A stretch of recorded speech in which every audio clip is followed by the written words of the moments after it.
From the towering pyramids of Giza to the silent stones of Göbekli Tepe and the precision-built walls of Machu Picchu, ancient mysteries continue to challenge everything we think we know about early civilizations. These iconic sites, along with the enigmatic lines of Nazca and the massive stone blocks of Baalbek, reveal patterns of advanced engineering and knowledge that seem far ahead of their time. How did these civilizations, separated by vast distances, achieve such similar levels of precision and design? Why do structures like Stonehenge align so perfectly with celestial events? As archaeologists uncover more evidence, these ancient sites raise deeper questions, suggesting that human history may hold secrets far more complex than traditional narratives can explain.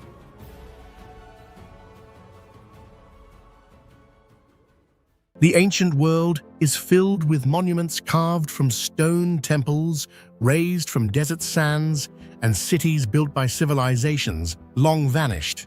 Yet few places blur the boundary between natural landscape and sacred architecture as completely as the cave temples of Dambulla Cave Temple in Sri Lanka.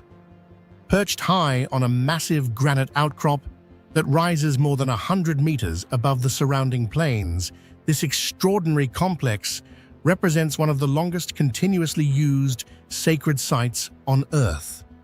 For over 2,000 years, monks, kings, artisans, and pilgrims have entered these caves, transforming what were once simple natural hollows in the rock into an immense underground sanctuary. The result is a place where nature and human engineering merge so seamlessly that it can be difficult to tell where the mountain ends and the temple begins. The story of Dambulla begins in the 1st century BCE, during a period of political turmoil in ancient Sri Lanka. According to historical chronicles, a king named Valagamba sought refuge in these caves after being forced from his throne. Hidden among the cliffs and forests of the region, the caves provided shelter and protection. When the king eventually regained power, he returned to the site not merely to thank the monks who had protected him, but to transform the caves into a monumental sanctuary dedicated to the Buddha. Over the centuries that followed, successive rulers expanded and embellished the complex carving statues, smoothing walls and covering vast surfaces of stone with sacred paintings. Today, the Dambulla complex contains 5 major caves and several smaller chambers together, forming a sacred space that stretches across more than 2,000 square meters. What makes this site particularly mysterious is not simply its size, but the astonishing way in which natural geology was reshaped into a carefully organized religious environment. Instead of building temples from quarried stone blocks, the ancient builders chose a far more difficult path. They adapted the interior of the mountain itself. The caves were not empty spaces waiting to be decorated. They were irregular, dark, and uneven rock chambers that had to be transformed through careful carving, smoothing, and engineering. Inside these caves, the rock walls were gradually flattened and shaped into surfaces suitable for sculpture and painting. Massive statues of the Buddha were carved directly from the living rock, some stretching more than 15 meters in length. Other statues were created from brick and plaster, then carefully painted and gilded to blend with the stone surroundings. Over time, the caves became filled with more than 150 statues, arranged in complex patterns that reflect centuries of religious devotion and artistic tradition. Standing inside the chambers today, visitors find themselves surrounded by rows of serene figures, illuminated by dim light, their golden surfaces glowing against the dark stone of the mountain. Yet perhaps the most extraordinary feature of the caves lies above the statues rather than beside them. The ceilings and upper walls of the chambers are almost completely covered in ancient murals. These paintings depict scenes from the life of the Buddha, celestial beings, royal patrons, and symbolic patterns that seem to ripple across the stone like waves. In total, the murals cover thousands of square meters, forming one of the largest continuous collections of ancient Buddhist painting in the world. What is particularly astonishing is how well many of these paintings have survived.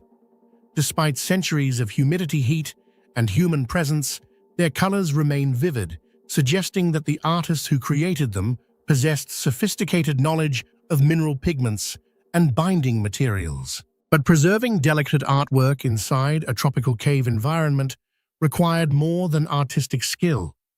It required engineering. One of the most intriguing and often overlooked aspects of the Dambulla caves is an ancient system designed to control rainwater flowing down the mountain's surface. During the monsoon season, enormous amounts of water cascade down the granite cliffs above the caves. Without protection, this water would seep into the chambers, dripping onto statues and murals, slowly eroding centuries of art. To prevent this, the ancient builders carved a narrow groove into the rock face above the entrances of the caves. This feature, often called a drip line, runs horizontally along the cliff just above the cave openings. Although it appears simple at first glance, the groove performs an extremely important function. When rainwater flows down the rock surface, it reaches the carved channel and is redirected away from the cave entrances. Instead of dripping into the sacred chambers, the water follows the groove and falls harmlessly away from the walls below. What makes this system remarkable is the precision with which it was cut.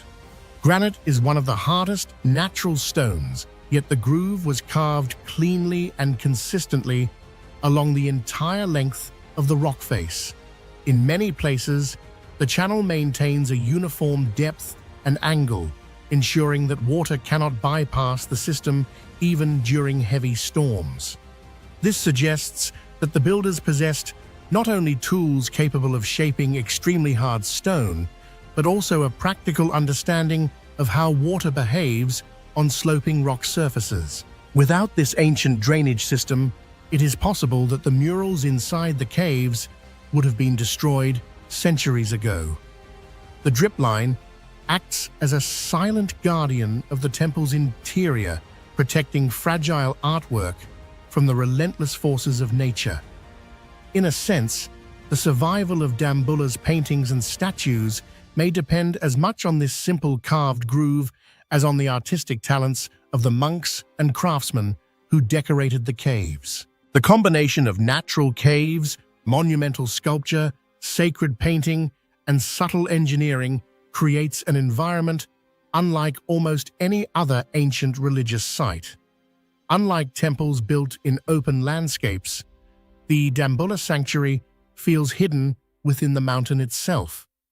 The thick stone walls insulate the chambers from the outside world, while narrow entrances allow beams of sunlight to filter into the darkness, illuminating statues that have remained in silent meditation for centuries. For archaeologists and historians, the caves raise fascinating questions about the capabilities of ancient builders. How were such large statues carved inside confined rock chambers? What tools were used to smooth the stone surfaces before painting? And how did ancient engineers develop a drainage system precise enough to protect delicate murals for thousands of years? Even today, many of these questions remain partly unanswered. While researchers understand the general techniques used in ancient stone, carving, the scale and refinement of the work inside Dambulla continue to impress specialists who study early Buddhist architecture. The caves demonstrate that ancient craftsmen were not merely decorators of sacred spaces. They were engineers capable of reshaping entire landscapes to serve spiritual purposes. More than 2 millennia after the first monks settled here, the Dambulla caves still function as a place of worship. Pilgrims climb the stone steps leading up the granite hill, just as travelers did centuries ago. Inside the cool darkness of the chambers, The statues remain in their quiet rows, while the painted ceilings continue to tell stories that began thousands of years in the past. In many ways, the true mystery of Dambulla is not a hidden artifact or lost inscription. It is the extraordinary collaboration between nature and human ingenuity. A mountain became a temple, rainwater became part of a carefully controlled system, and simple caves became one of the most remarkable sacred complexes in the ancient world. Across the lush valleys of western Honduras, hidden among dense tropical forests and winding rivers, lie the remarkable remains of an ancient city that once stood as one of the most powerful intellectual and artistic centers of the Maya world. The ruins of Copan represent far more than a collection of temples and carved stones. They are the silent remnants of a civilization that possessed astonishing knowledge of mathematics, astronomy, architecture, and writing long before many other parts of the world developed similar systems. Yet despite decades of archaeological study, Copan continues to raise difficult questions. Its monuments speak through carved symbols, its temples hide earlier structures buried deep within their cores, and its sudden decline still puzzles historians today. In many ways, Copan remains one of the most intriguing archaeological mysteries of the ancient Americas. The city began to rise to prominence around the 5th century AD, becoming the capital of a powerful Maya kingdom that dominated the surrounding region for hundreds of years. Copan was not simply a political center. It was also an intellectual hub where rulers used monumental architecture and elaborate inscriptions to record history and reinforce their authority. Over generations, kings commissioned massive temples, plazas, and stone monuments, transforming the city into a ceremonial landscape filled with sacred symbolism. What makes Copan extraordinary is not just the scale of these constructions, but the level of detail preserved in the carvings that cover many of its structures. Some of the most intricate sculptures ever created by the Maya were produced here, suggesting that Copan may have been one of the greatest artistic capitals of the ancient world. Perhaps the most famous feature of the city is the hieroglyphic stairway, an enormous staircase carved with thousands of Maya glyphs. Running up the side of one of Copan's pyramidal temples, this staircase contains the longest known inscription from the entire Maya civilization. More than 2,000 hieroglyphic symbols cover its steps, forming a monumental text that tells the story of Copan's royal dynasty. These glyphs record the lives of kings, the dates of important ceremonies, and the complex political history of the city over several centuries.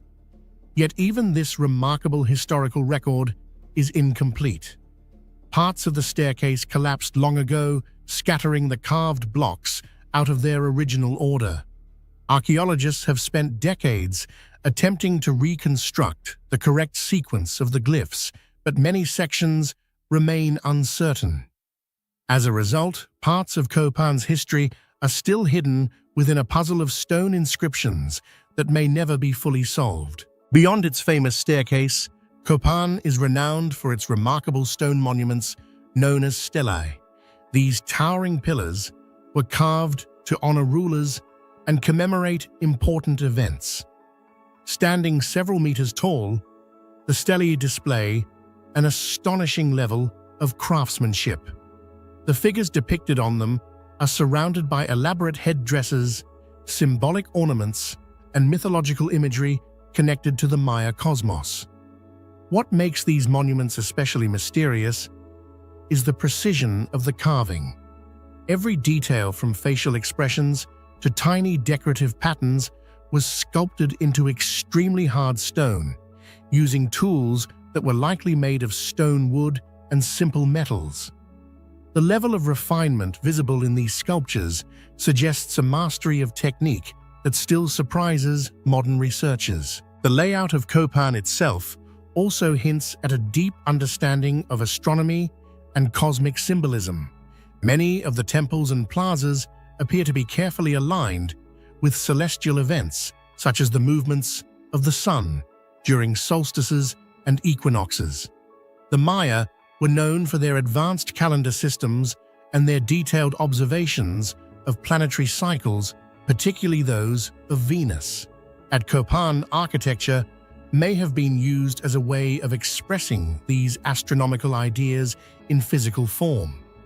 Certain structures appear positioned so that sunlight strikes specific areas during key moments of the year, possibly marking important ritual dates. Such alignments demonstrate that Copan was not simply built for practical purposes, but was designed as a sacred landscape connected to the movements of the heavens. Yet some of the most fascinating discoveries at Copan have been made not above ground, but beneath it. Archaeologists exploring the site uncovered an extensive network of tunnels that reveal an unexpected architectural tradition practiced by the Maya. Instead of destroying older temples when new ones were built, the Maya often constructed new pyramids directly on top of earlier structures, encasing the previous temples within layers of stone. Over centuries, this process created architectural time capsules, hidden inside the larger pyramids we see today. One of the most famous examples is the temple known as Rosalila, discovered perfectly preserved inside a later pyramid. Unlike most Maya temples, which were weathered and damaged by centuries of exposure, Rosalila remained almost intact because it had been sealed within another structure. Its bright colors, decorative masks, and intricate design provide a rare glimpse of what Maya temples may have looked like when they were newly constructed. Why the Maya followed this unusual tradition remains a subject of debate. Some scholars believe it reflected a ritual respect for the sacred buildings created by previous rulers. Instead of demolishing older temples, new kings may have chosen to bury them ceremonially while constructing larger monuments above them. Others suggest that these layers symbolize the passage of time and the renewal of power within the royal dynasty. Whatever the reason, the practice has allowed archaeologists to explore a hidden architectural history preserved inside Copan's pyramids. Despite its achievements, Copan eventually experienced a dramatic decline. By the late 9th century, construction projects slowed, inscriptions stopped appearing on monuments, and the population began to decrease. Within a relatively short period, the once flourishing city was largely abandoned. The reasons behind this collapse remain uncertain. Some researchers believe severe droughts may have strained the agricultural systems that supported the population. Others suggest that environmental damage caused by deforestation and over-farming may have weakened the region's ability to sustain large communities. Political instability or conflicts with neighboring kingdoms may also have played a role. Yet no single explanation fully accounts for the disappearance of a city that had thrived for centuries. Today, the ruins of Copan stand quietly within the Honduran jungle, their temples rising above the trees as reminders of a civilization that once flourished there. The carved monuments continue to preserve the faces of ancient kings, the glyphs still record fragments of their stories, and the hidden temples within the pyramids remain silent witnesses to centuries of ritual and construction. For archaeologists, Copan is not merely an ancient city, but a complex historical archive carved in stone. Each discovery adds new clues about how the Maya understood their world, organized their society, and expressed their beliefs through architecture and art. Yet even after generations of research, Copan has not revealed all of its secrets. Many glyphs remain partially deciphered. Entire sections of the city still lie buried beneath the soil, and the deeper meanings behind some of its symbolic carvings are still debated. The ruins continue to challenge historians and archaeologists, reminding us that the ancient Maya civilization possessed levels of knowledge and creativity that modern science is only beginning to fully understand. In this way, the city of Copan remains not only a remarkable archaeological site, but also one of the enduring mysteries of the ancient world.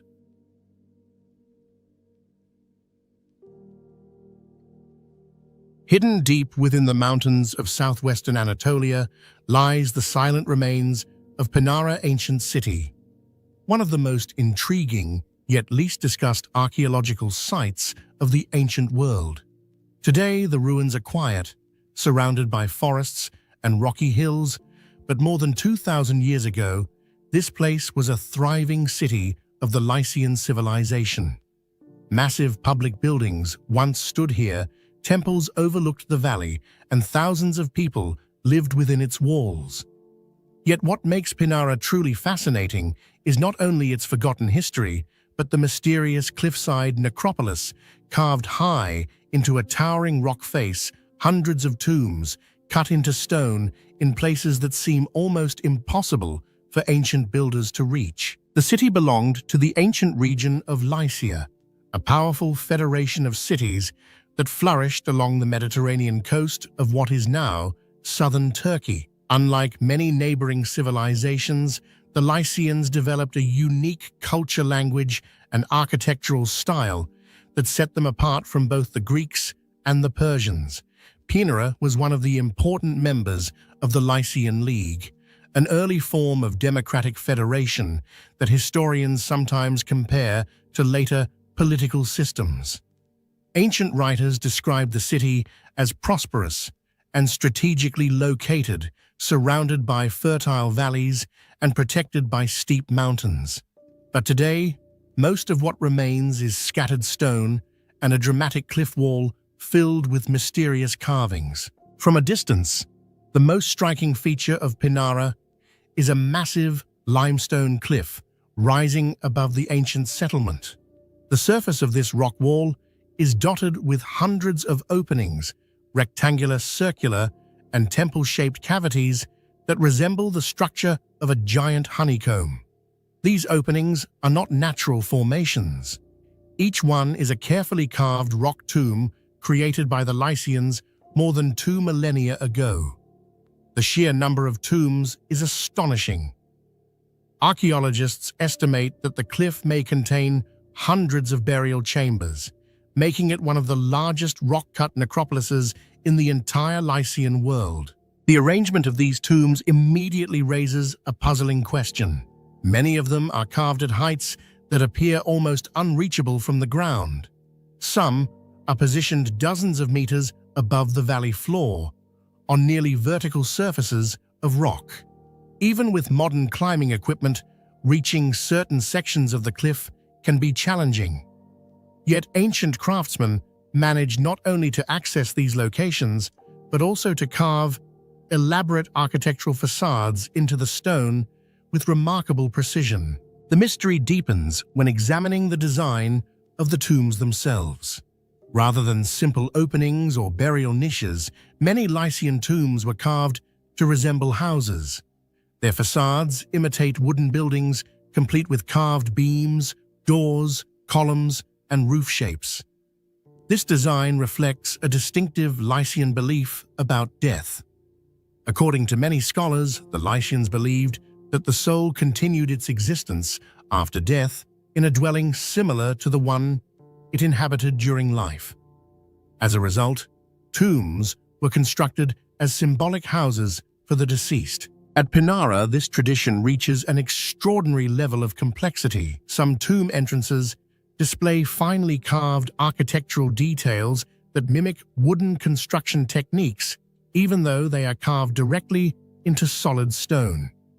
The stone surfaces reproduce features such as roof rafters and structural beams that would normally belong to timber structures. This suggests that the builders were deliberately recreating familiar architectural forms in permanent rock. The precision required to achieve this effect is remarkable, especially considering that the work had to be done while standing on steep or elevated surfaces. One of the most famous tombs at the site is known as the Temple Tomb. Unlike the simpler house-style tombs, this structure resembles a miniature Greek temple carved directly into the cliff face. It features columns, a triangular pediment, and carefully proportioned architectural elements. The craftsmanship is so refined that the monument appears almost like a freestanding building, even though it was sculpted from the natural rock itself. Such work would have required not only skilled stone carvers, but also careful planning, measurement, and structural understanding. This raises an important question that continues to puzzle archaeologists. How exactly did ancient builders carry out this work on such a steep cliff? One common explanation suggests the use of wooden scaffolding. Workers may have erected large frameworks attached to the rock surface, allowing them to stand at different heights while carving the tombs. However, no physical traces of these structures remain today. Since wood decays over time, any scaffolding would have disappeared centuries ago. Without direct evidence, the exact construction techniques remain uncertain. Another possibility is that the tombs were carved from the top of the cliff downward rather than from the bottom upward. Builders could have lowered themselves using ropes while chiseling the rock face. While this method might explain access to certain locations, it would still require extraordinary skill and coordination. Carving precise architectural details while suspended above the ground would have been an extremely difficult task. The honeycomb appearance of the cliff suggests that the necropolis expanded gradually over many generations.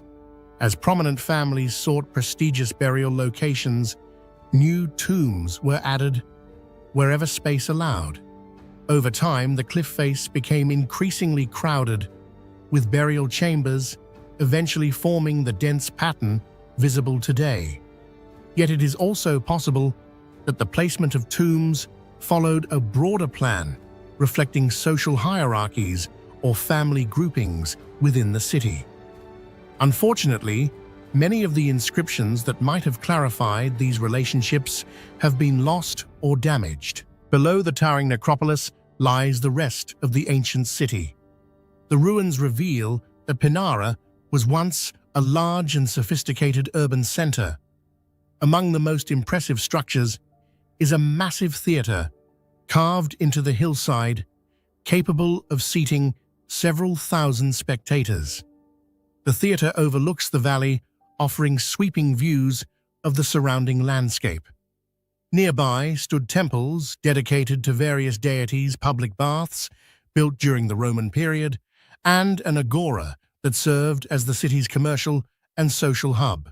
These buildings indicate that Pinara was far more than a small mountain settlement. It was a thriving city integrated into the wider Mediterranean world, participating in trade networks and political alliances. Yet despite its apparent prosperity, the city eventually declined and was gradually abandoned. By the Byzantine era, many of its buildings had fallen into ruin, and the population had moved elsewhere.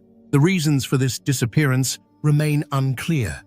Some researchers suggest that earthquakes may have damaged the city as the region is seismically active. Others propose that changing trade routes or political instability weakened the local economy. Environmental factors, including shifts in water supply or agricultural productivity, may also have played a role. Like many ancient settlements, Pinara slowly faded from historical records until it became little more than a forgotten ruin hidden in the hills. Today, the silent cliff, filled with tombs, stands as the most powerful reminder of the city's past. Visitors who approach the site often describe a strange sense of scale and mystery when looking up at the rock face. The tombs appear like windows into another world, carved by people whose beliefs and skills continue to intrigue modern observers. The honeycomb pattern of openings gives the impression that the cliff itself was transformed into a massive monument dedicated to memory and the afterlife. Despite decades of archaeological study, many questions about Pinara remain unanswered. How did ancient workers safely carve tombs at such extreme heights? Was the layout of the necropolis planned in advance or developed gradually over centuries? What social or religious rules determined who was buried in these elevated chambers? And why did a city that once played an important role in the Lycian League eventually vanish from history? These mysteries are part of what makes Pinara such a compelling site for historians and explorers alike. While famous monuments like the pyramids of Egypt or the temples of Greece attract global attention, places like Pinara remind us that countless other ancient cities still hold secrets waiting to be understood. Hidden in the mountains of Lycia, the cliffside tombs of Pinara continue to watch over the ruins below, silent witnesses to a civilization whose achievements and mysteries are still slowly being uncovered.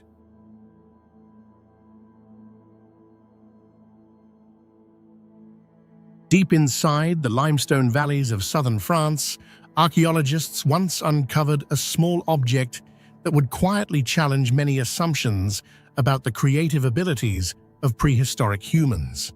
The artifact, now known as the Montastruc swimming reindeer, was discovered at the rock shelter of Abri de Montastruc, a site rich with traces of Ice Age life. At first glance, the object is modest in size, just a small carved fragment of ivory no longer than a human hand. Yet the moment researchers examined it more closely, they realized they were looking at something extraordinary. The carving depicts two reindeer swimming through water, their bodies stretched forward, their heads raised above the invisible current. Despite being created more than 13,000 years ago by people of the Magdalenian culture, the sculpture conveys a remarkable sense of motion, naturalism, and observation. Today, it rests in the galleries of the British Museum, where it remains one of the most fascinating and mysterious examples of Ice Age art ever discovered. The first mystery surrounding the Montastruc swimming reindeer lies in the sheer sophistication of its craftsmanship. Prehistoric humans are often imagined as producing crude tools and simple decorations. Yet this carving tells a very different story. The artist shaped the sculpture from a piece of mammoth ivory, a material known to be extremely dense and difficult to work with, even using modern tools.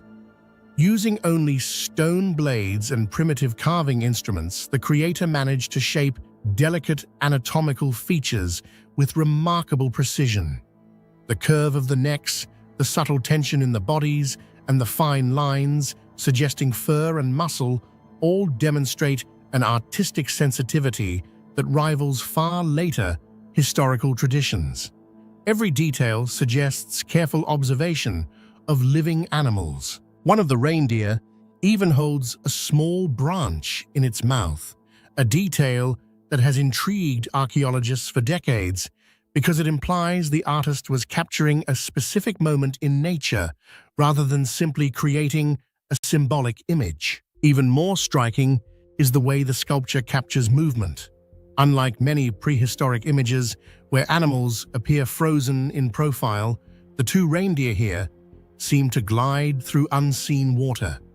Their legs are not fully visible, suggesting they are submerged beneath the surface of a river.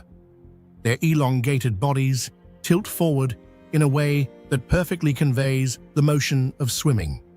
This subtle understanding of animal behavior has led researchers to believe that the artist must have observed reindeer migrations in great detail. During the Ice Age, large herds of reindeer crossed rivers during seasonal movements, creating dramatic scenes of animals pushing through currents. The carving appears to capture precisely such a moment.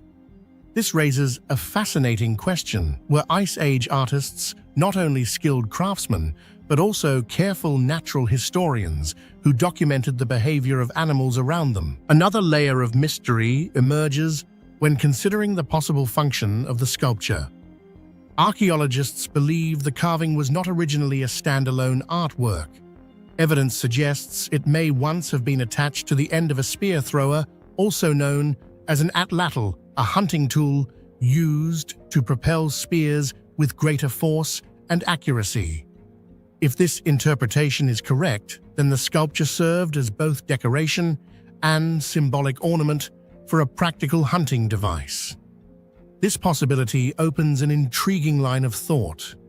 Why would a hunter devote so much effort to carving such an intricate design onto a tool? One explanation is that the image held ritual or spiritual significance. In many hunter-gatherer cultures, animals were believed to possess powerful spirits, and depicting them in art could have been a way to honor or communicate with those forces. The swimming reindeer may therefore have represented more than just wildlife. It might have symbolized the relationship between humans, animals, and the seasonal rhythms of survival. The material itself adds yet another dimension to the mystery. Mammoth ivory was not an everyday resource. It came from one of the largest and most formidable animals of the Ice Age landscape.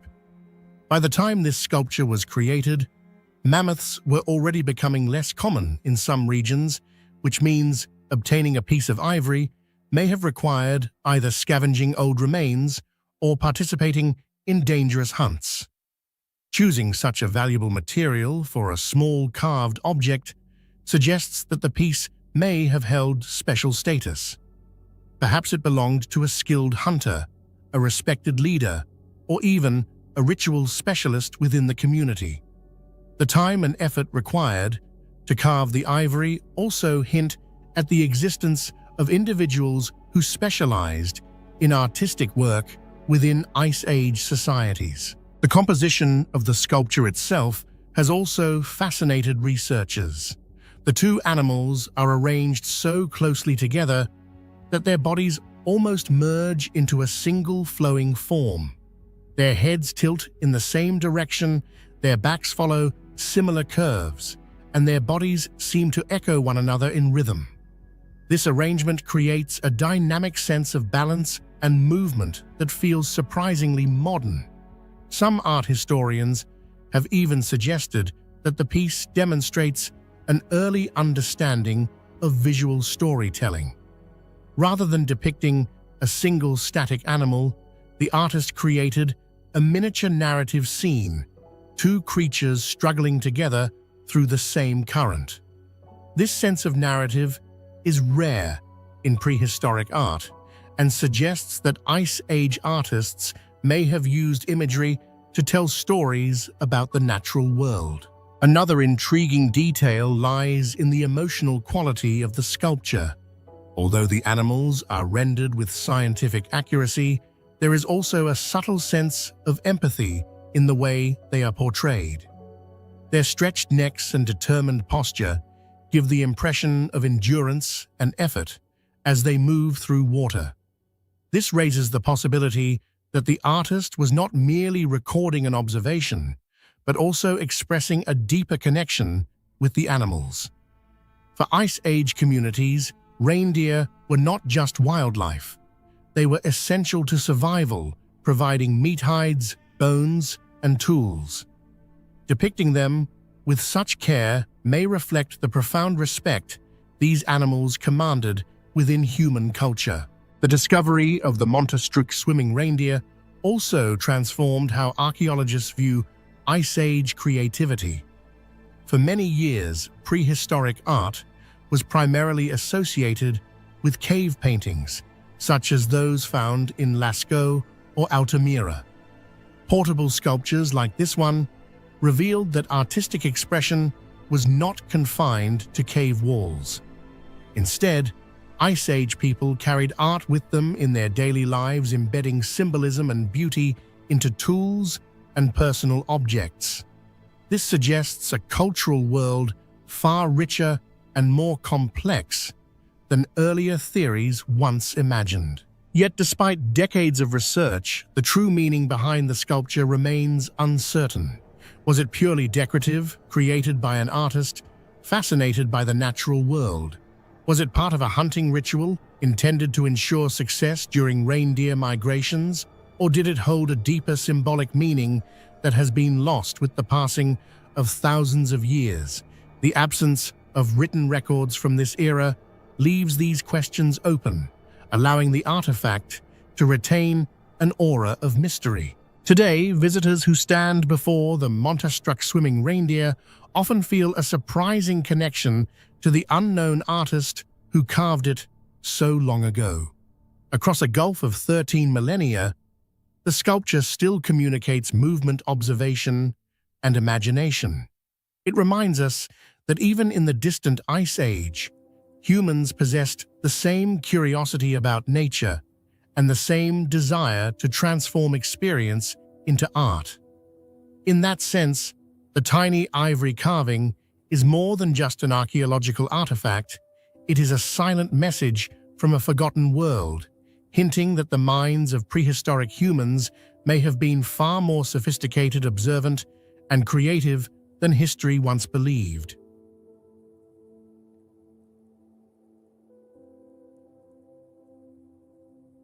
Deep within the dense tropical forests of the Yucatan Peninsula in present-day Mexico lies one of the most mysterious cities of the ancient Maya world, Kalakmul. Today, the ruins are surrounded by endless jungle, where towering trees, thick vines, and the sounds of wildlife conceal the remnants of a once powerful civilization. For more than 1,000 years, this vast city remained hidden beneath the forest canopy, its pyramids and plazas swallowed by nature. Yet beneath the silence of the jungle lies the story of a forgotten super city, one that once rivaled the greatest urban centers of the ancient Americas. At its peak between the 4th and 8th centuries CE, Kalakmul was not simply another Maya settlement. It was one of the largest and most powerful cities in the entire Maya world. Archaeologists estimate that the city contained more than 6,000 structures scattered across a massive urban landscape that stretched for many square kilometers. These structures included enormous temple pyramids, royal palaces, administrative buildings, ceremonial plazas, and extensive residential districts. When researchers began to map the ruins using modern technologies such as LiDAR scanning, the scale of the ancient city became increasingly clear.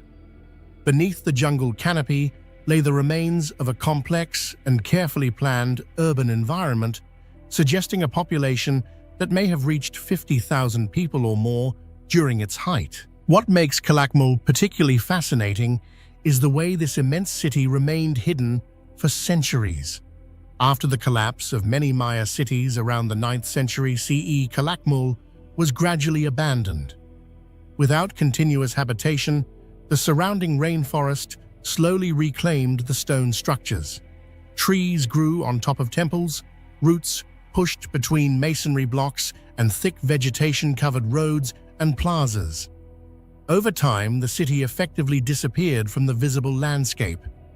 Unlike ruins located in open regions, Kalakmul was swallowed by one of the most biodiverse jungles in the Americas.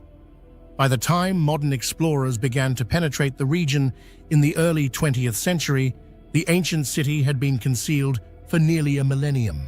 Its rediscovery in the 1930s astonished archaeologists. As researchers began clearing vegetation and documenting the ruins, they realized they had uncovered one of the most significant Maya centers ever discovered. Massive pyramids emerged from the forest, rising above the canopy like artificial mountains. One of these structures, known today as Structure 2, ranks among the largest Maya pyramids ever built. From its summit, one can see an endless sea of green stretching to the horizon, giving a sense of how isolated the city must have appeared even in ancient times. Yet despite its remote location, Kalakmul was anything but isolated. Evidence suggests it was the capital of a powerful political dynasty often referred to by scholars as the Snake Kingdom, a ruling lineage that controlled alliances and rivalries across the Maya lowlands. But perhaps the most intriguing mystery of Kalakmul lies not only in its massive architecture or its hidden location. It lies in the hundreds of stone monuments scattered throughout the ancient city. These monuments, known as stelae, were erected by Maya rulers to record important historical events. Carved from large slabs of limestone, the stelae often depict kings dressed in elaborate ceremonial regalia surrounded by intricate hieroglyphic inscriptions. These inscriptions served as official records of royal power, documenting victories, alliances, rituals, and the passage of time according to the complex Maya calendar. Kalakmul contains one of the largest collections of stelae ever discovered at a Maya site. Archaeologists have identified more than 120 of these monuments within the city's ceremonial centers and plazas. Many of them date back more than 1,000 years. When they were first erected, their surfaces were carefully carved with detailed hieroglyphic texts and images. Some were even painted with bright pigments that made the carvings visible from a distance. Standing upright in ceremonial plazas, these monuments would have functioned as public declarations of royal authority, reminding citizens and visiting elites of the power and legitimacy of Kalakmul's rulers. Yet today, many of these inscriptions remain only partially understood. The Maya writing system is one of the most complex scripts ever developed in the ancient world. Although major breakthroughs in decipherment occurred during the 20th century, scholars are still working to fully interpret many of the texts found across Maya sites. At Kalakmul, the challenge is even greater because time and nature have taken their toll on the monuments. Centuries of tropical rain heat and biological growth have eroded many of the stone surfaces. Some inscriptions have become so weathered that entire sections of text are difficult to read, leaving gaps in the historical record. These damaged monuments create a strange paradox. On one hand, Kalakmul preserves one of the richest historical archives of the Maya civilization. The stelae contain the names of rulers, precise calendar dates, and descriptions of political events that unfolded across the Maya world. On the other hand, the story recorded on these stones remains incomplete. Some kings appear suddenly in the inscriptions without clear explanation of their origins. Certain political events are hinted at, but never fully described. Entire sequences of dynastic history remain uncertain because key glyphs have been lost to erosion or remain undeciphered. For archaeologists and epigraphers, this means that Kalakmul continues to function as a kind of ancient puzzle. Each monument offers clues about the city's past, yet none of them tells the entire story. Researchers must compare fragments of inscriptions with texts found at other Maya cities in order to reconstruct political relationships and historical timelines. Sometimes a single glyph carved on a distant monument can help explain an event mentioned at Kalakmul centuries earlier. In this way, the scattered stones of the Maya world gradually reveal pieces of a much larger historical narrative. Another intriguing aspect of these monuments is their sheer number. The concentration of stelae at Kalakmul suggests that its rulers placed extraordinary importance on recording and displaying their history. Each monument served not only as a historical record, but also as a political message. By erecting new stelae during important ceremonies, kings reinforced their legitimacy and demonstrated continuity with previous generations. The monuments effectively turned the city's plazas into a permanent archive carved in stone. Visitors walking through these spaces would have encountered a forest of towering monuments, each one representing a moment in the long story of Kalakmul's dynasty. Yet despite this impressive archive, many questions remain unanswered. Why did such a powerful city eventually collapse and fall silent? What internal conflicts or environmental pressures may have contributed to its abandonment, and what historical episodes remain hidden within the eroded glyphs of its monuments? The stones of Kalakmul still hold secrets that researchers continue to uncover with each new discovery. Today, the ruins stand quietly beneath the jungle canopy, visited by archaeologists, historians, and travelers who venture deep into the protected forests of Campeche. The pyramids still rise above the trees, while the ancient stelae stand weathered but dignified in the plazas where they were first erected more than 1,000 years ago. Each monument is a message from the past, carved by hands that vanished long ago, yet still speaking through stone. In many ways, Kalakmul embodies the enduring mystery of the ancient Maya civilization itself. Vast, super city, hidden in the forest for more than a millennium, filled with monuments that record a history only partially understood, it reminds us how much of the ancient world remains to be discovered. Beneath the silent jungle canopy, the forgotten capital of the Snake Kingdom continues to guard its secrets, waiting for the day when the remaining glyphs are finally read and the full story of this remarkable city is revealed.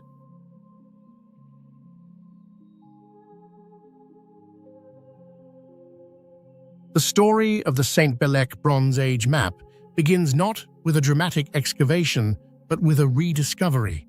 In the year 1900, archaeologists excavating an ancient burial mound in Brittany, northwestern France, uncovered a large stone slab inside a tomb. The slab appeared unusual, covered with carved lines, depressions, and geometric shapes, yet its true significance was not immediately understood. After the excavation, the stone was moved to a museum and quietly stored away, largely forgotten, for more than a century. For decades, it was simply catalogued as a decorated prehistoric slab, an artifact with interesting engravings but no clearly understood meaning. Then, more than 100 years later, researchers revisited the stone using modern archaeological techniques, including high-resolution, three-dimensional scanning and digital terrain analysis. What they discovered was astonishing. The carved patterns on the surface of the slab were not random decorations at all. Instead, they appeared to correspond closely with the real landscape of a region in Brittany. The researchers realized that the stone might represent a large portion of the Odette River Valley, including hills, valleys, and waterways. If this interpretation is correct, the Saint-Belec slab could be one of the oldest known maps ever created in Europe, dating back roughly 4,000 years to the Bronze Age. This revelation immediately raised profound questions about the capabilities of ancient societies. Creating a map that reflects the shape of an actual landscape requires observation planning and a conceptual understanding of territory. Yet the people who carved this stone lived thousands of years before modern surveying tools, compasses, or written cartographic traditions. Somehow the artisans who produced the Saint-Belec slab managed to capture the structure of a large geographical area and translate it into a carved representation on stone. The slab itself measures more than 2 meters in length and weighs hundreds of kilograms. Its surface is covered with an intricate network of grooves, ridges, and carved shapes that appear to represent rivers, valleys, settlements, and possibly boundaries between territories. Researchers studying the slab noticed that many of the engraved lines align remarkably well with the course of rivers and the contours of the surrounding terrain. Some depressions correspond to valleys, while raised sections of the stone surface mirror the slopes of hills. In effect, the slab functions almost like a primitive three-dimensional topographic map. What makes this discovery especially remarkable is the level of complexity involved in carving such a representation. The artisans who created the Saint-Belec slab were not merely decorating stone, they were encoding spatial information. The grooves vary in depth and width, suggesting that different types of features may have been represented through distinct carving techniques. Long, sinuous lines likely represent rivers or waterways. Clusters of circular shapes may indicate settlements or important sites within the territory. Other carved lines intersect in patterns that could represent pathways, boundaries, or routes connecting different areas of the landscape. When modern researchers compared the layout of these carvings with the real geography of the region, they found a striking degree of similarity. Studies have suggested that the slab may represent as much as 80% of the local landscape in the surrounding valley. While the map is not perfectly accurate by modern standards, the overall structure appears deliberate and systematic rather than symbolic or decorative. The technical challenge of creating such a map in stone would have been enormous. Bronze Age tools were relatively simple, consisting mainly of stone or bronze implements used for carving and shaping surfaces. To engrave a slab of this size and hardness would have required immense time, effort, and precision. The artisans would have needed to plan the entire design carefully before beginning the carving process. A mistake in one section of the stone could disrupt the entire representation of the landscape. Yet the engravings appear coherent and interconnected, suggesting that the creators had a clear vision of what the finished map should look like. This implies not only technical skill, but also a sophisticated mental understanding of geography and spatial relationships. Another intriguing aspect of the slab is the way the surface itself was shaped before carving began. The stone does not appear to have been left completely flat. Instead, subtle variations in height across the slab may intentionally mirror the natural relief of the landscape it represents. Raised areas correspond loosely to elevated terrain, while carved depressions suggest valleys or riverbeds. This approach transforms the slab into something more than a simple diagram. It becomes a physical model of the land, combining sculpture and cartography into a single artifact. In essence, the Saint-Belec slab may represent an early attempt to visualize territory in 3 dimensions. This possibility leads to an even deeper mystery. Why would Bronze Age people create such a map in the first place? Maps are tools of knowledge and power. They allow societies to define territories, control resources, and plan movement across the land. Some researchers believe the slab may have functioned as a territorial map used by a local elite or ruling group. The Bronze Age was a time of increasing social complexity, with emerging hierarchies, trade networks, and regional power structures. A carved map could have served as a visual representation of land controlled by a particular leader or community. Certain carved circles and prominent markings on the slab may represent important centers of authority or strategic locations within the territory. The craftsmanship of the carvings also suggests that the slab was not an ordinary object. Its size and weight would have made it difficult to transport, implying that it was created for a specific location and purpose. Producing such a monument would have required skilled artisans and a significant investment of labor. This indicates that the object held considerable importance for the society that created it. It may have been displayed, publicly used during rituals, or consulted as a reference for understanding the landscape. Whatever its original function, the slab represents a remarkable fusion of art, engineering, and geographic knowledge. Yet despite its sophistication, the artifact eventually lost its original significance. At some point in antiquity, the slab was broken and reused as part of the structure of a burial mound. This act of reuse is puzzling. If the stone had once been a valued representation of territory, why was it deliberately fragmented and incorporated into a tomb? One possibility is that the society that created the map collapsed or underwent a major transformation. As political structures changed, objects associated with former rulers or territorial systems may have lost their meaning. The slab could have been dismantled during a period of conflict or cultural change, its original message forgotten by later generations. Ironically, this act of reuse may have helped preserve the artifact for modern discovery. Hidden within the burial mound, the slab remained protected for thousands of years. When archaeologists uncovered it in 1900, they had no way of recognizing its true significance.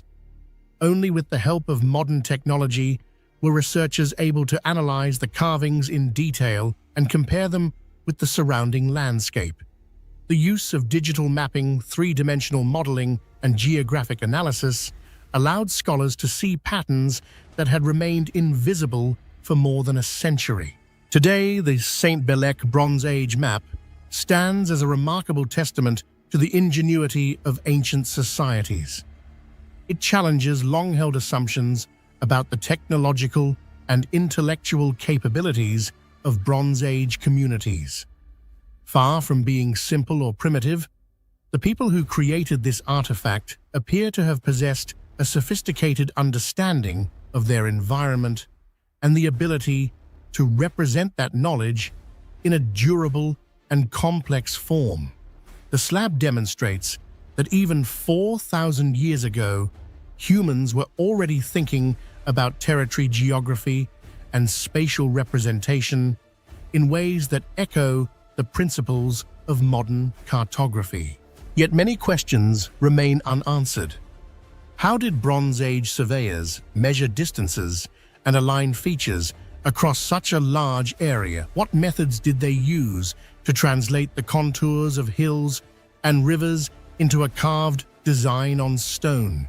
Was the map created by a single individual with extraordinary knowledge of the landscape, or by a group of specialists working together?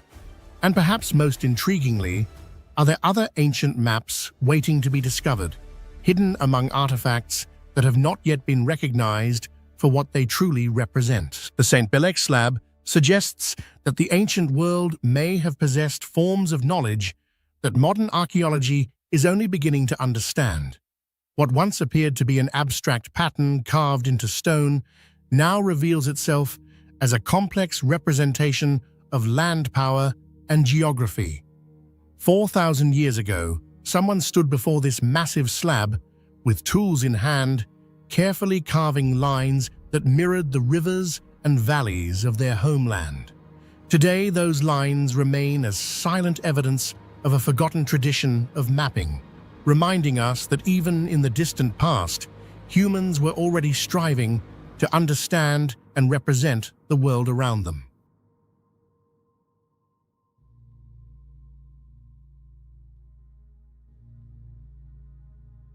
In the rugged landscape of southern Iran, surrounded by dry mountains and the winding course of an ancient river, lie the ruins of a city that once stood as one of the most ambitious experiments in cultural fusion in the ancient world. This was Bishapur, a city founded in the 3rd century CE by the powerful Sasanian king Shapur I. At the height of the Sasanian Empire, Bishapur was not merely another provincial settlement.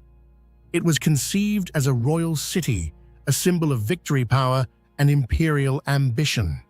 Yet today, as archaeologists continue to study its ruins, two features of Bishapur stand out as particularly mysterious.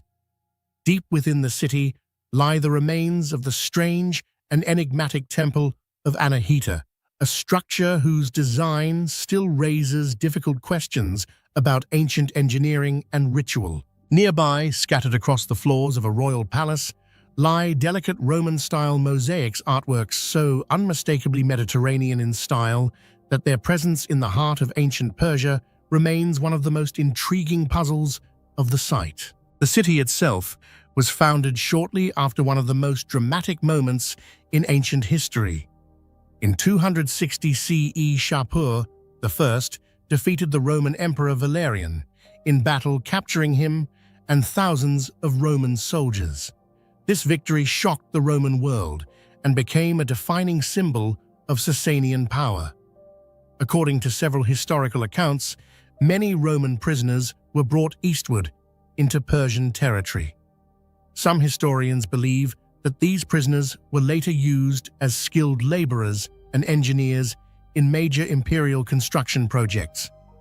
Bishapur may have been one of those projects. From the moment archaeologists began to excavate the city in the 20th century, they noticed something unusual.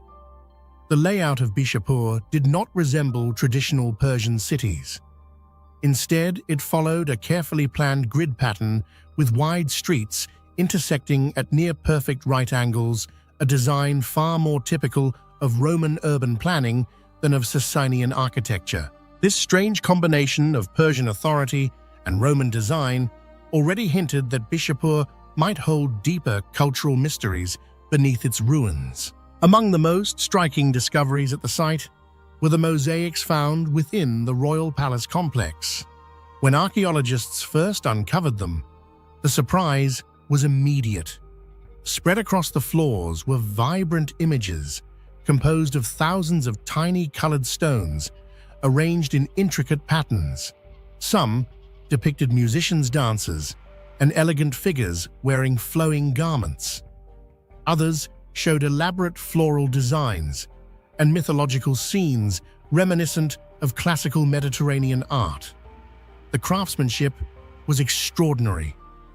Each fragment of stone had been cut and placed with remarkable precision, creating shading and depth that gave the images a lifelike quality.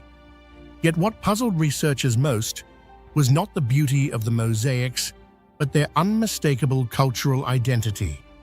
These mosaics were not Persian in style. Their techniques, themes, and composition strongly resembled Roman and Greco-Roman mosaic traditions. This raises an enduring question that historians still debate today. Who created these mosaics?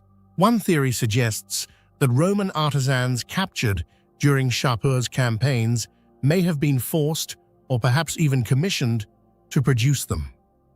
If this theory is correct, the palace floors of Bishapur may represent the work of Roman craftsmen laboring far from their homeland under the authority of a rival empire.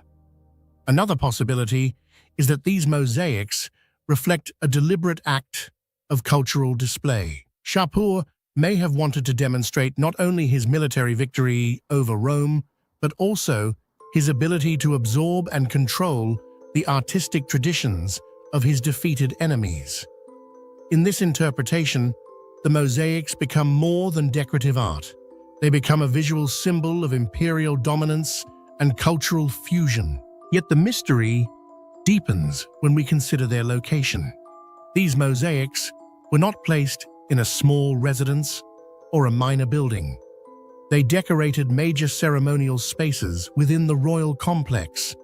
This suggests that they were meant to be seen by elite visitors and members of the court. The presence of such unmistakably Roman artistic elements in a Persian royal setting hints at a complex relationship between conquest, cultural exchange, and imperial identity. Rather than rejecting Roman artistic traditions, the Sasanians may have deliberately incorporated them into their own visual language. Only a short distance from these palace mosaics stands another structure that continues to challenge archaeologists, the Temple of Anahita. At first glance, the building does not resemble a typical temple. Instead of rising above the surrounding landscape, the structure appears sunken into the ground. Massive stone walls form a rectangular enclosure that lies several meters below the level of the surrounding terrain. To enter the structure, visitors would have descended into the complex, moving downward rather than upward. This unusual design alone sets the temple apart from most ancient religious buildings. The temple was dedicated to Anahita, the ancient Iranian goddess associated with water fertility and purity. Water played a central role in her worship, and this connection may explain some of the temple's most unusual architectural features. Archaeologists discovered that the building was connected to a sophisticated water management system. Channels directed water into the temple complex, where it likely flowed through parts of the structure before leaving again through carefully designed outlets. The precision of the stonework is remarkable. Large blocks of stone were cut and fitted together with impressive accuracy, creating walls capable of withstanding constant exposure to water. Despite these discoveries, the exact function of the temple remains unclear. Some researchers believe it may have served as a sacred water sanctuary where rituals of purification were performed. Others suggest that the water flowing through the structure may have symbolized the divine presence of Anahita herself. But the engineering behind the system raises additional questions. Maintaining a controlled water flow through a sunken stone complex would have required careful planning and a deep understanding of hydraulics. How ancient engineers achieved this, with the tools available at the time, remains a subject of ongoing study. Another curious detail lies in the temple's geometry. The structure appears carefully proportioned, with thick walls surrounding an open central space that may once have contained a pool or basin. The combination of subterranean architecture, water channels, and heavy stone construction gives the temple an almost fortress-like appearance. Yet its purpose was spiritual rather than defensive. Standing within the ruins today, it is easy to imagine how the sound of flowing water might once have echoed through the stone walls, creating an atmosphere both serene and mysterious. When the mosaics of the palace and the strange architecture of the Temple of Anahita are considered together, Bishapur begins to appear less like a typical ancient city and more like a crossroads of civilizations. In one part of the city, Roman artistic traditions appear unexpectedly beneath the feet of Persian royalty. In another, a deeply Iranian religious structure displays engineering techniques that continue to puzzle modern researchers. The coexistence of these elements suggests that Bishapur was more than a political capital. It may have been a place where cultures collided, blended, and transformed. Today, much of the city lies in silent ruins.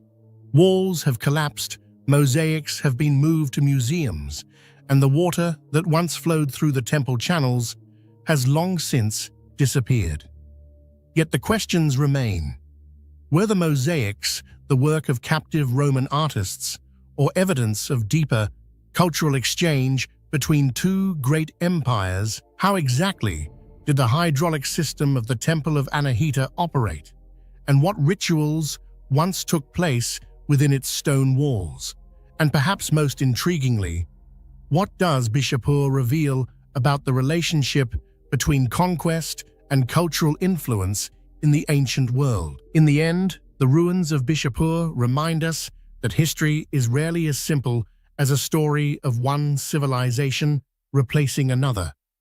Instead, the ancient world was often shaped by unexpected encounters, by victories that carried not only soldiers, but also ideas, techniques, and artistic traditions across vast distances.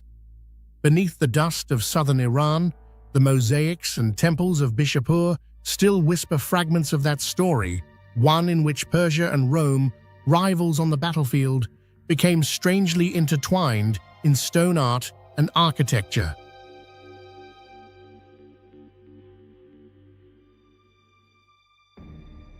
Hidden within the forested hills of southern India lies a cave that has puzzled archaeologists, historians, and explorers for decades.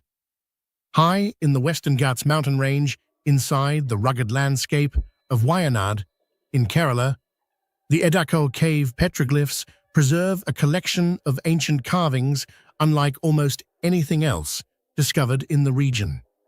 At first glance, the cave appears unremarkable. A narrow rocky chamber formed when a massive boulder became wedged between two cliffs thousands of years ago. But once inside, the stone walls reveal a dense network of carvings that seem to whisper fragments of a forgotten past. These engravings, etched directly into the rock surface, form one of the most mysterious archaeological records in South Asia. Their age, their purpose, and even the identity of the people who created them remain subjects of intense debate.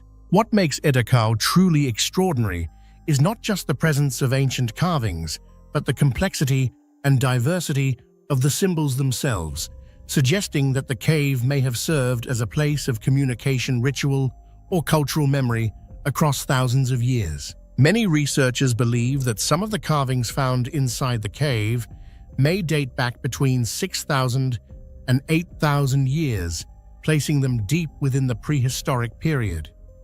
If this estimation is correct, the Edakkal engravings would belong to a time when early human communities were still transitioning from nomadic lifestyles toward more settled societies.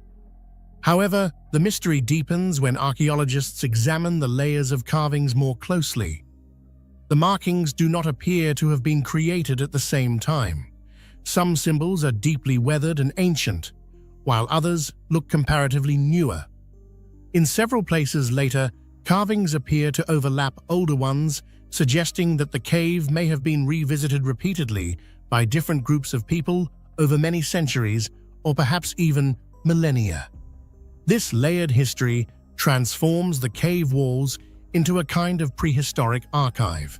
Each generation may have added its own symbols to the stone, leaving behind a visual conversation that stretches across vast spans of time.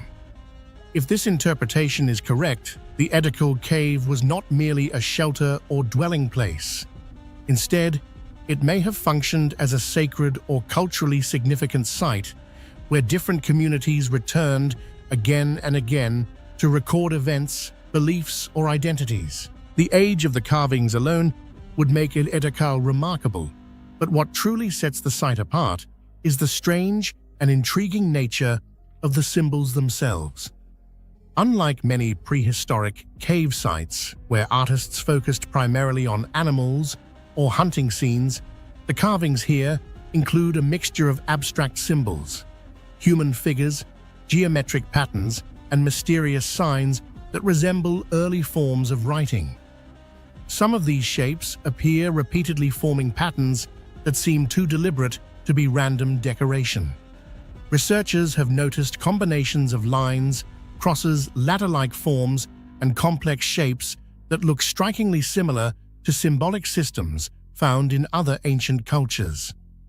A few scholars have even pointed out similarities between certain Edakkal symbols and signs associated with the ancient Indus Valley civilization, which flourished thousands of years later in a completely different region of the Indian subcontinent. The possibility of such a connection is fascinating, but also controversial. If the resemblance is more than coincidence, it could hint at cultural exchanges or symbolic traditions that traveled across long distances in prehistoric times.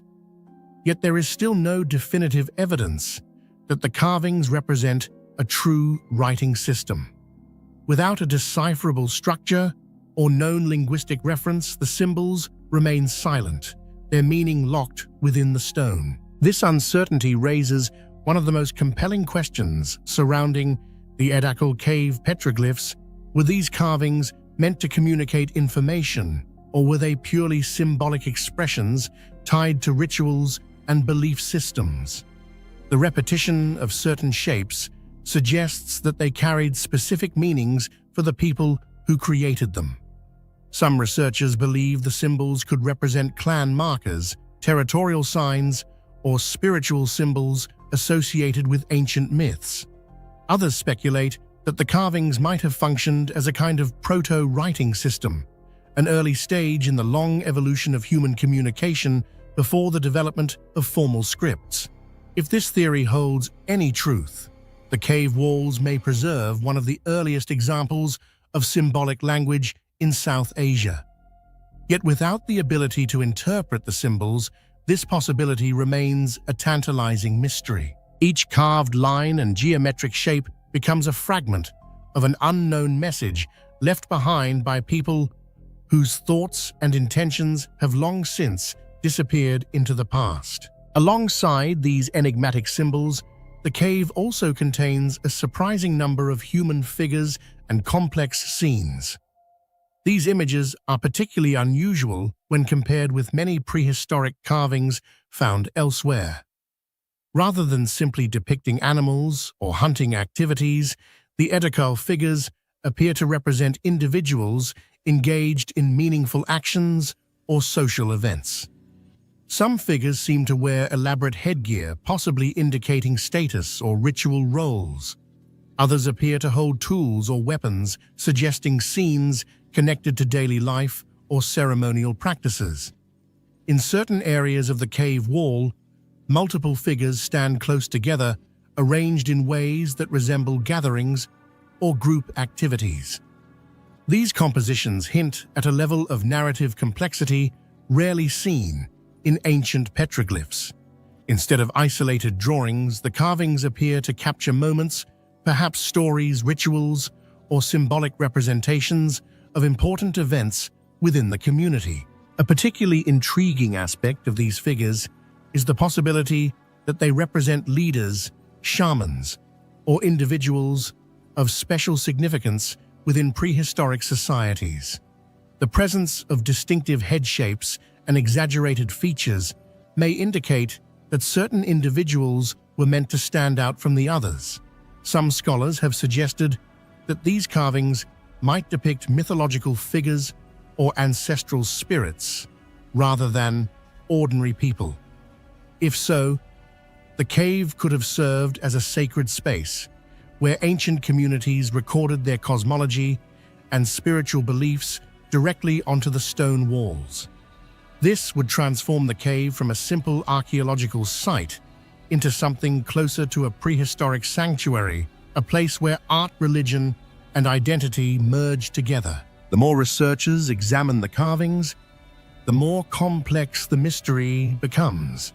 Instead of presenting a single, clear narrative, the cave seems to contain fragments of many different stories layered across time. One generation may have carved symbols representing its cultural identity, while another added figures associated with rituals or legends. Over centuries, these images accumulated, gradually covering the stone surfaces with a dense network of engravings that reflect changing beliefs and traditions. In this way, the cave functions almost like a cultural memory bank, preserving traces of human thought art from long before written history.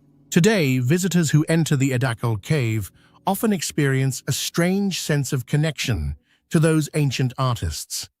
The carvings are not polished sculptures or carefully painted murals. They are rough, direct marks, carved by human hands into solid rock thousands of years ago. Each line required effort, patience, and intention. Whoever created them must have believed that the act of carving carried meaning, perhaps spiritual, social, or symbolic. Yet despite decades of study, the true purpose of these images remains uncertain. Were they messages meant to be understood by future generations, or were they sacred symbols intended only for those who already knew their meaning? The Edakkal cave petroglyphs continue to challenge modern assumptions about prehistoric cultures in the Indian subcontinent. They suggest that long before formal civilizations emerged, early communities were already capable of complex, symbolic expression and visual storytelling. Whether these carvings represent early writing, ritual art, or something entirely different, they reveal a level of intellectual and cultural sophistication that still surprises researchers today. And perhaps the greatest mystery of all is that the answers may still be hidden within the stone itself, waiting for someone to finally understand the language of these ancient marks carved into the heart of the mountain.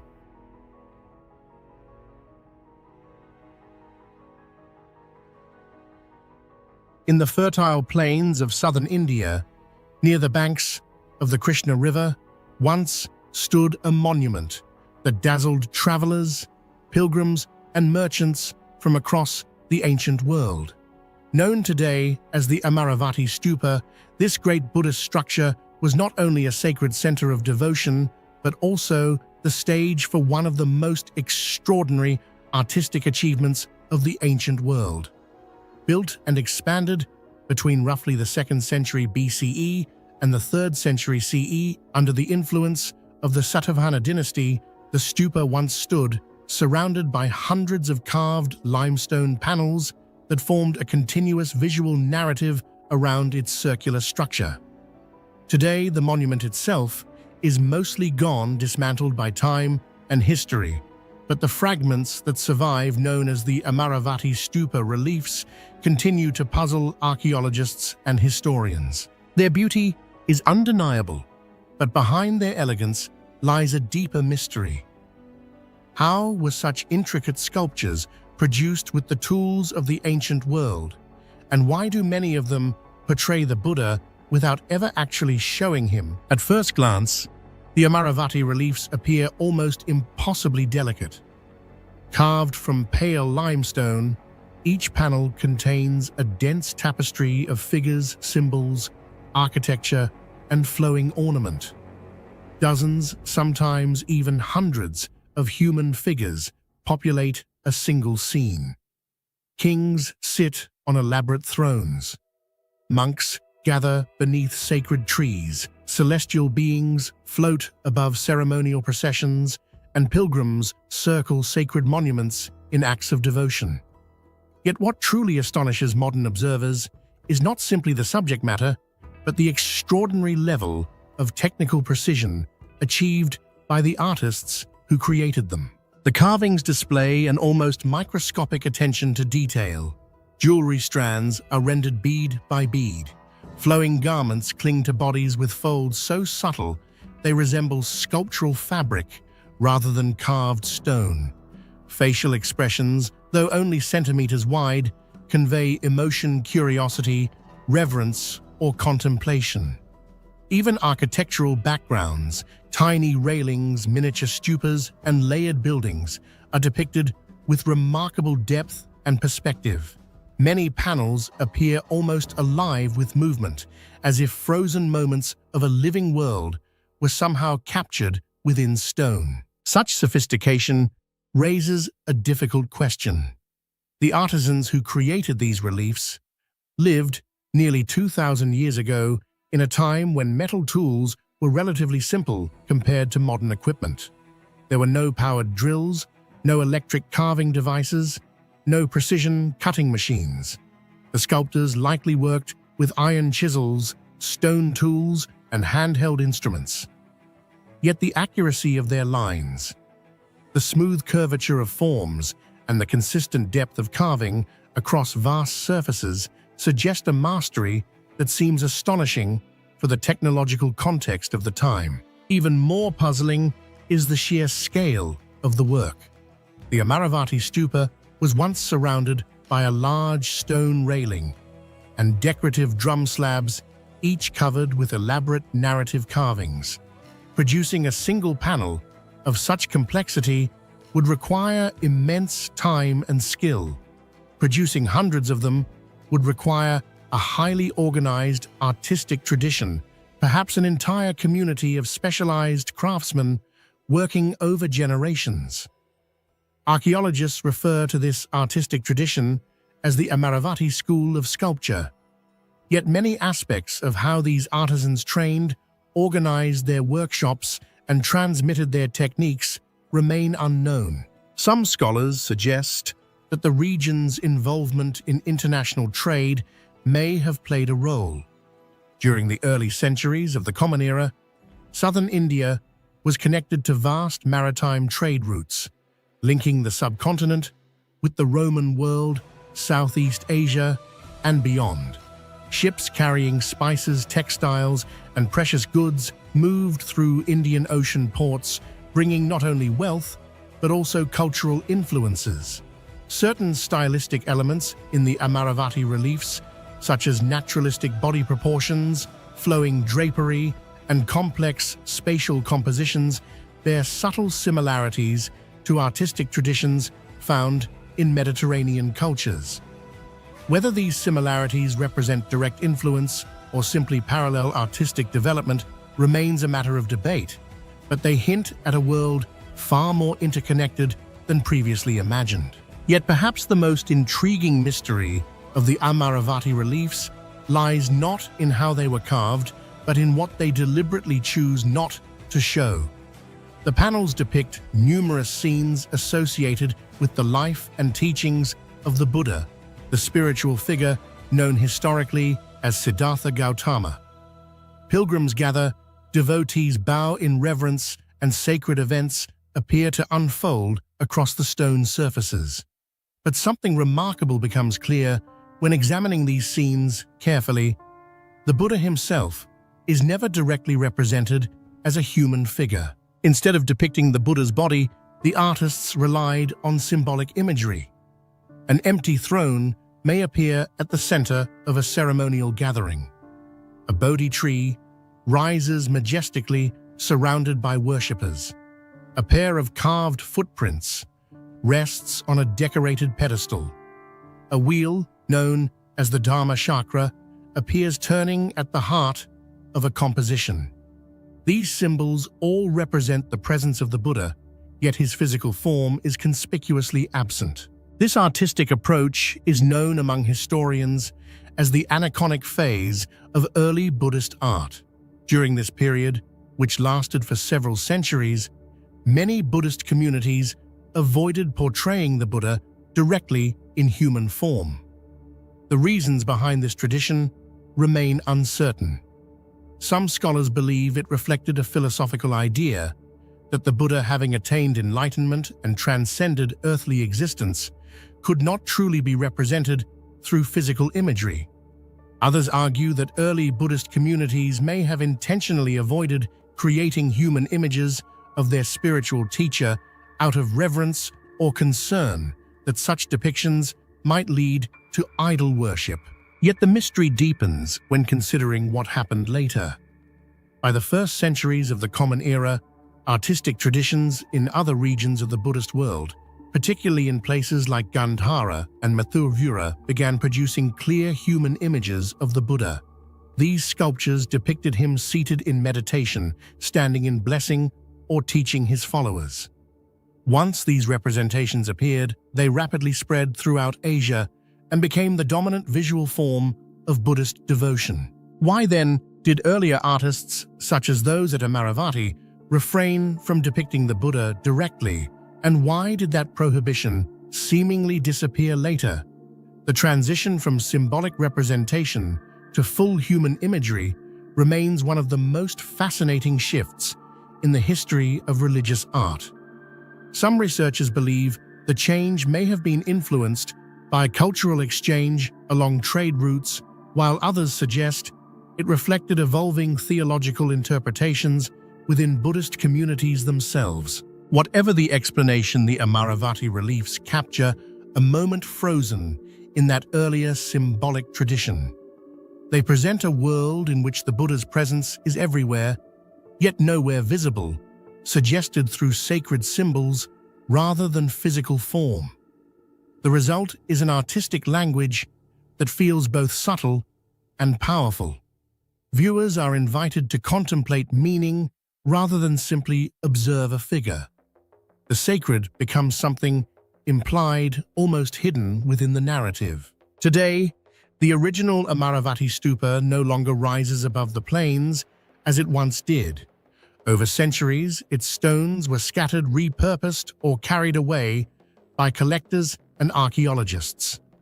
Many of the surviving relief panels are now housed in museums such as the British Museum and the Government Museum Chennai, far from the landscape where they were first carved. Yet even as isolated fragments, they continue to reveal glimpses of an artistic world, both technically astonishing and spiritually profound. The Amaravati reliefs remind us that ancient civilizations often possessed levels of craftsmanship and conceptual sophistication that challenge modern assumptions about technological progress. With simple tools and extraordinary patience, artists transformed blocks of stone into intricate visual narratives that still captivate observers 2 millennia later. And within those carvings lies an enduring enigma, a sacred story told with remarkable clarity, yet centered on a figure who is never shown. In this quiet absence, the Amaravati sculptures may reveal their deepest mystery. Sometimes the most powerful presence in art is not what is carved into the stone, but what the artists chose to leave unseen.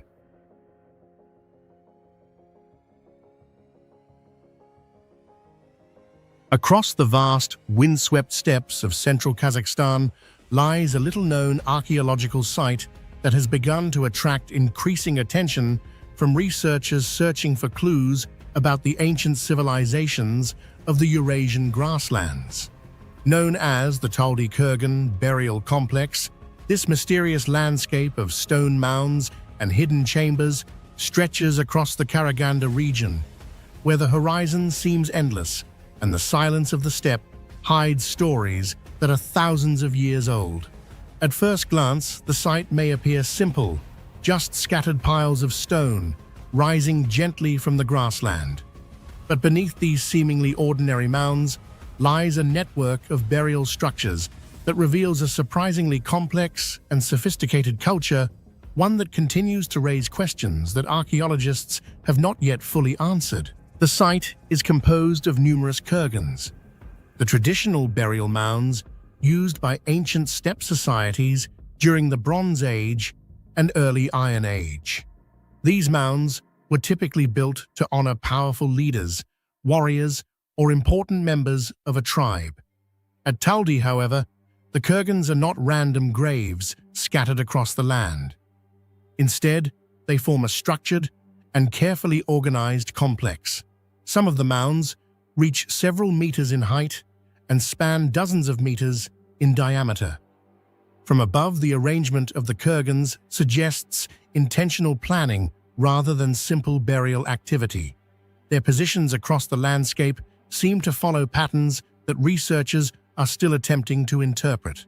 One of the most striking features of the Taldi complex is the presence of large stone rings surrounding many of the burial mounds. Massive stones, some weighing hundreds of kilograms, were transported and carefully positioned to create circular formations around the central burial chambers. What makes this even more puzzling is the geography of the surrounding region. The immediate area of the steppe does not naturally provide abundant large stones, meaning the builders had to transport these heavy materials from distant locations. How these ancient communities managed to move such heavy stones across the open grasslands remains uncertain. Unlike civilizations that relied on large permanent settlements and complex infrastructure, the steppe cultures are often described as semi-nomadic. Yet the construction of these massive stone arrangements suggests a level of organization and labor coordination that challenges this assumption. Beneath the surface of the kurgans, archaeologists have uncovered another layer of mystery. Many of the burial mounds contain carefully constructed stone burial chambers, sometimes referred to as stone box graves.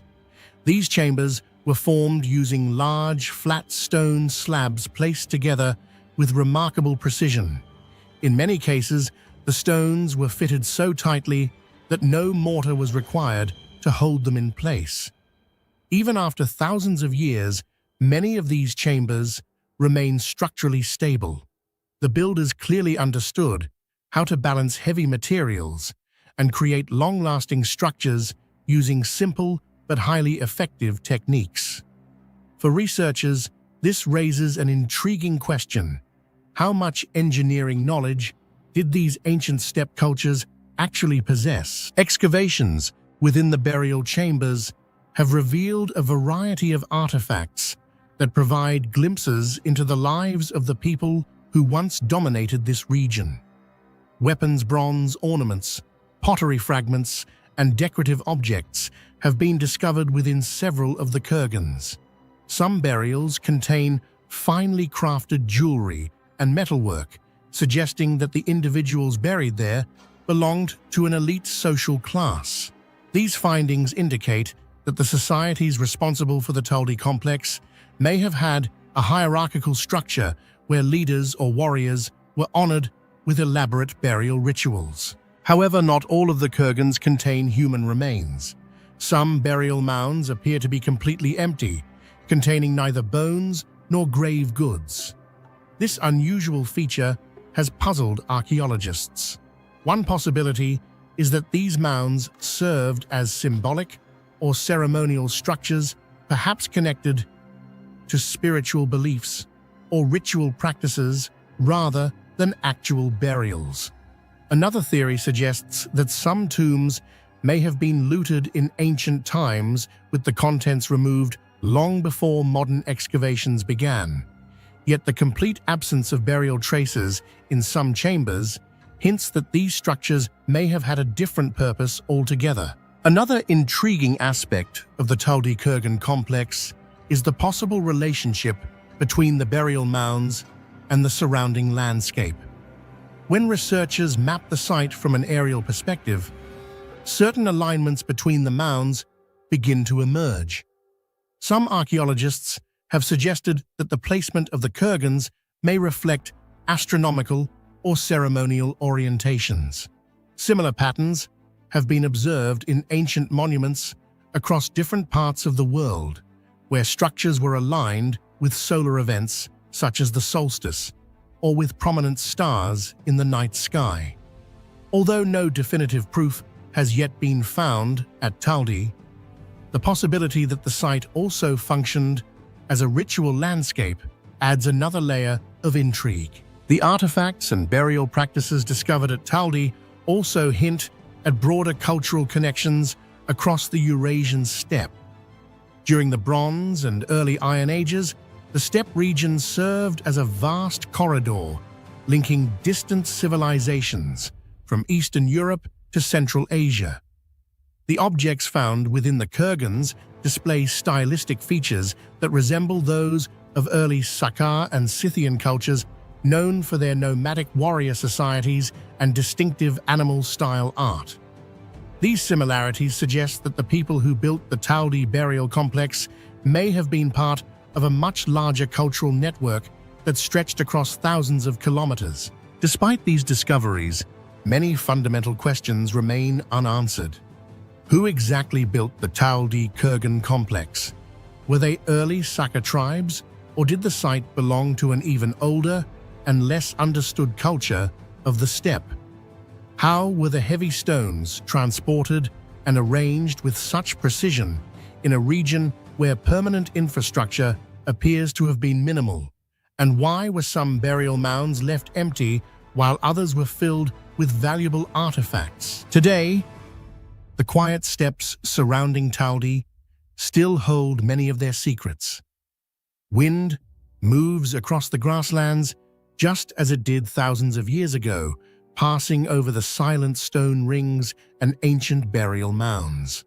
Beneath those stones lie the traces of a society that once thrived in this harsh and open environment.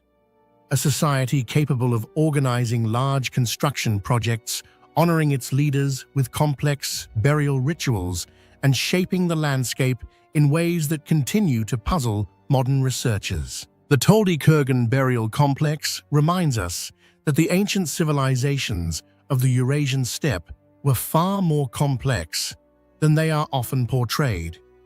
While written records from these cultures are scarce, the monuments they left behind continue to speak through stone soil and carefully constructed tombs. And as archaeologists continue to study the site, each new discovery brings us a little closer to understanding the people who built these mysterious monuments on the endless grasslands of Central Asia. Yet for now, Taldi remains one of the steppes most intriguing archaeological enigmas, a silent field of ancient graves that still guards many of its secrets beneath the surface.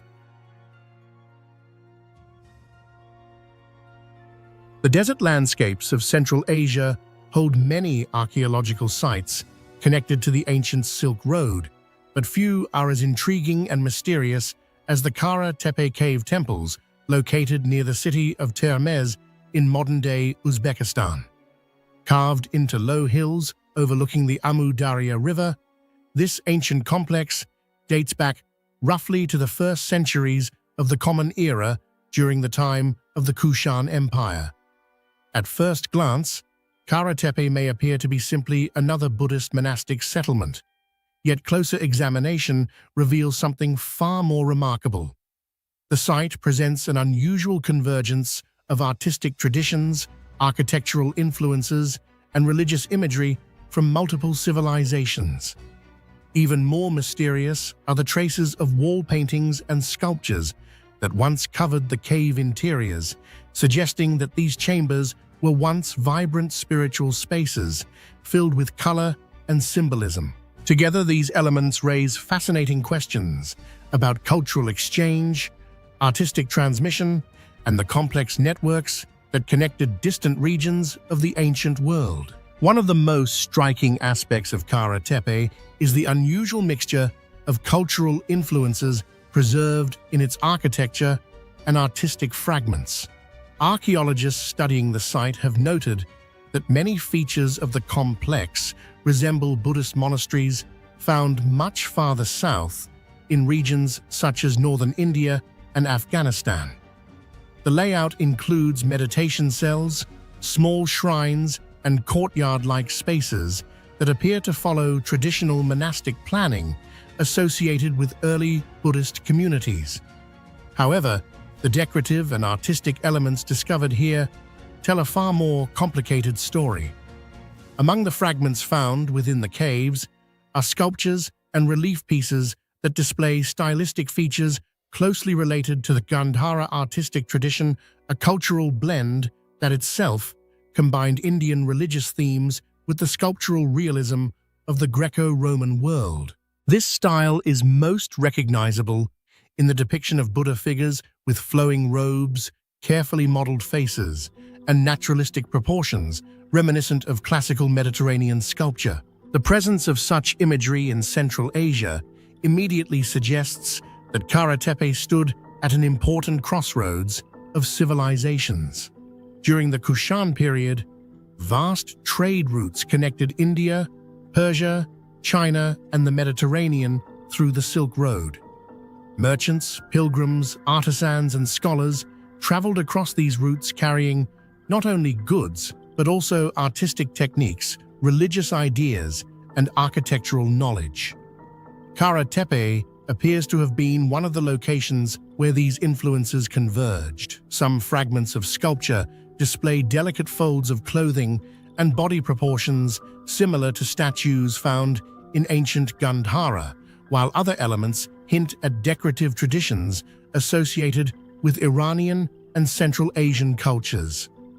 In certain carvings, the treatment of facial features and ornamental details appears subtly different from the classical Gandharan style, suggesting that local artists may have adapted foreign artistic traditions into their own regional forms. This blending of styles raises an intriguing historical puzzle. How did such a remote monastic complex become a place where artistic traditions from several distant civilizations intersected? One explanation lies in the extraordinary mobility of artisans and craftsmen along the Silk Road. Workshops and artistic schools did not exist in isolation. Instead, techniques were passed from region to region through apprenticeship trade networks and traveling religious communities.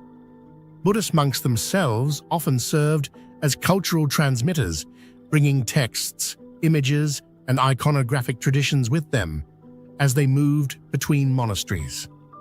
Karatepe may therefore represent not a single artistic tradition, but rather a living cultural experiment where influences from India, Hellenistic territories, and Central Asia were gradually fused into a unique visual language. Equally fascinating are the remains of the wall decorations that once covered the interiors of many caves.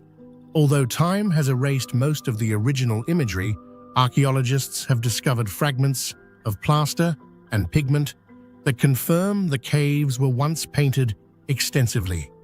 These traces suggest that the walls may have been decorated with scenes from Buddhist teachings, symbolic motifs, and possibly images of monks or donors. In their original state, these paintings likely transformed the austere stone chambers into vibrant ceremonial spaces filled with color and narrative imagery. The presence of painted surfaces indicates that the caves were not merely places for meditation, but also served as ritual environments designed to inspire devotion and contemplation. Some surviving fragments hint at the complexity of these lost murals. Small sections of painted plaster reveal the use of red ochre and other mineral pigments applied carefully onto prepared surfaces.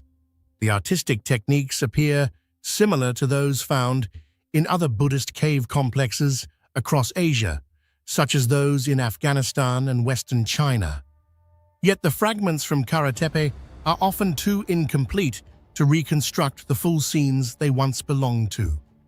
This partial survival leaves modern researchers with only glimpses of the original visual program that once adorned the temple interiors. Alongside the paintings, archaeologists also uncovered numerous pieces of sculptural decoration. Broken statues, relief fragments, and small decorative elements suggest that many caves contained carefully arranged altars and shrines.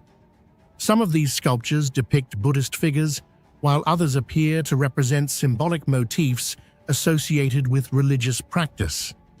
The statues were often made from clay or stucco rather than solid stone, allowing artisans to create intricate details and expressive forms. These materials, however, are far more vulnerable to erosion and damage than stone, which explains why many of the original sculptures survive only in fragments today.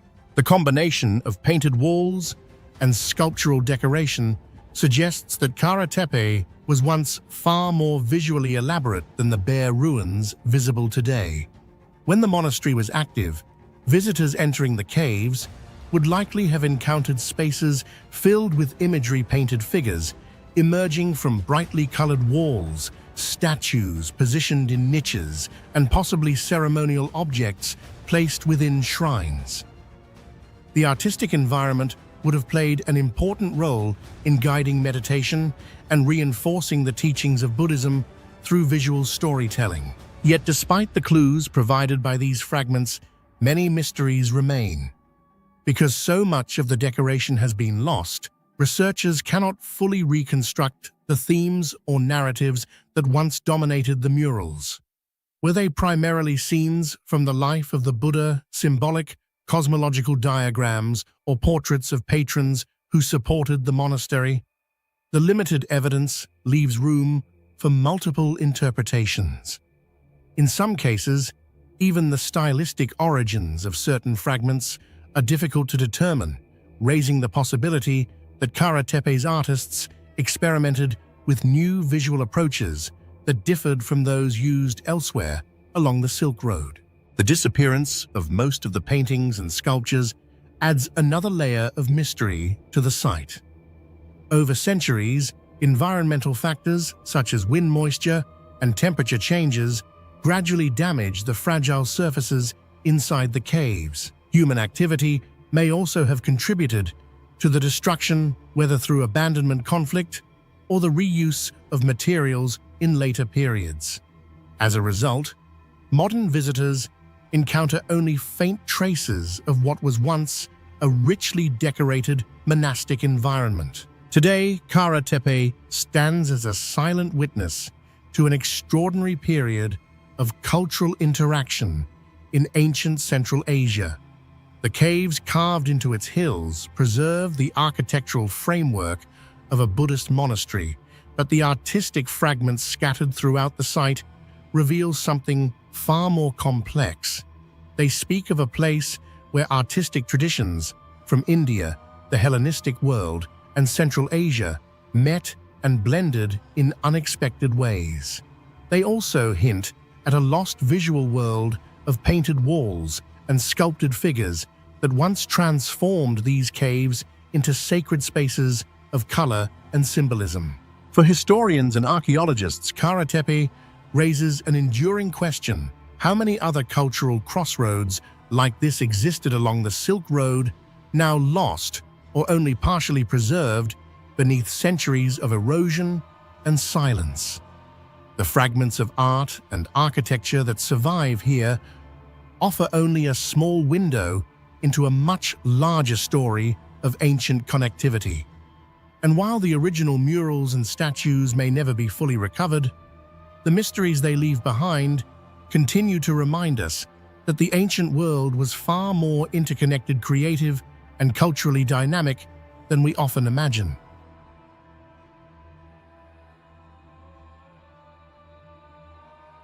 There are ancient cities that whisper their stories through broken walls and scattered ruins, places where time has blurred events into silence and ambiguity. And then there is Tel Lachish, a place that does not whisper at all, but instead confronts us with something far more unsettling, a moment of destruction frozen so vividly in space and time that it feels almost immediate. Lachish is not merely an archaeological site. It is one of the very few locations on Earth where the physical remains of a battle, the written words of its defenders, and the visual propaganda of its attackers all converge into a single, haunting narrative. And yet, despite this overwhelming abundance of evidence, the deeper truth of what happened here remains frustratingly incomplete, as if the city itself is holding back the final piece of its story. Located in the rolling lowlands of the Shepela region, Lachish occupied a position of immense strategic importance in the ancient Near East. It stood between the fertile coastal plains and the highlands of Judah, effectively acting as a gateway that controlled movement, trade, and military campaigns across the region. Any empire seeking dominance in this landscape would inevitably be drawn to Lachish, not as a secondary objective, but as a critical prize. Its builders clearly understood this reality, constructing formidable defensive systems, including thick fortification walls, complex gate structures, and elevated terrain advantages that transform the city into a powerful stronghold. Lachish was not designed for peace. It was engineered for survival in a world where conflict was expected, inevitable, and constant. Yet history has shown that even the most carefully designed defenses can become meaningless when faced with an enemy that operates on a different level of organization and intent. The rediscovery of Lachish did not come as a sudden revelation, but as a gradual unfolding of clues buried beneath centuries of accumulated soil and debris. Early explorers recognized the Tel as a significant site, but it was not until systematic excavations in the 20th century that its true importance began to emerge. Archaeologists uncovered a massive destruction layer unmistakable in its composition of ash-shattered structures and scattered weapons. They revealed a city gate complex of unusual sophistication, suggesting advanced planning and administrative control. Most strikingly, they identified physical traces of a siege that had unfolded not just in theory, but in tangible, measurable reality. At the same time, thousands of kilometers away in London, the halls of the British Museum held an extraordinary parallel record stone reliefs commissioned by the Assyrian king Sennacherib, depicting in intricate detail the conquest of Lachish. For perhaps the first time in archaeology, a battlefield on the ground could be directly matched with a visual narrative created by the very forces that destroyed it, as if history had been captured simultaneously from opposing perspectives. Among all the discoveries at Lachish, one stands out as both physically imposing and intellectually unsettling: the siege ram. This massive incline of stone and earth pressed against the city's defensive walls is not a reconstruction or theoretical model, but a real structure that still exists today. It represents the only known surviving Assyrian siege ramp, and its presence raises profound questions about the capabilities of ancient military engineering. Constructed under active combat conditions, the ramp allowed Assyrian forces to move heavy battering rams upward toward the walls, effectively neutralizing the defensive advantage of elevation. The scale of this undertaking implies thousands of laborers' coordinated logistics and an advanced understanding of construction techniques under pressure. Yet the speed at which such a structure must have been built, combined with the simultaneous demands of warfare, challenges our assumptions about what ancient armies were capable of achieving. It suggests a level of efficiency and organization that feels strikingly modern, as though the Assyrian war machine operated with a precision far beyond what we typically associate with the ancient world. Beneath the visible ruins lies another layer of evidence, one that speaks not of construction, but of destruction. The ash layer discovered across Lachish is thick, consistent, and unmistakable, indicating a sudden and catastrophic event, rather than a gradual decline. Within this layer, archaeologists found arrowheads embedded in walls, sling stones scattered across open spaces, and the collapsed remains of buildings that appear to have fallen almost simultaneously. The distribution of these artifacts suggests that the final assault was not prolonged, but swift and overwhelming, a coordinated breach that left little opportunity for organized resistance. This raises a deeply unsettling possibility that Lachish did not simply fall because its defenses were inadequate, but because something within the city itself may have failed at a critical moment. Whether this failure took the form of internal collapse, miscommunication, or psychological breakdown remains unknown, but the evidence hints at a complexity that goes beyond a simple narrative of attack and defeat. Perhaps the most human and haunting aspect of Lachish comes not from its architecture or its destruction, but from the fragile fragments of writing known as the Lachish letters. These inscribed pottery shards preserve messages exchanged between military officials in the final days before the city's fall.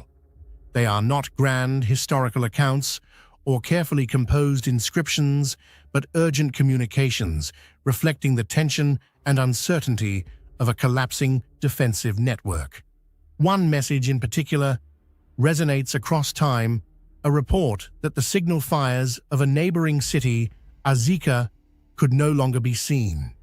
This single line reveals a chilling reality, that Lachish was not isolated by geography, but by the systematic destruction of its surrounding allies.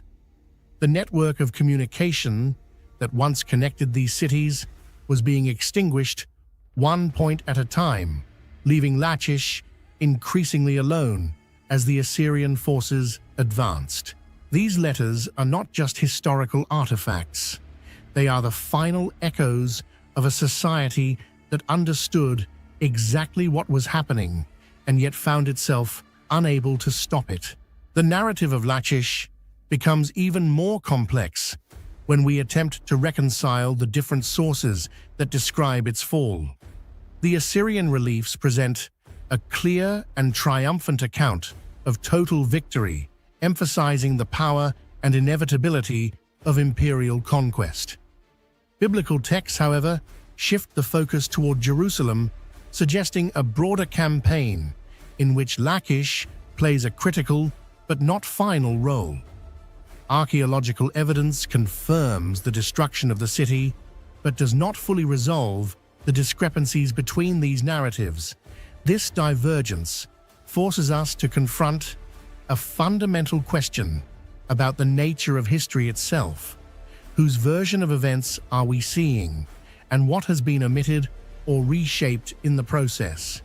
It is entirely possible that Lachish was not merely conquered, but deliberately showcased its destruction, transformed into a message intended to intimidate other cities into submission.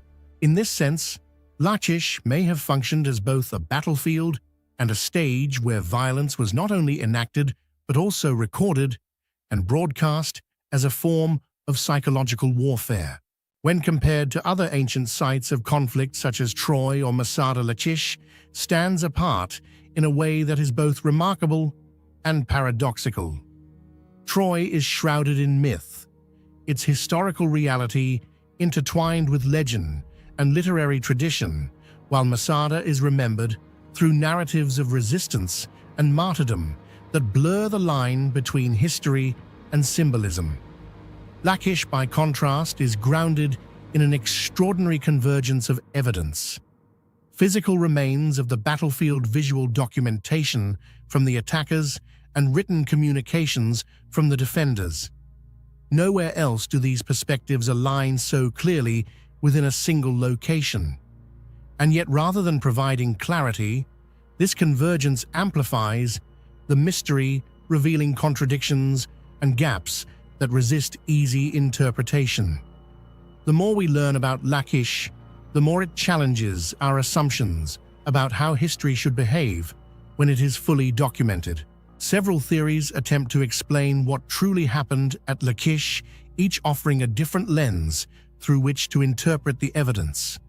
One perspective emphasizes the overwhelming quvvat of the Assyrian military, suggesting that superior technology, discipline, and numbers were sufficient to guarantee victory.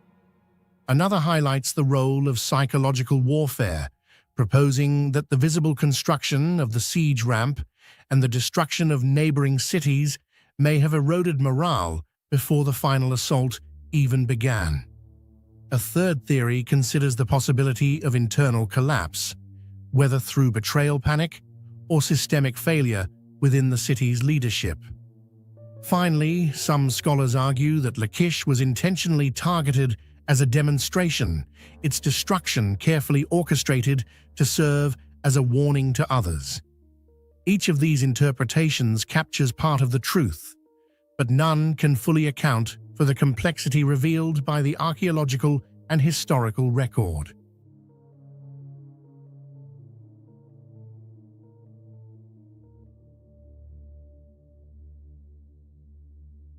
There are places in the world where history feels distant, silent, and complete, sealed beneath dust and time, as if their stories have already been told and resolved.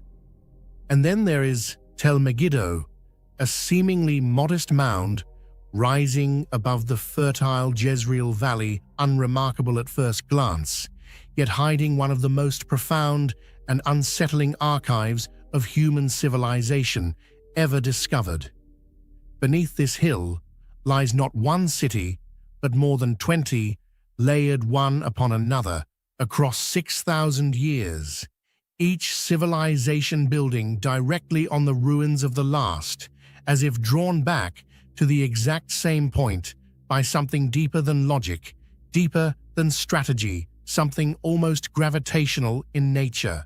Geographically, Megiddo should matter, but not this much. It sits along the ancient Via Maris, the great artery connecting Egypt with Mesopotamia, a corridor through which armies, merchants, and entire cultures flowed for millennia, making it undeniably strategic, undeniably valuable. Yet the ancient world was filled with strategic locations, crossroads, and fertile plains, and still Megiddo stands apart. It was not merely occupied, it was contested, destroyed, and rebuilt again and again, with an intensity that borders on obsession. Egyptian pharaohs marched here to secure dominance. Assyrian kings crushed resistance upon this ground, Babylonian forces reshaped the political order here, and even in the modern era, armies once again clashed across the same fields. The question is no longer why Megiddo was important, but why it was unavoidable. When systematic excavations began in the early 20th century, archaeologists expected to uncover the remains of a significant ancient city. What they found instead was something far more complex and far more disturbing in its implications. More than 25 distinct layers of settlement emerged from the earth, each representing a different civilization, a different era, a different story, yet all occupying the same physical space. These were not accidental overlaps. They were deliberate reconstruction cycles of destruction followed by return. Cities rose, were burned or abandoned, and then rebuilt directly on top of their own ruins, as if leaving the site was never truly an option. This pattern suggests not just continuity, but compulsion, raising the possibility that Megiddo was more than a strategic point.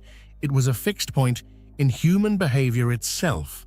Among the most astonishing features uncovered at Megiddo is its subterranean water system, an engineering achievement so advanced it challenges our assumptions about ancient technological capability.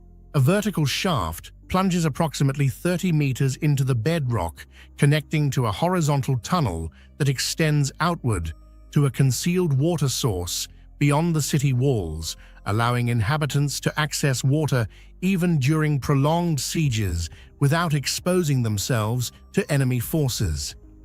This was not a crude excavation, but a precisely calculated system, requiring knowledge of geometry, structural integrity, and coordinated labor on a scale that seems improbable for its time.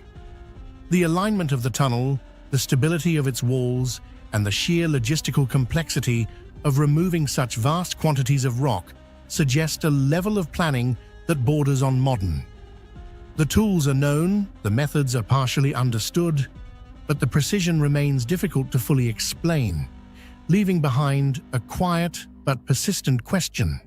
How did they achieve this level of accuracy without the instruments we consider essential today?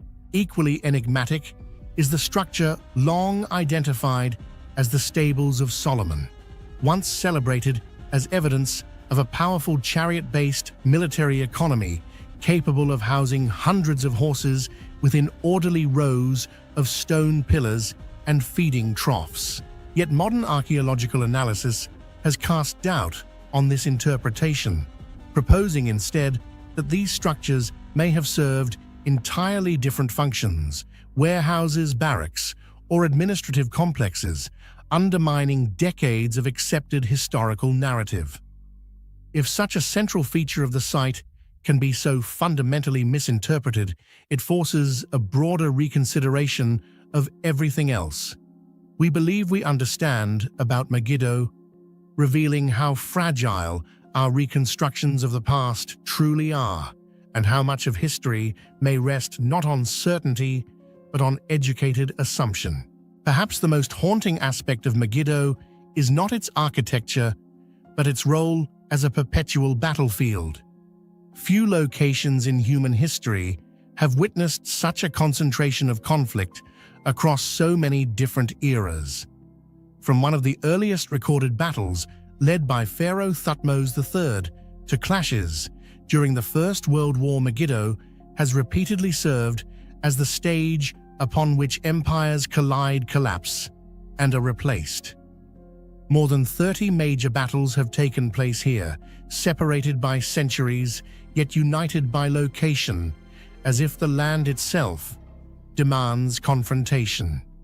This repetition creates the impression of a cycle, a loop in which history does not progress forward but circles back upon itself, replaying the same patterns of ambition, conflict, and destruction.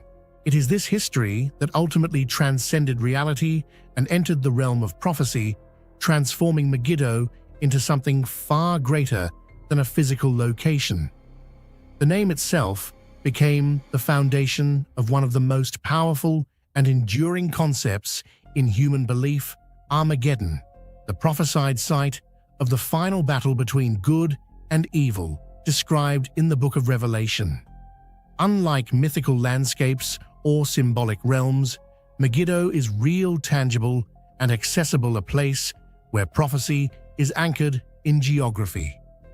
This convergence of history and belief raises a profound and unsettling possibility that the idea of Armageddon was not arbitrarily assigned, but emerged naturally from the site's long and violent past, as if generations of conflict imprinted meaning onto the land until it became synonymous with the ultimate confrontation.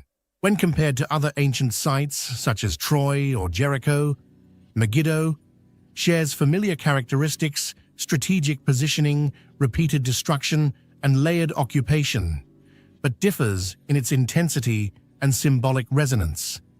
Troy is remembered largely through myth, its historical reality intertwined with legend, while Jericho stands as one of the oldest continuously inhabited cities on Earth.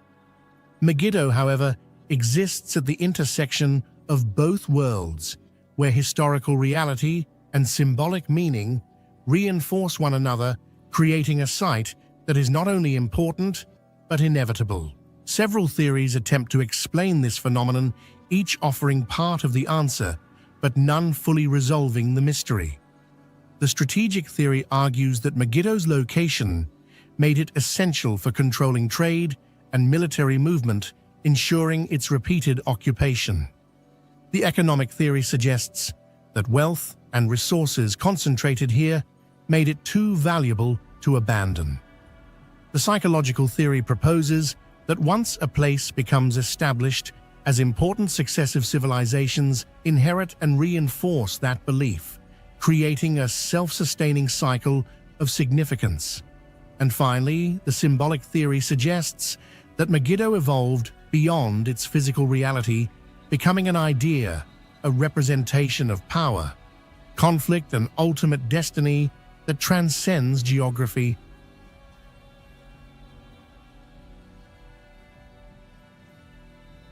Across the vast steppes of Kazakhstan, where the horizon seems to stretch endlessly and cold winds can sweep across hundreds of kilometers without encountering any natural barriers, there exists a mysterious archaeological site known as the Buluja Megalithic Sanctuary.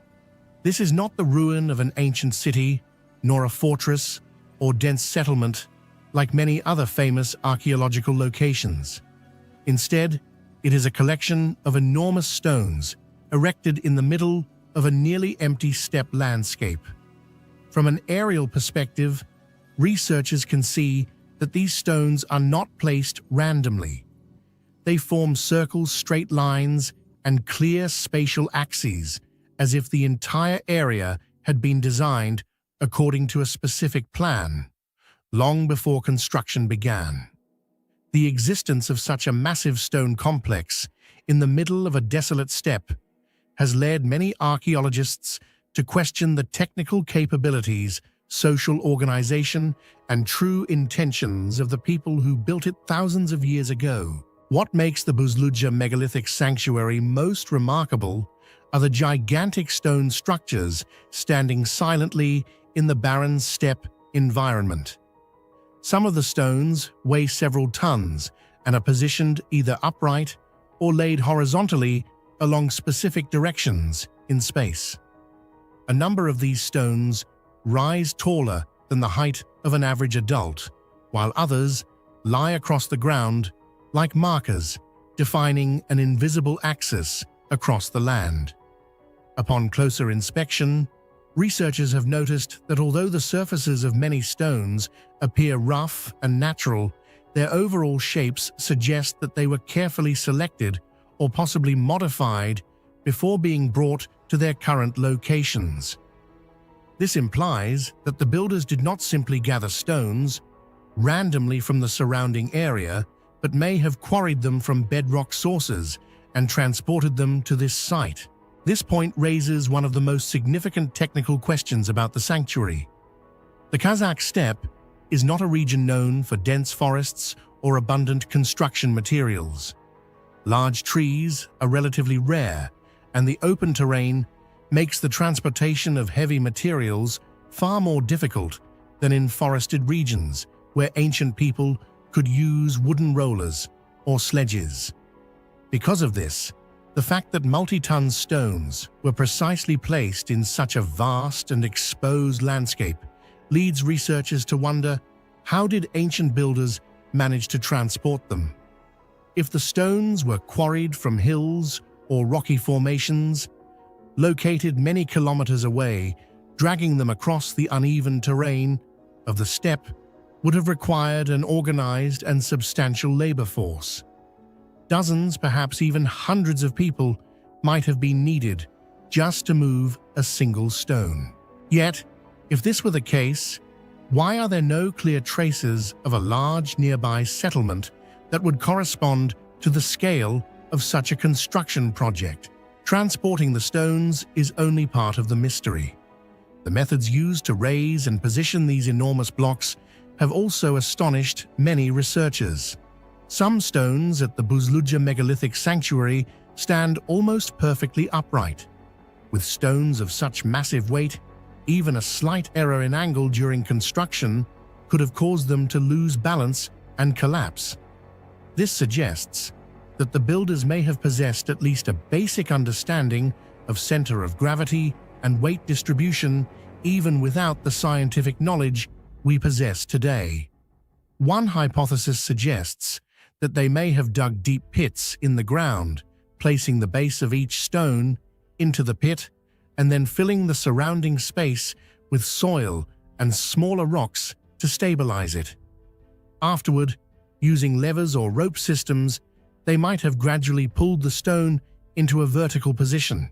However, even with such methods, lifting a multi-ton stone from a horizontal position into an upright stance would have been an extremely difficult task without scaffolding or complex pulley systems. Another factor that makes the site particularly intriguing is the way the stones appear to be arranged along axes that may hold astronomical significance. When archaeologists analyze the overall layout of the sanctuary, they find that certain stone alignments may correspond with the rising or setting positions of the sun during specific times of the year, such as the summer or winter solstices. If this interpretation is correct, the Buluja megalithic sanctuary may once have functioned as a form of ancient astronomical observatory.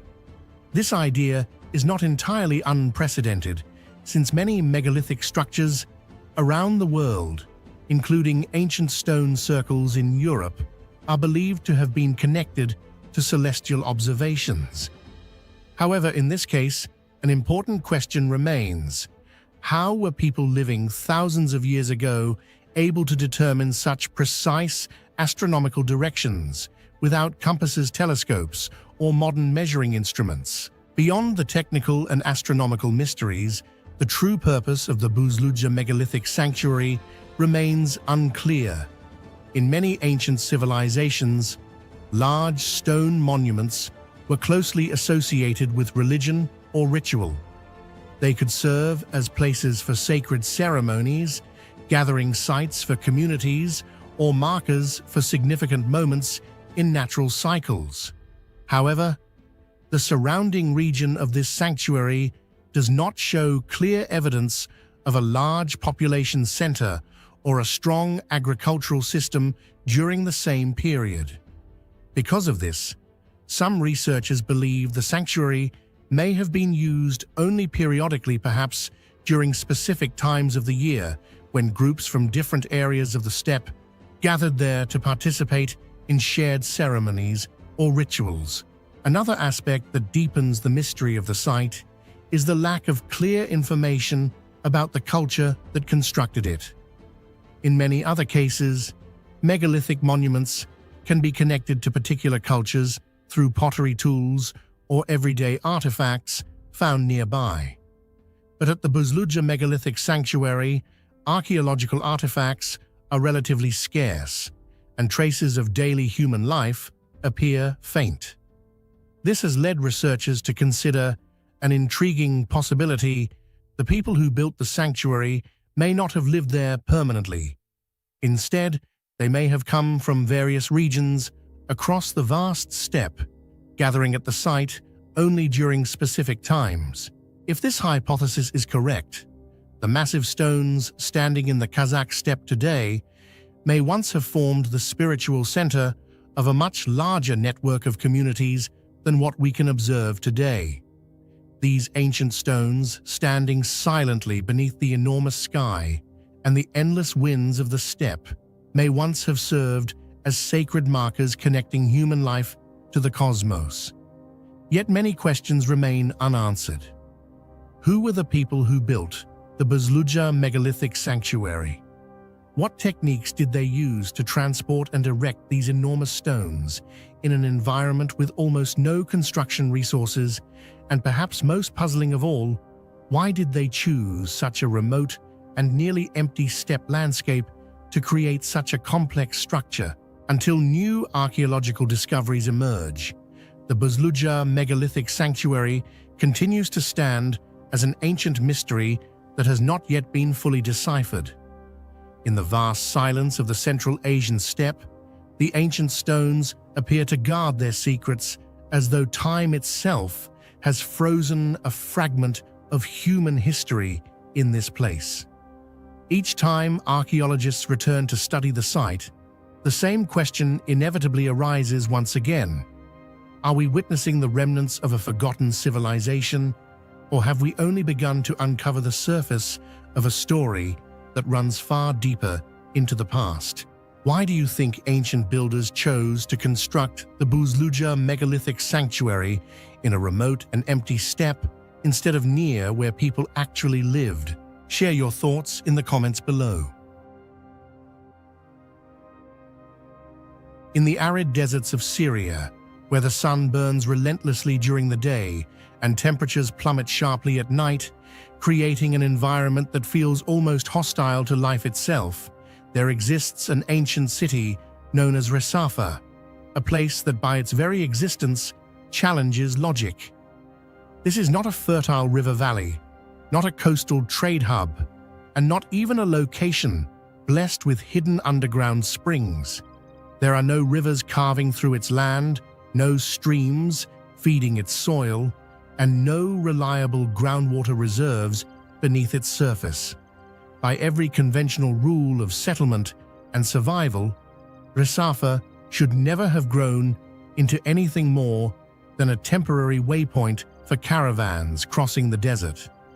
And yet history tells a radically different story. Resafa was once a thriving urban center, a fortified stronghold, and one of the most important religious pilgrimage destinations of its time. Thousands of people lived, worked, worshipped, and endured here for extended periods, transforming what should have been an empty, lifeless stretch of desert into a vibrant and enduring city. The scale of its development suggests not just survival, but stability, something that should have been impossible in such an unforgiving environment. This contradiction forces us to confront a fundamental and unsettling question. How can a city flourish in a place where the most basic requirement for life, water, is almost entirely absent? The answer lies hidden beneath the surface of the city, embedded in a system so advanced that it continues to puzzle modern engineers and archaeologists. Resafa's vast rainwater harvesting and storage network. Unlike the great civilizations of the ancient world that rose along dependable water sources such as the Nile or the Euphrates, the inhabitants of Resafa were forced to rely on something far more unpredictable, rare and fleeting: desert rainfall. But instead of viewing this limitation as a death sentence, they transformed it into the cornerstone of an engineering system that appears astonishingly ahead of its time. The entire city was designed as a living machine for capturing water. Every structure, every surface, and every pathway played a role in this system. Rooftops were not just shelters, they were catchment devices. Streets were not merely for movement. They were subtly engineered channels guiding water flow. Even the natural slope of the terrain appears to have been carefully considered and possibly modified to optimize the movement of rainwater. When the rare desert rain fell, it did not soak randomly into the ground or evaporate under the heat. It was immediately captured, directed, and preserved with remarkable efficiency. Water flowed from countless small collection points into an interconnected network of channels, gradually merging into larger conduits that carried it toward massive underground cisterns. These cisterns were engineering masterpieces in their own right.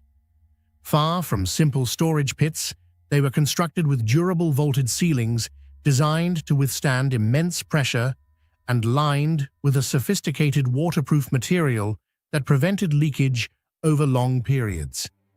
The precision of this construction is staggering, especially considering the technological limitations typically associated with ancient societies. What makes this system even more extraordinary is its scale and accuracy. The storage capacity of these underground reservoirs was sufficient to sustain the entire population of Resafa through extended periods of drought. In a region where rainfall is both scarce and unpredictable, achieving such a balance would have required precise calculations, estimating how much rain could be captured, how much water each person would need, and how long it would have to last. This implies a deep understanding of environmental patterns, resource management, and possibly even statistical prediction. But the challenges did not end with collection and storage. Preserving water in the desert is arguably even more difficult than acquiring it. High temperatures and relentless sunlight accelerate evaporation, threatening to deplete reserves long before they can be used. To combat this, the people of Resafa engineered their cisterns deep underground, where the earth itself acted as insulation, maintaining cooler and more stable temperatures. The sealed architecture of these reservoirs further minimized exposure to air, drastically reducing evaporation. The mysterious waterproof coating used inside the cisterns, still not fully understood, today suggests a level of material science that raises even more questions than answers. Some scholars believe that this system reflects not only technical skill, but also an intimate understanding of the desert's rhythms. The inhabitants of Resafa may have observed patterns in rainfall, wind, and seasonal shifts, allowing them to anticipate and prepare for the rare moments when water would become available. In this sense, the city was not just engineered, it was synchronized with its environment. This leads to a provocative possibility: did the builders of Resafa possess a form of environmental knowledge or predictive capability that has since been lost to history? Beyond its water system, Resafa presents another enigma: its massive defensive walls. The city is encircled by thick, towering stone fortifications, complete with watchtowers that give it the appearance of a fortress rising from the emptiness of the desert. Constructing such monumental defenses in an environment where resources are scarce and transportation is immensely difficult would have required extraordinary effort and organization. This raises an important question: why was such a remote and seemingly isolated city so heavily fortified? Was it protecting its inhabitants from external threats such as raiders or rival powers? Or was it safeguarding something far more valuable, perhaps the very water system that made life there possible?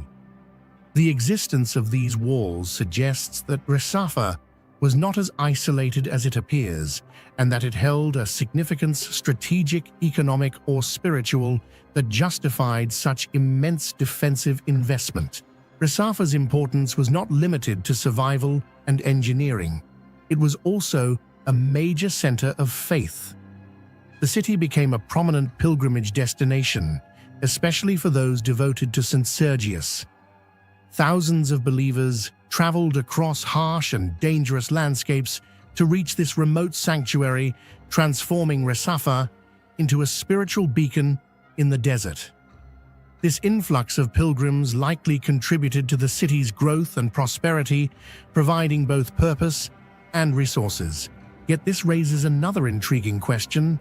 Did the city's religious significance inspire the development of its advanced water systems, or did its ability to sustain life in such an improbable location elevate it to sacred status?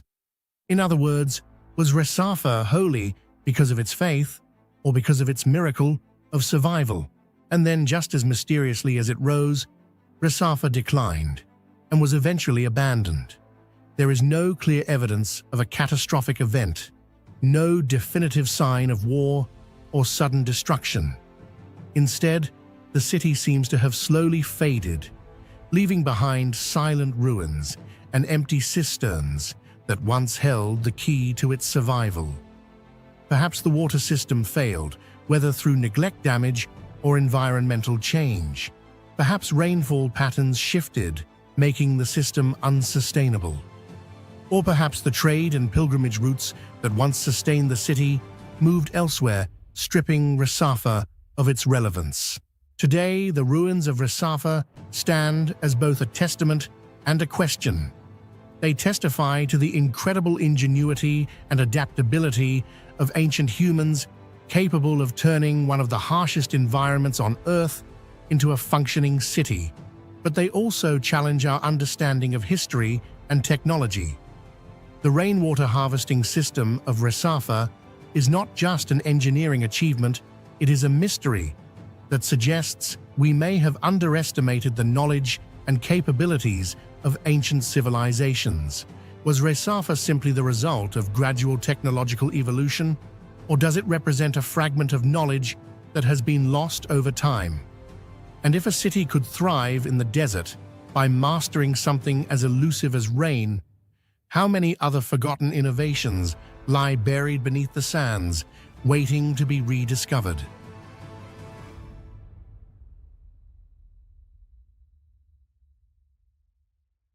Arianda, ancient city, is not merely a silent set of ruins resting on a mountainside in the Lycian region of Turkey. It stands as a vivid testament to the engineering intelligence of ancient humans, a place where every stone block, every terrace, and every flow of water was controlled with a level of precision that still challenges modern science. The city was constructed on a slope so steep it borders on the impossible, where even a minor miscalculation could have triggered a catastrophic chain collapse of the entire structure.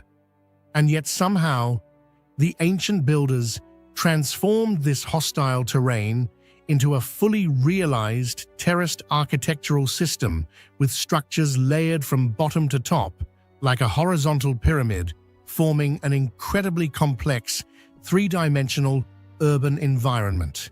This was not simply construction, it was domination over gravity itself. Each terrace had to support not only its own weight, but also the accumulated pressure of everything above it: buildings, people, water, and shifting soil. A single weak point could have caused progressive collapse across multiple levels. Yet against all odds, large portions of Arianda still stand today. This raises an unsettling question. Were these builders operating purely on intuition, or did they possess a structured understanding of balance, weight distribution, and terrain stability that we have underestimated? And if such knowledge existed, where did it come from? And why does it seem to vanish from the historical record? What makes Arianda truly remarkable is not just its appearance, but the way it defies nature. While most ancient cities were built on flat land to minimize geological risk, Arianda challenges that fundamental principle. Its terraces are not simply stacked, they are reinforced with remarkable sophistication, allowing forces to be distributed downward without triggering major landslides.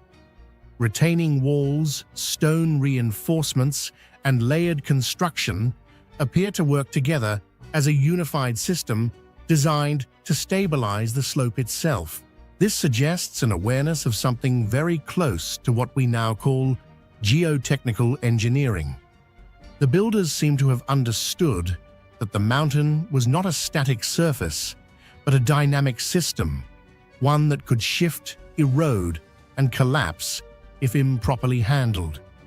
And yet, without modern instruments, soil testing, or mathematical models, they achieved a stability that has lasted for centuries. How did they determine where to reinforce, how thick to build, or how to distribute loads across irregular terrain? Was it purely empirical knowledge passed down over generations, or evidence of a deeper lost methodology? The silence of the ruins offers no direct answer, but the precision of the results suggests something far more advanced than trial and error alone. However, the greatest mystery of Arianda does not lie in its massive stone structures, but in something almost invisible: water.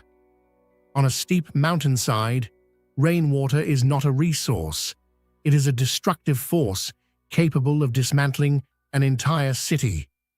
Gravity accelerates every drop, turning rainfall into torrents that can erode soil, destabilize foundations, and trigger landslides within moments. In such an environment, controlling water is not optional. It is the difference between survival and annihilation. And yet, Arianda endured, not for decades, but for centuries. The reason lies in a drainage and erosion control system so precise, so quietly effective, that it becomes easy to overlook until you realize that without it, nothing else could have survived. Archaeological evidence reveals a vast network of channels intricately woven into the city's design. These channels trace the contours of the terraces cut through stone and pass beneath structures, forming a hidden circulatory system that governs the movement of water throughout the entire settlement. But these are not crude ditches carved in haste. They are engineered pathways. Their gradients appear carefully calculated, not too steep to accelerate destructive flow, yet not too shallow to allow stagnation. Water is collected, guided, slowed, and released in stages, moving from higher terraces to lower ones in a controlled sequence. This staged descent reduces kinetic energy, preventing the kind of sudden force that could rip apart soil and stone alike. In modern engineering, such systems require detailed hydrological modeling. Here, it was achieved without computers' equations or digital simulations. This leads to a profound question. How did the builders determine the correct slope for each channel? How did they anticipate the behavior of water during extreme weather events, storms they could not measure, only witness, without rainfall data, without flow, rate calculations? How did they design a system that could withstand variability across decades and centuries? It is tempting to attribute this to long-term observation, but observation alone rarely produces such consistent precision across an entire city. Even more striking is the apparent effort to prevent water infiltration into the soil. In several areas, channels were constructed using tightly fitted stone, minimizing leakage into surrounding ground layers. This reveals an understanding that water does not merely flow across surfaces, it penetrates, weakens, and destabilizes from within. This principle lies at the heart of modern erosion control and slope stabilization. Yet here, it is embedded in a city built thousands of years ago. The system also appears to manage energy, not just movement. Instead of allowing water to cascade directly downhill, the channels often shift direction, break into segments, or alter gradient.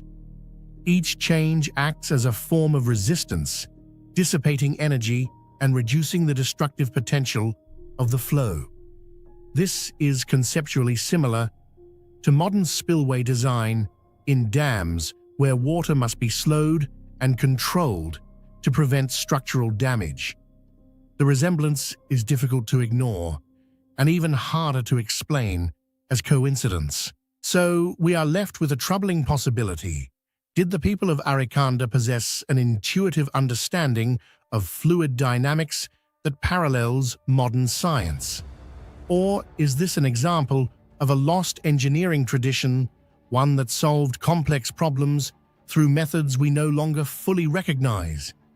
The channels remain silent and functional, but the knowledge that created them has vanished, leaving only questions carved into stone. Beyond its water system, Arianda also features impressive structures such as Roman baths equipped with hypocaust underfloor heating, a technology requiring precise control of heat and airflow. Warm air circulated beneath floors and through walls, maintaining consistent temperatures in an era without thermostats or modern insulation. This alone suggests a sophisticated understanding of airflow dynamics and heat transfer. Meanwhile, the city's stadium and theatre were carved directly into the mountainside, effectively anchored to the terrain. This was not merely aesthetic, it was structural efficiency. By embedding architecture into the mountain, builders reduced material needs while increasing stability. The stone blocks used throughout the city were cut and fitted with such precision that mortar became almost unnecessary, indicating advanced stoneworking techniques and a deep familiarity with material properties. Each of these elements reinforces the same unsettling idea: Arianda was not technologically primitive, it was selectively advanced in ways we are only beginning to fully appreciate. When viewed as a whole, Arianda ceases to be just a city and becomes something far more complex, an integrated engineering system. Every terrace, every wall, every channel, and every building participates in a unified design that balances forces, controls water, and adapts to the mountain itself. It is not a collection of independent structures, but a coordinated mechanism, almost like a living organism, embedded in stone. Water flows through it like blood through veins. Load transfers downward like weight through a skeletal frame. Heat circulates through baths like breath through lungs. Nothing exists in isolation. This level of integration suggests planning on a scale that goes beyond individual construction projects. It implies a vision, an understanding of the city as a system rather than a sum of parts. And that raises yet another question: who conceived this system, and how was such knowledge communicated across generations without being lost or distorted? And this leads us to the final unavoidable question: is Arianda simply the result of gradual technological evolution, or is it evidence of something more, something missing from our understanding of ancient history? When we look at its drainage system, its structural stability, and its integration with the natural environment, we are not just seeing ruins, we are seeing the outcome of decisions made with precision and intent. Yet the methods behind those decisions remain largely invisible. No manuals, no equations, no written explanations survive to guide us. Only the results endure. And those results force us to confront a difficult possibility that ancient civilizations may have known more than we assume, not in the same way we know today, but in ways that were no less effective. So the mystery of Arianda is not just how it was built, but how such knowledge could exist, function so flawlessly, and then disappear, almost without a trace.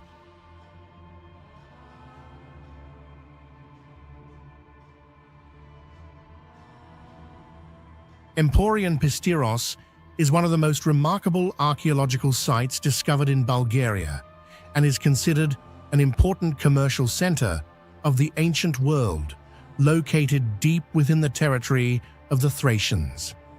Excavations at this site have revealed a fascinating picture of interaction between Greek civilization and the native Thracian tribes around the 5th century BCE. What makes Emporion Pistiros unusual from the very beginning is its location. Unlike most ancient Greek trading cities, which were typically built along coastlines or near major seaports, Pistiros lies far inland, a considerable distance from the Aegean Sea. This raises an intriguing question for archaeologists and historians. Why did the Greeks build such a large trading center in a location that appears inconvenient for maritime trade? Some hypotheses suggest that Pistiros may have been positioned along an important overland trade network connecting the Thracian interior with Greek coastal cities, allowing goods such as precious metals, timber wine, and olive oil to be exchanged on a large scale. However, most of these ancient trade routes have not yet been clearly identified, making Pistiros part of a larger puzzle concerning ancient trade networks that modern science is still attempting to decode. Archaeological excavations at Pistiros have revealed that the site was not merely a temporary settlement for merchants, but rather a city that had been planned in a fairly systematic manner. Streets discovered at the site run along relatively straight axes, dividing different areas of the city in an organized way. Some zones appear to have served as residential areas where merchants and inhabitants lived, while others seem to have functioned as storage facilities or trading spaces. Such spatial organization indicates a notable level of urban planning for an inland commercial center in antiquity. This observation raises another question among researchers: what methods of measurement did ancient builders use to create such an orderly urban structure? In an era when precise measuring instruments were extremely limited, designing and constructing a city with a clear layout would have required practical knowledge of geometry, land measurement, and spatial organization. One of the most impressive discoveries during the excavation of Emporion Pistiros is the system of defensive walls that once surrounded the city. The surviving remains of these fortifications suggest that they were far from simple constructions.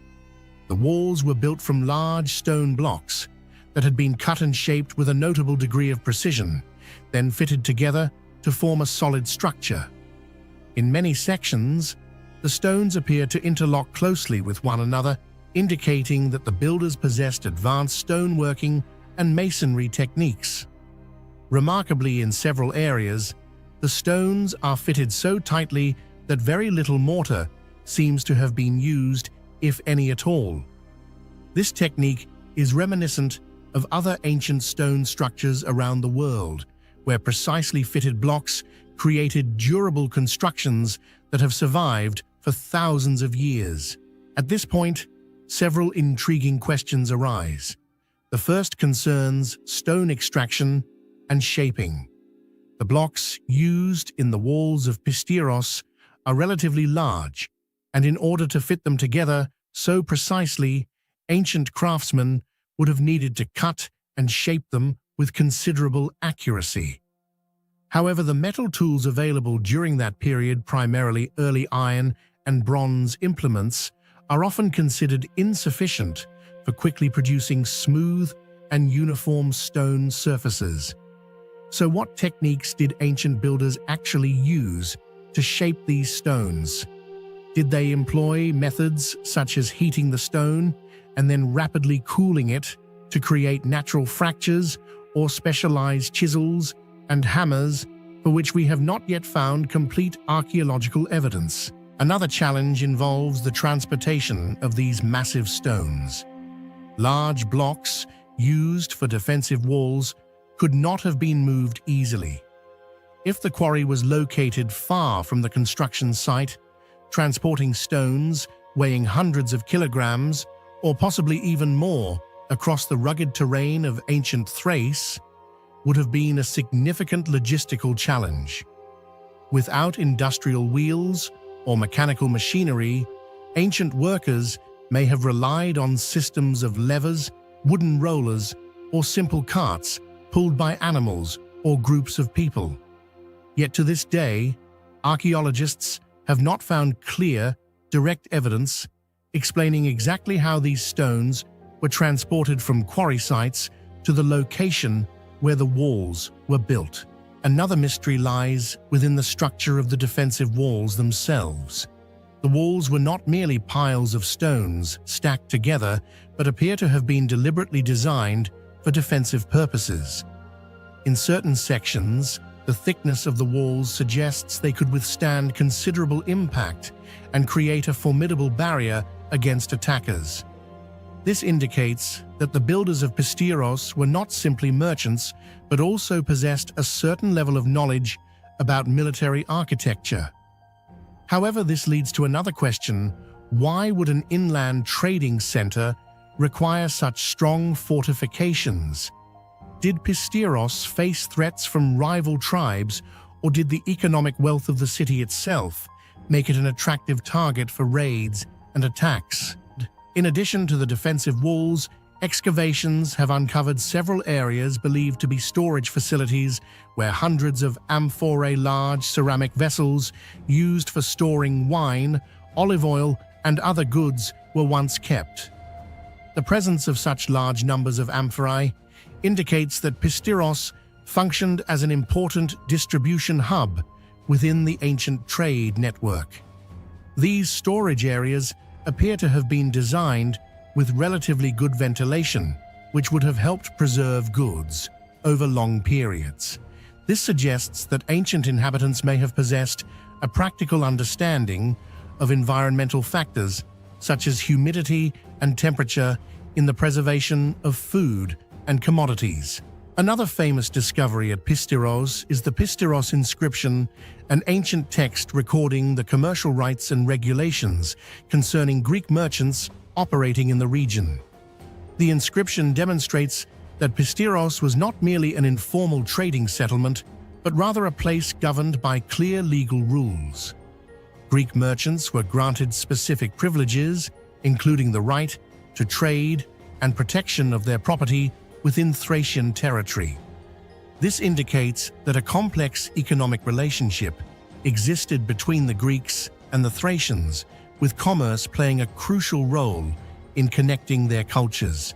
When all of these discoveries are considered together, Emporion Pistiros emerges as one of the most remarkable inland trading centers of the ancient world. The city reveals a combination of urban planning, large-scale commercial activity, and robust defensive structures built with relatively advanced stoneworking techniques. Yet despite the valuable information provided by excavations, many questions remain unanswered. How did ancient builders measure and plan the city with such organization? What exact techniques were used to quarry transport and shape the massive stone blocks used in the walls? And how extensive were the ancient trade networks that connected Pistiros with other regions? These unresolved questions are precisely what make the excavation of Emporion Pistiros such a fascinating subject in archaeology, continuing to attract the attention of researchers and enthusiasts of ancient history around the world. Do you think the builders of Emporion Pistiros possessed construction techniques that we still do not fully understand today? Share your thoughts in the comments below.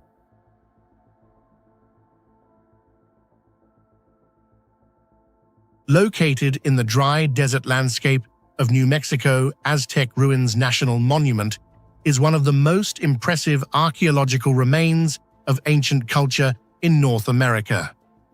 Although the name Aztec often leads people to associate the site with the Aztec Empire of Mexico, the structures here were actually built by the ancestors of the Pueblo peoples, commonly known as the ancestral Puebloans, roughly between the 11th and 13th centuries.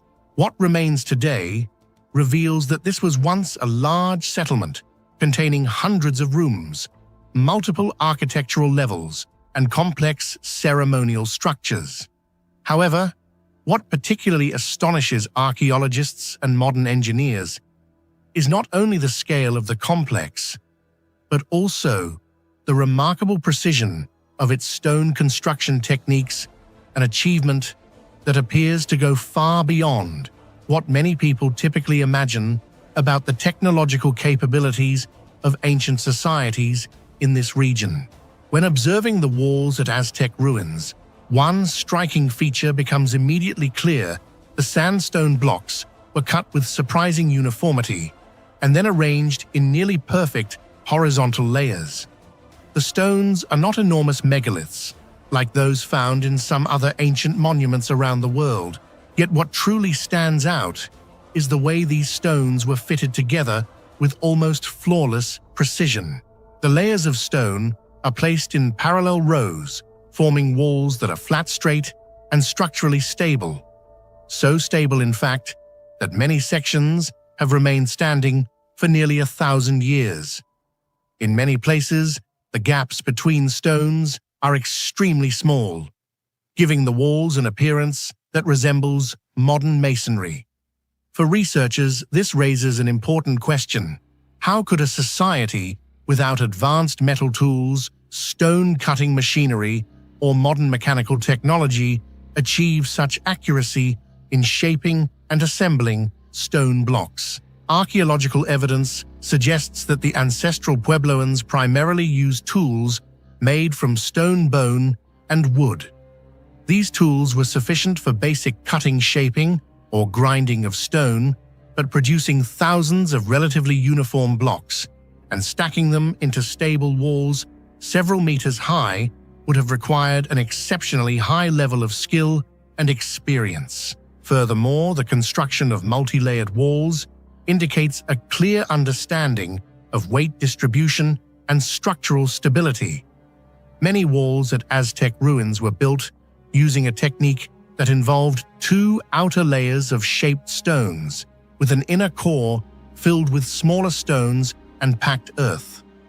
This design allowed the walls to remain both strong and stable.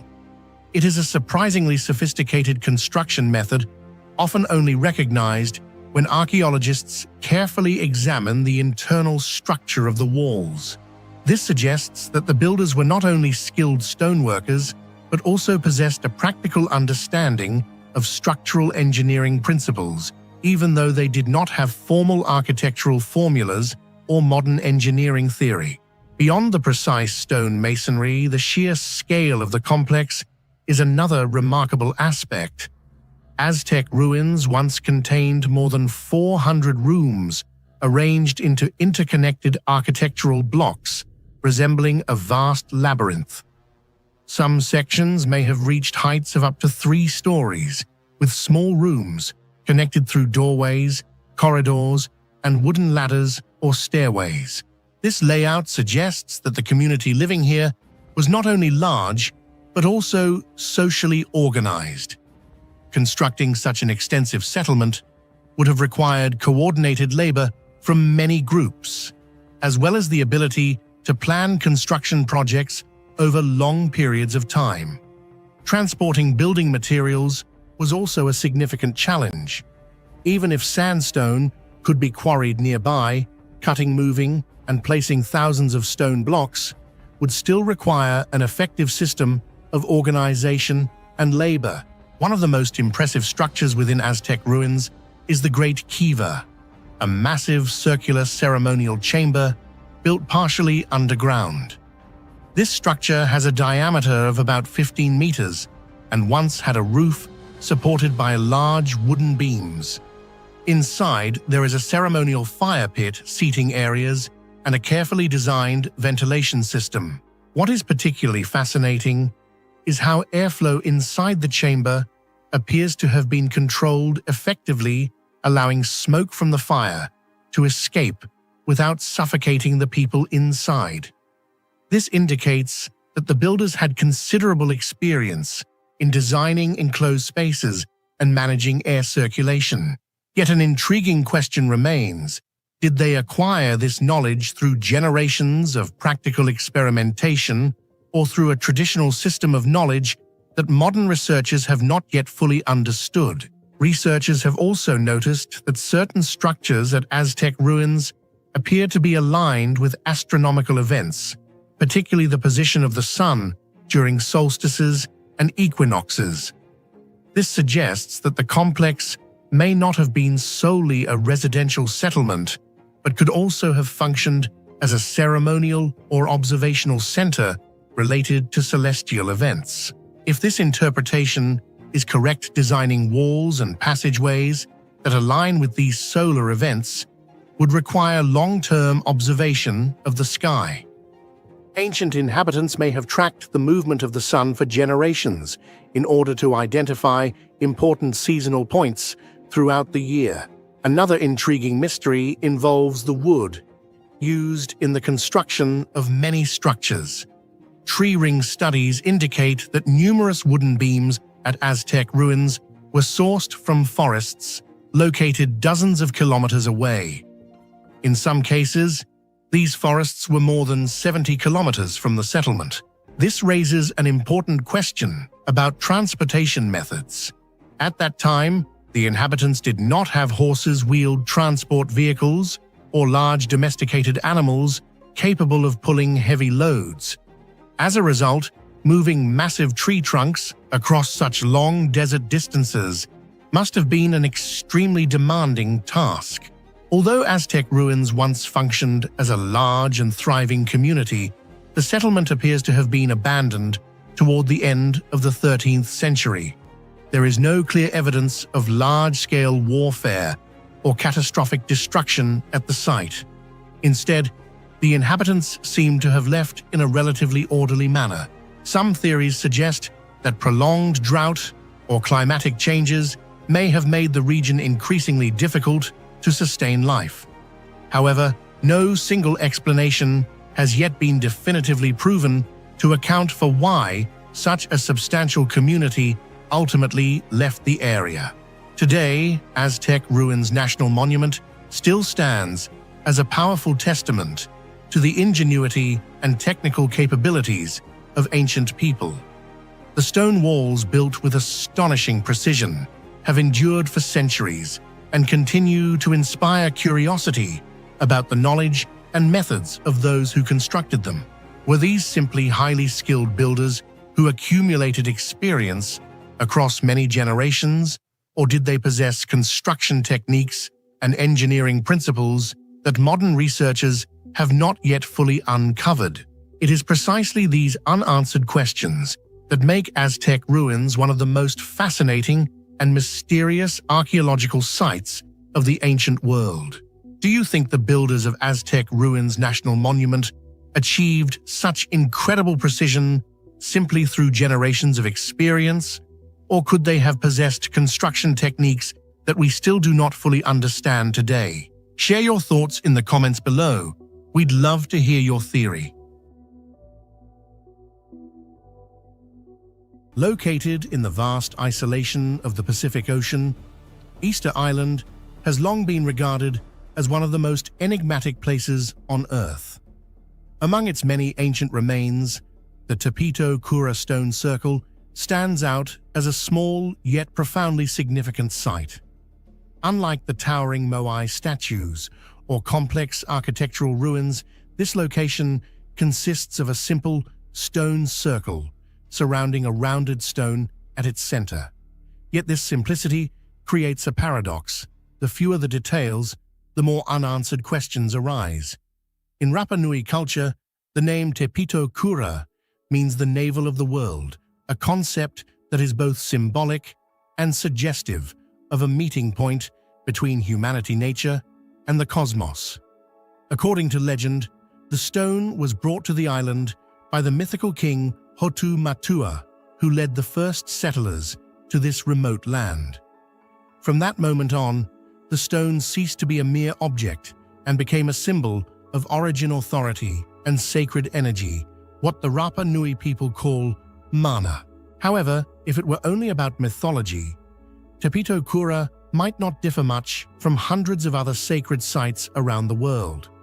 What truly makes this place remarkable and even controversial among archaeologists and scientists lies in its central structure, a nearly perfectly round stone, placed deliberately within a surrounding stone circle.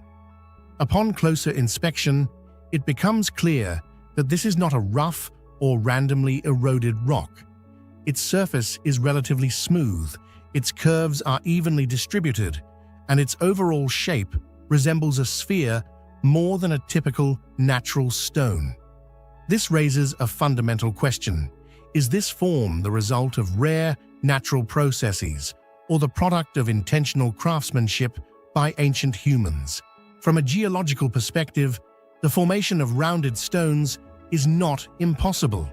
In nature, smooth, spherical stones can form through continuous erosion in water, where currents and collisions gradually wear down sharp edges over long periods.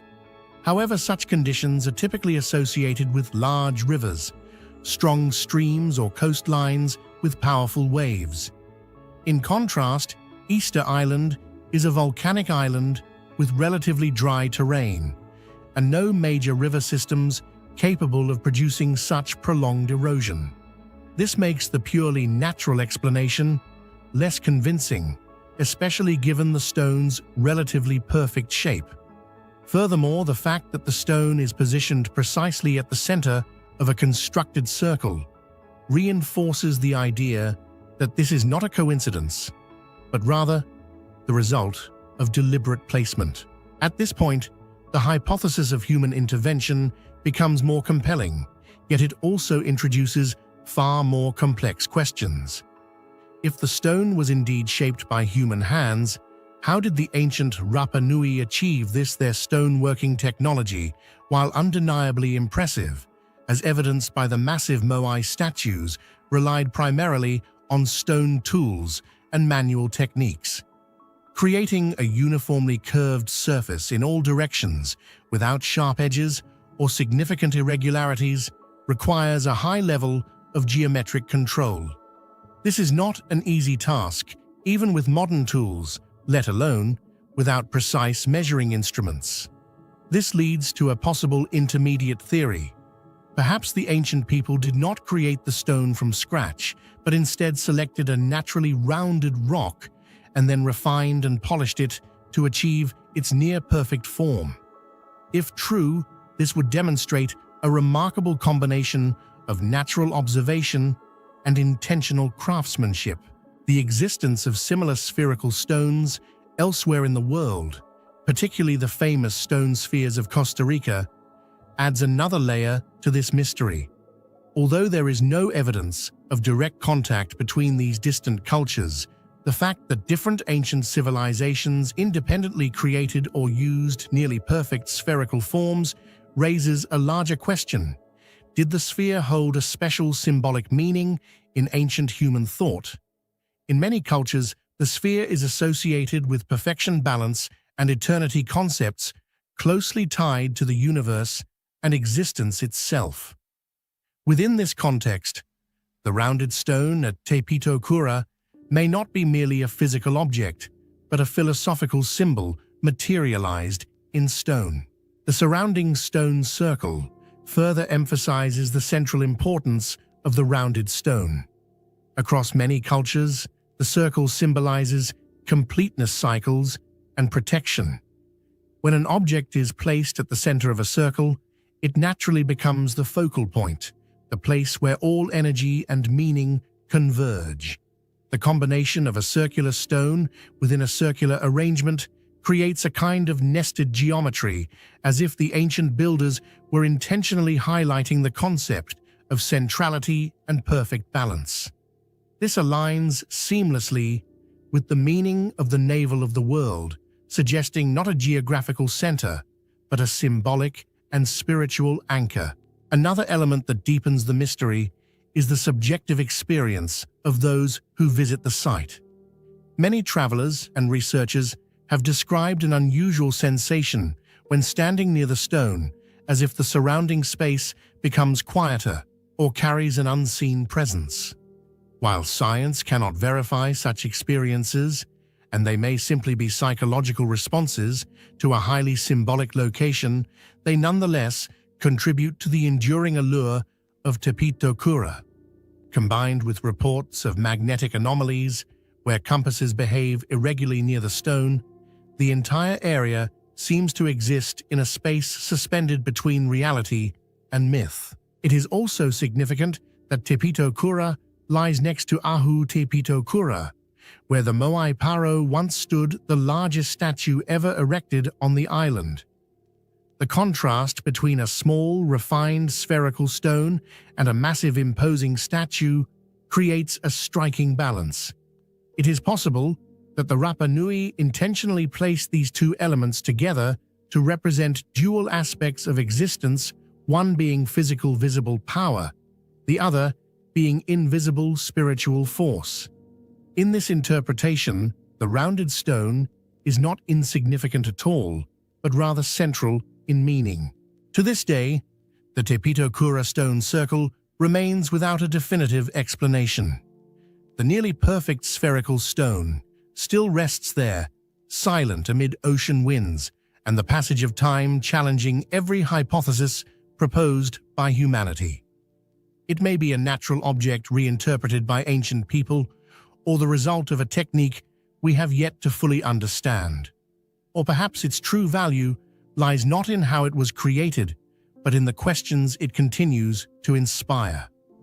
And in those questions, Tepito Kura endures not merely as an ancient site, but as a symbol of mystery that humanity has yet to fully comprehend.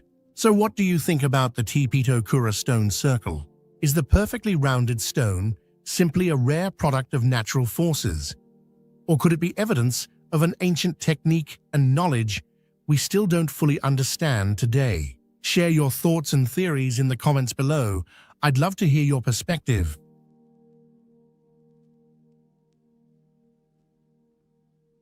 Penjikent ruins lies quietly beside the Zarafshan Valley, like a forgotten memory of history. Yet the deeper one ventures into these time-worn ruins, the more it becomes clear that this is not merely a collapsed ancient city, but a world frozen between past and present, where every wall, every room, every layer of earth preserves stories that have yet to be fully told, especially the system of murals so vivid that they almost surpass all expectations of ancient art. These paintings have transformed Penjikent into one of the rare windows through which we can directly observe the life of a vanished civilization. While most ancient ruins leave behind only silent stones that force modern observers to speculate, Penjikent offers images, movement, and emotion elements that make the past feel strangely close, as if the distance of thousands of years has suddenly been shortened. The murals here are not merely decorative art. They resemble ancient cinematic sequences that capture the entire worldview of the Sogdian people, where warfare, mythology, rituals, and everyday life intertwine into a continuous, inseparable flow. What astonishes archaeologists the most is how Sogdian artists infused life into each figure, instead of static human forms. They created individuals with emotions, actions, and distinct personalities, something rarely seen in many contemporary artistic traditions which tended to emphasize symbolism over individuality. In battle scenes, one can clearly see tension in the eyes, force in every movement, and even the chaotic intensity of combat rendered with unexpected realism. In banquet scenes, figures do not merely sit still, but appear to converse, raise cups, and laugh, creating a space that feels almost audible. In religious depictions, deities are not just sacred symbols, but vividly animated beings, sometimes approachable, sometimes terrifying, reflecting a rich and complex spiritual world. This remarkable vitality has led many researchers to question whether the Sogdians developed a form of visual storytelling far more advanced than previously recognized in ancient art, or whether this is simply a fragment of a broader tradition that has since been lost to time. The deeper the research goes, the more complex the mystery becomes, especially when examining color techniques, one of the most astonishing aspects of Penjikent. After more than a millennium, many murals still retain incredibly vivid colors, from deep blood-like reds and warm, earthy yellows to rare shades of blue, all preserved despite the harsh Central Asian climate, where temperatures fluctuate drastically between day and night, and across seasons, and where wind and dust constantly erode surfaces.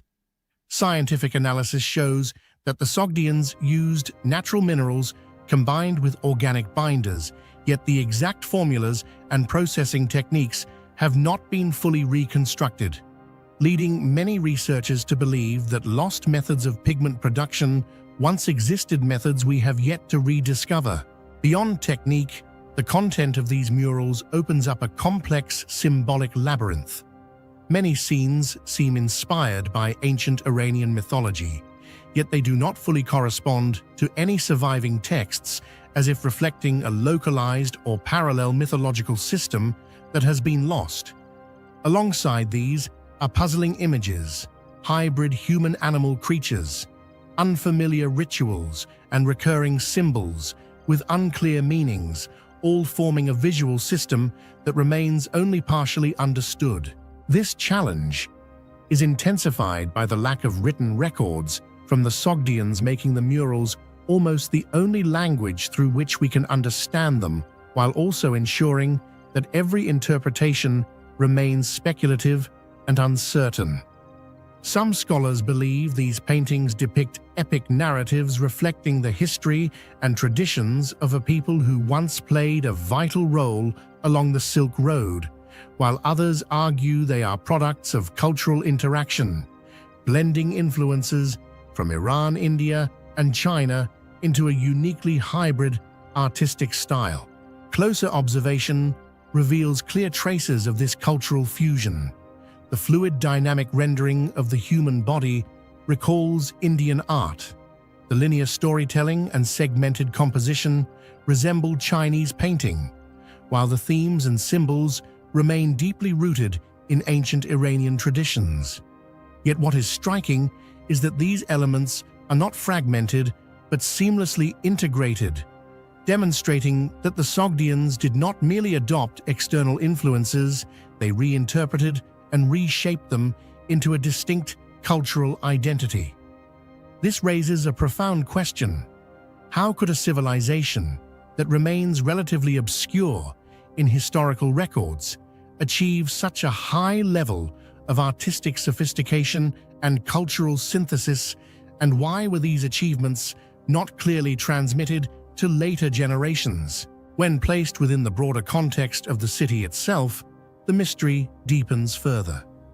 Penjikent was not a random settlement, but a carefully planned urban center with structured housing, temples, and public spaces, indicating a complex and organized society. Yet around the 8th century, the city was abruptly abandoned, leaving behind unfinished murals, as if life had been cut off mid-moment. There is no clear evidence of a long-term migration, nor signs of total destruction, only scattered traces of burning and damage, enough to suggest conflict, but insufficient to tell a complete story. It is precisely this sense of interruption that makes Penjikent so unique. It is not merely a ruin, but a moment frozen in time, where art, culture, and life still linger in every brushstroke. And perhaps the greatest mystery lies not in what we have already seen, but in what remains unknown, the hidden meanings within the murals, the stories yet to be decoded, and the secrets the Sogdian people carried with them when they left this city behind. The faces in the paintings still gaze outward from the past, with enigmatic expressions. The scenes continue to unfold upon crumbling walls, and through it all, one question echoes across time. Is Penjikent simply a lost city, or the surviving fragment of a far larger and more complex world that human history has yet to fully comprehend? What do you think really happened to Penjikent? Was it simply a city lost to war and time? Or could it be the remnant of a much larger, more complex civilization that history has yet to fully uncover? Share your thoughts in the comments below. Your perspective might reveal a completely new way of looking at this ancient mystery.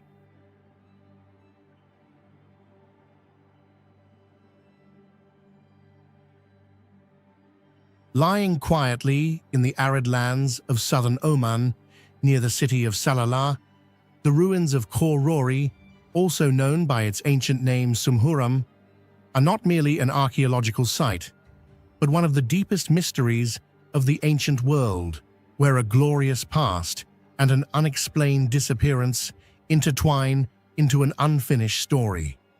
Established around the 3rd century BCE, Khor Rori once served as a strategic gateway for the frankincense trade, a commodity so valuable it was often called the gold of the desert, flowing through trade routes that connected the Arabian Peninsula with Egypt, the Mediterranean, and the Indian subcontinent. Yet if it were only a trading hub, Khor Rori would not have puzzled archaeologists for decades. What truly makes this place remarkable is the way it existed, flourished, and then vanished in a manner that seems almost illogical by conventional historical standards. Geographically, Khor Rori is a striking paradox. The city was built beside a natural lagoon that opens into the Arabian Sea, a nearly perfect location for ancient maritime activity. This lagoon functioned as a sheltered natural harbor, allowing ships to anchor safely from strong winds and waves offshore. In a region dominated by harsh desert conditions, the presence of such a stable water source was crucial, enabling Khor Rori to develop into a thriving commercial center. However, when viewed today, the scene appears entirely different. The waterway no longer holds the same strategic importance. The area feels isolated and quiet, and the lagoon itself seems to have changed significantly compared to its ancient state. This raises a fundamental question. Did the environment transform over time, or did ancient people possess a sophisticated understanding of geography and hydrology that we still cannot fully comprehend? Khor Rori was not merely a trading port, it also bore the characteristics of a carefully planned fortress. Thick defensive walls constructed from large stone blocks enclosed the settlement like a protective shell. The city gates were designed with clear defensive intent, indicating that its inhabitants were not only focused on commerce, but were also prepared for potential threats. This introduces another paradox.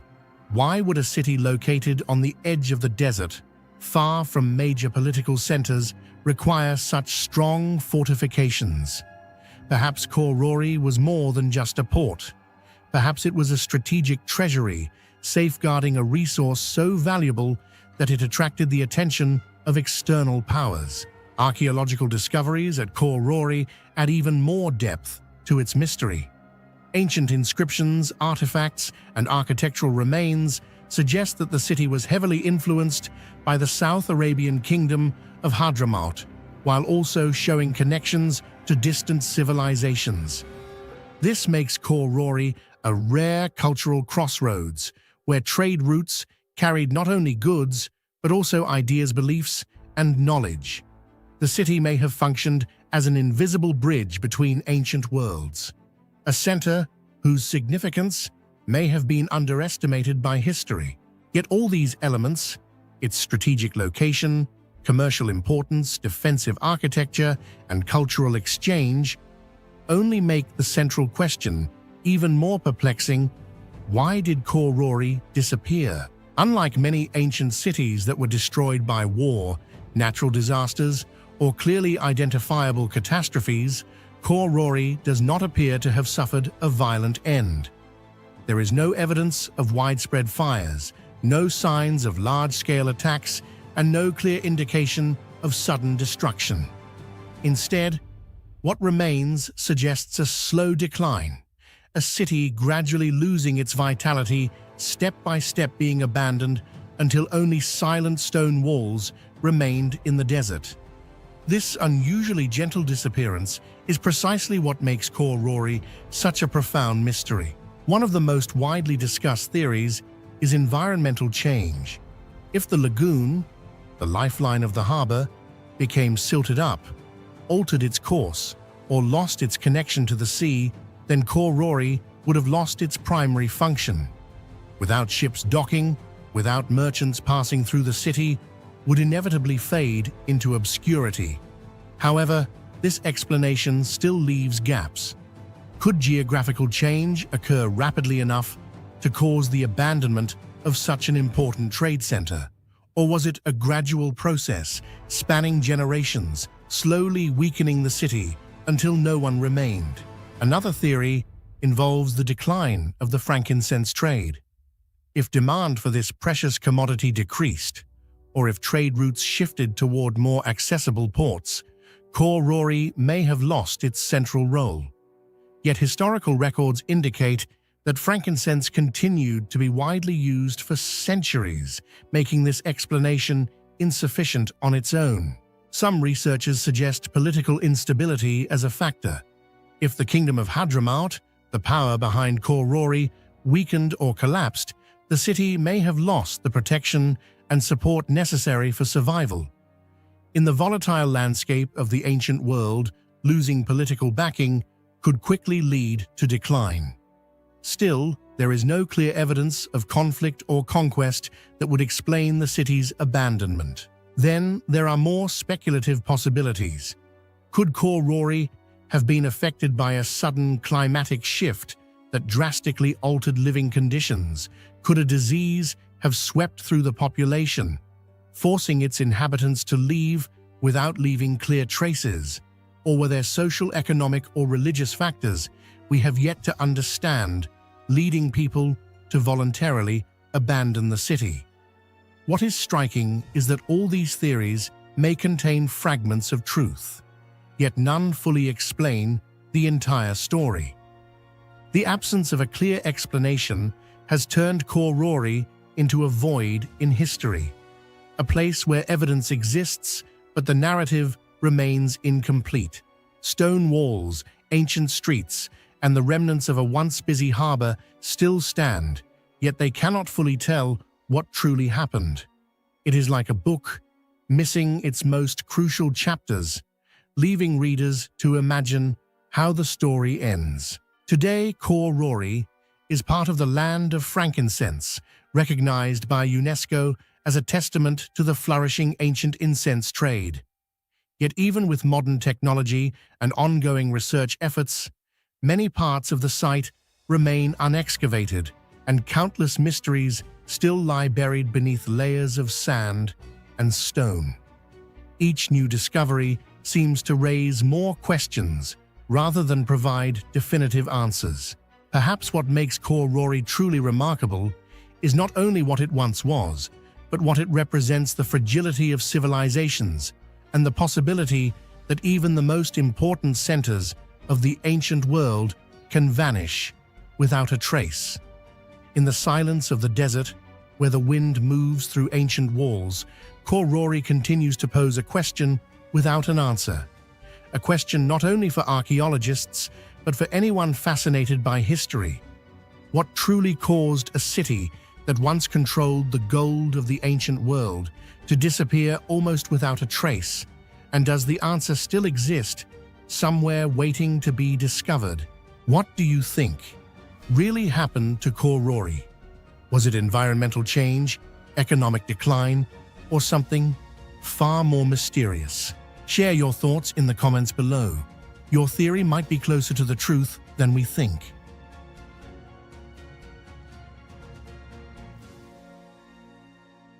Hidden within the fertile yet highly challenging Nile Delta, the Bubastis Temple complex was not only an ancient religious center, but also a remarkable testament to the adaptability and ingenuity of the ancient Egyptians. Built to honor the goddess Bastet, the feline deity symbolizing protection, joy, and feminine energy, Bubastis once stood as one of the most important pilgrimage destinations in Lower Egypt. Each year, countless people traveled from distant regions, bringing offerings, faith, and hope, transforming the site into a space that was both sacred and vividly alive. Yet behind all these religious elements lies a far deeper mystery, one not rooted in mythology or ritual, but in the very way the complex was constructed, a massive temple system standing firmly on soft, wet, and constantly shifting delta soil.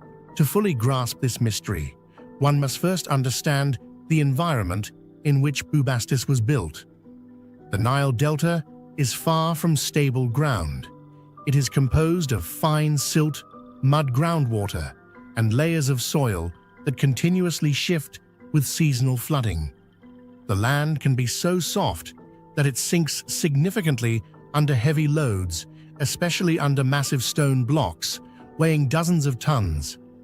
In modern times, constructing large structures on such terrain requires complex foundation engineering, including deep piles, reinforced concrete, and advanced drainage systems. Yet Bubastis was built thousands of years ago in an era of relatively simple tools, and still, it managed to survive and flourish as a major religious center. This alone makes Bubastis one of the most difficult ancient Egyptian sites to fully explain. One of the most astonishing aspects of Bubastis is its use of massive red granite blocks, an extremely hard and heavy material typically quarried in Aswan, hundreds of kilometers to the south. Transporting these stones along the Nile was already a significant engineering achievement, but placing them on unstable delta soil without causing structural collapse presents an even greater mystery. Archaeologists suggest that the ancient Egyptians may have used a form of load-distributing foundation, possibly consisting of layered materials such as sand, gravel, or even organic components to absorb and spread weight. However, the surviving evidence is insufficient to confirm exactly how this was done, and many crucial details may have been lost over time. Beyond materials, the architectural layout of Bubastis reveals a completely different design philosophy. While most Egyptian temples were enclosed with dark corridors and deeply internalized sacred spaces, Bubastis featured an unusually open structure. Wide courtyards, expansive spaces, and rows of towering columns created a layout capable of accommodating large gatherings. This reflects its role as a major festival center, but it also raises a critical engineering question: how could such a wide-open structure with fewer load-bearing walls remain stable on weak ground without collapsing? The answer may lie in how the ancient Egyptians understood and interacted with their environment. Rather than resisting natural conditions, they may have chosen to adapt to them. Some theories suggest that Bubastis was built on raised platforms or incorporated hidden drainage and load distribution systems beneath the surface to mitigate groundwater effects and soil instability. It is even possible that they understood how water and soil interacted, designing the structure to gradually stabilize over time, rather than resist movement entirely. If true, Bubastis represents not just a religious monument, but an early example of adaptive engineering, a concept modern civilization is still striving to master.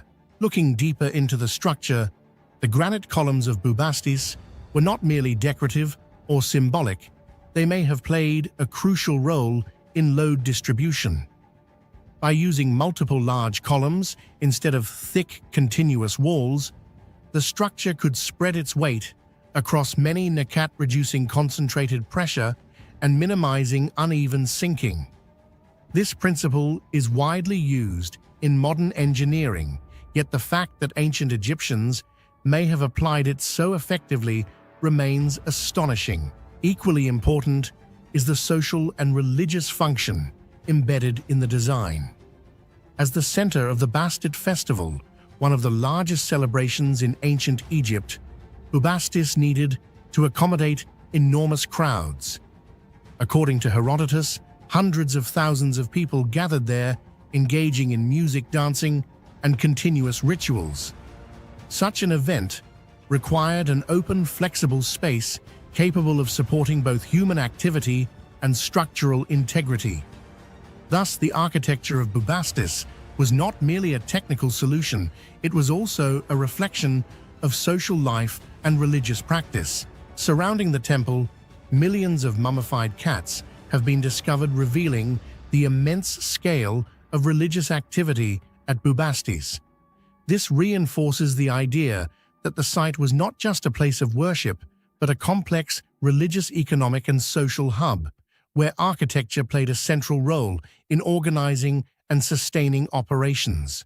Storage areas, ritual spaces, and pilgrimage pathways may have been intricately integrated into the overall layout, forming a system whose full complexity we have yet to understand. Over thousands of years, much of Bubastis has been destroyed.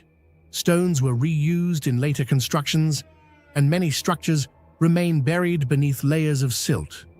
What survives today are only fragments, making it extremely difficult to reconstruct the original complex in its entirety. As a result, many secrets regarding construction techniques, spatial organization, and architectural thinking remain unsolved. Viewed as a whole, the Bubastis Temple complex is not merely an ancient ruin, it is an open question about the limits of human knowledge in the past. How could a civilization, thousands of years ago, construct such a large and enduring structure in such a hostile environment? Did they possess knowledge that has since been lost, or have we simply not yet understood the full depth of their achievements? Perhaps it is the fusion of religion, environment, and engineering that gives Bubastis its enduring mystery, a place where every stone and column is not just material, but a reminder that the past still holds answers we have yet to uncover. And among the silent ruins that remain, Bubastis continues to ask a profound question. Are we looking at an ancient structure, or at the traces of a level of understanding we have not yet reached? Do you think the Bubastis Temple complex was simply a remarkable achievement of ancient engineering, or could it be evidence of knowledge and techniques that have been lost over time? Share your thoughts in the comments below. I'd love to hear your perspective. Nestled quietly in what was once the ancient Lake Kopais in Boeotia, Greece, Gla Fortress is not a famous site in the conventional sense, like other Mycenaean centers such as Mycenae or Tiryns. Yet it remains one of the most puzzling structures for archaeologists. It does not impress with grand gates or lavish palaces, but rather with its very incompatibility with all known patterns. A massive fortress built in what used to be a marshland, lacking the defining characteristics of a true city and resisting easy classification into any clear function. These elements make Gla feel less like a ruin and more like an unanswered question. At the heart of that mystery lies its cyclopean walls structures that not only define Gla physically, but also shape the enigma surrounding it. Gla is not just large, it is almost unbelievably oversized by the standards of its time. Covering around 20 hectares, it far exceeds other Mycenaean citadels, yet it lacks the essential features of a true city. There are no dense residential areas, no clearly organized street systems, and no central authority structures such as palaces or major temples. Instead, what remains are vast open spaces, long rows of rooms and areas that appear more suited for storage than habitation. This has led many researchers to believe that Gla was not a traditional city, but rather a logistical hub, a massive storage complex possibly linked to the control of the reclaimed plains of Lake Kopais after large-scale drainage projects. But if that was its purpose, then the scale of its defensive system, especially its walls, raises an even greater question: Why would a place with no clear population center require such an enormous fortification? The walls of Gla represent both a classic example and the extreme pinnacle of Cyclopean masonry, a construction technique characteristic of Mycenaean civilization, in which enormous stone blocks are stacked together without the use of mortar. However, while this method is already impressive elsewhere at Gla, it reaches a level that continues to challenge even modern scientific understanding.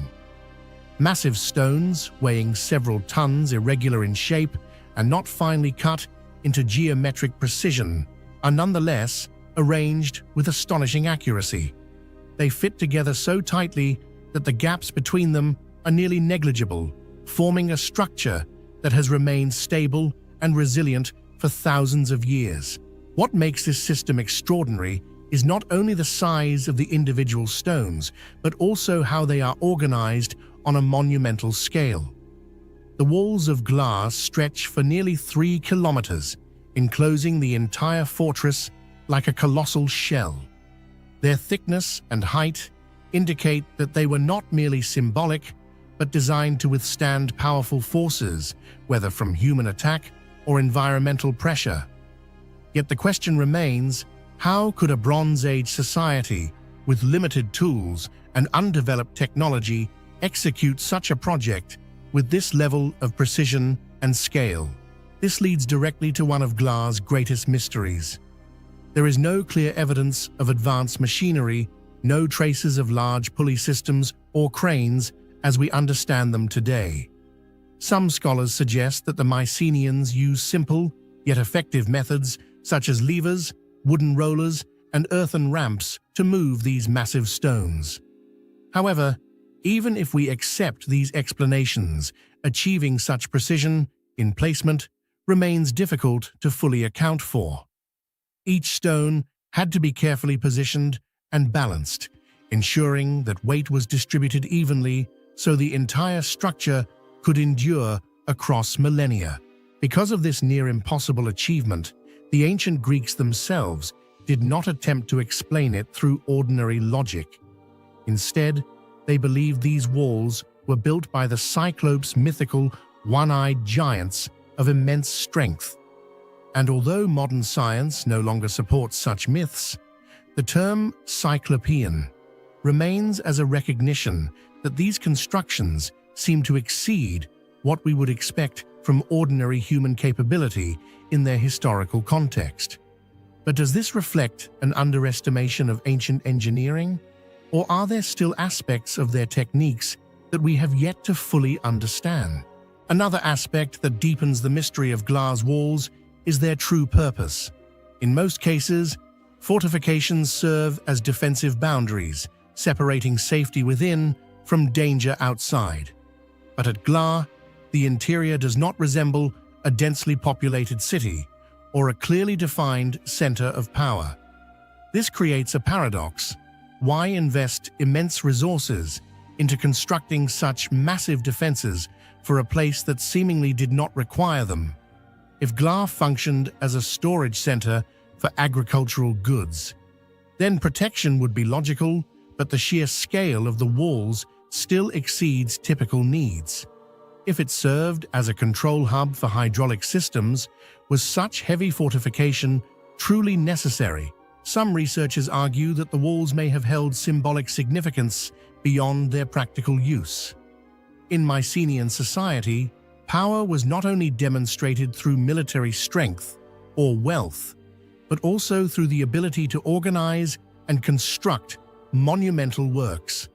The massive walls of Gla may have been intended to send a message that their builders had the power to control nature, transform a lake into fertile land, and protect that achievement with nearly impenetrable structures. If so, then Gla's walls were not just architecture, but a declaration of authority and ambition carved in stone. However, regardless of their purpose, the existence of these walls does not explain what happened afterward. Around the 13th century BCE, Gla was abruptly abandoned. There is no clear evidence of a large-scale invasion, no definitive signs of natural disaster, and no indication of later occupation. The walls still stand solid and enduring, but the interior is empty. This creates a striking contrast, a structure built with extraordinary durability and effort, yet ultimately left behind without a clear explanation. Today, when we look at Gla Fortress, what stands out is not only its size or location, but the sense that it belongs to a different kind of logic, a different way of thinking and organizing that we do not yet fully understand. The Cyclopean walls, silent and unwavering, feel like a message from the past that ancient humans may have reached levels of engineering and coordination that we have underestimated. And perhaps the greatest mystery of Gla is not how it was built, but why we still cannot fully grasp its true meaning even after thousands of years of study. Could the massive Cyclopean walls of Gla Fortress be evidence of advanced engineering knowledge that we still don't fully understand? Or are we simply underestimating the true capabilities of ancient civilizations? Share your thoughts and theories in the comments below.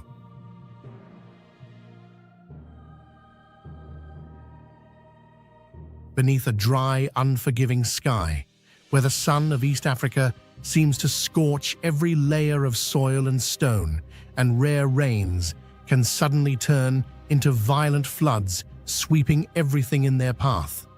Konso cultural landscape emerges as a captivating paradox, a land that appears uninhabitable, yet stands as a powerful testament to human intelligence and extraordinary adaptability. At the heart of this entire wonder lies the element that astonishes researchers, engineers, and even casual observers.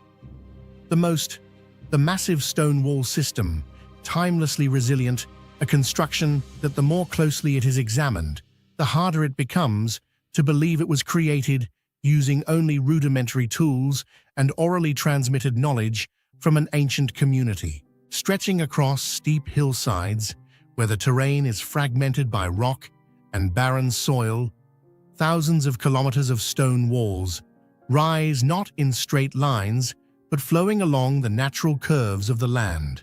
Together, they form a dense network of terraces interconnected like a living organism. These walls are not confined to a small area. They extend across the entire landscape, continuing through generations and historical periods, forming a continuous system with no clear beginning or end.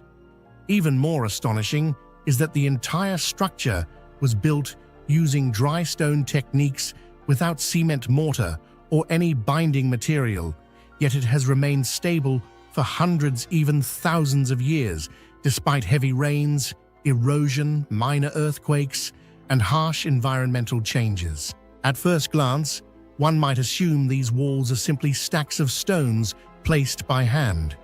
However, closer inspection reveals an astonishing level of sophistication. Each stone is not placed randomly but carefully selected, based on its shape, size, and load-bearing capacity. Larger stones are typically positioned at the base or in key structural points, acting as the backbone of the wall, while smaller stones are inserted into gaps to lock the entire structure together. This combination of gravity friction and intelligent force distribution creates what modern engineers describe as a self-locking system, where each stone both bears weight and supports its neighbors, forming a stable whole without the need for any binding material. What makes this system even more remarkable is how it coexists with the environment rather than resisting it. In most modern constructions, water is considered an enemy to be blocked or diverted, but the Konso people approached it differently. They designed the walls with small, controlled gaps that allow rainwater to seep through gradually. This reduces the buildup of water pressure behind the walls, one of the primary causes of structural collapse. At the same time, the water is distributed evenly to lower terraces, helping retain essential soil moisture while minimizing erosion. In other words, this stone wall system is not a static structure, but a dynamic one, constantly interacting with its environment, regulating water flow and maintaining ecological balance naturally. As analysis deepens, it becomes clear that the greatest mystery does not lie in individual walls, but in how the entire system has been maintained and developed over time. These walls were not constructed in a single period, but are the result of a long process of accumulation across generations. This means each generation of the Konso people not only inherited what already existed, but also understood how the system functioned, allowing them to expand and improve it without disrupting its original balance. Remarkably, all of this was achieved without written language, technical drawings, or precise measuring tools. Knowledge was passed down through observation, practice, and memory, a form of living science embedded within the community itself. This raises a profound question. How could such a complex system maintain consistency in design and construction quality over hundreds of years through oral transmission alone? Even in literate civilizations, preserving technical knowledge has always been a major challenge. Yet the Konso achieved this without any written records.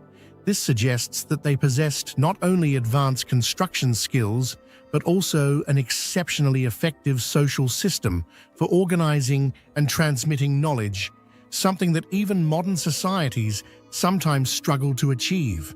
Beyond its technical brilliance, the stone wall system reflects a deep philosophical worldview. Instead of attempting to completely reshape the environment to suit their needs, the Konso people chose to adapt to what nature provided. They did not flatten hills, but transformed steep terrain into an advantage by creating terraces. Each terrace is not just a plot of farmland, but part of a larger system in which water, soil, and crops are managed in harmony. The stone walls retain soil, conserve water, reduce surface temperature, and create microclimates that allow crops to grow steadily even under harsh conditions. The deeper this system is studied, the clearer it becomes that it cannot simply be the result of random experimentation. Achieving such optimization would require a long process of observation, trial, and accumulated knowledge across many generations, possibly longer than recorded history suggests. Some theories propose that the system was continuously refined over hundreds or even thousands of years, with each generation contributing small improvements to the whole. Yet other perspectives raise a more provocative question. Is this merely the result of gradual technological evolution, or could it be the remnant of an ancient body of knowledge that we still do not fully understand today? Today, although recognized as a World Heritage Site and studied across fields ranging from archaeology to engineering, the Konso stone wall system has yet to be fully explained. These walls still stand not merely as physical structures, but as stone records, telling the story of how humans once lived, adapted, and thrived in a harsh environment without modern technology. And perhaps it is precisely their silence, no explanations, no documents, no definitive evidence, that makes them so compelling. Because within each stone, each gap, and each curve of these terraces may lie principles we are only beginning to understand, along with lessons in sustainability that the modern world is still striving to rediscover. Do you think the Konso stone terraces are simply the result of gradual human adaptation, or could they reflect a deeper, ancient knowledge that we still haven't fully understood today? Share your thoughts in the comments below.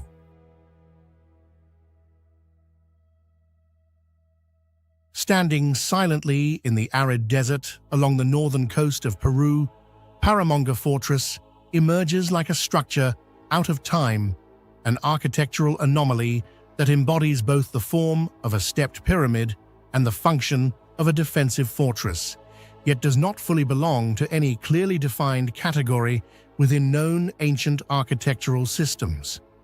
From a distance, its multi-tiered silhouette rises sharply against the dry golden sands, as if an ancient hand deliberately placed it there as a symbol meant to challenge not only the forces of nature, but also modern logic.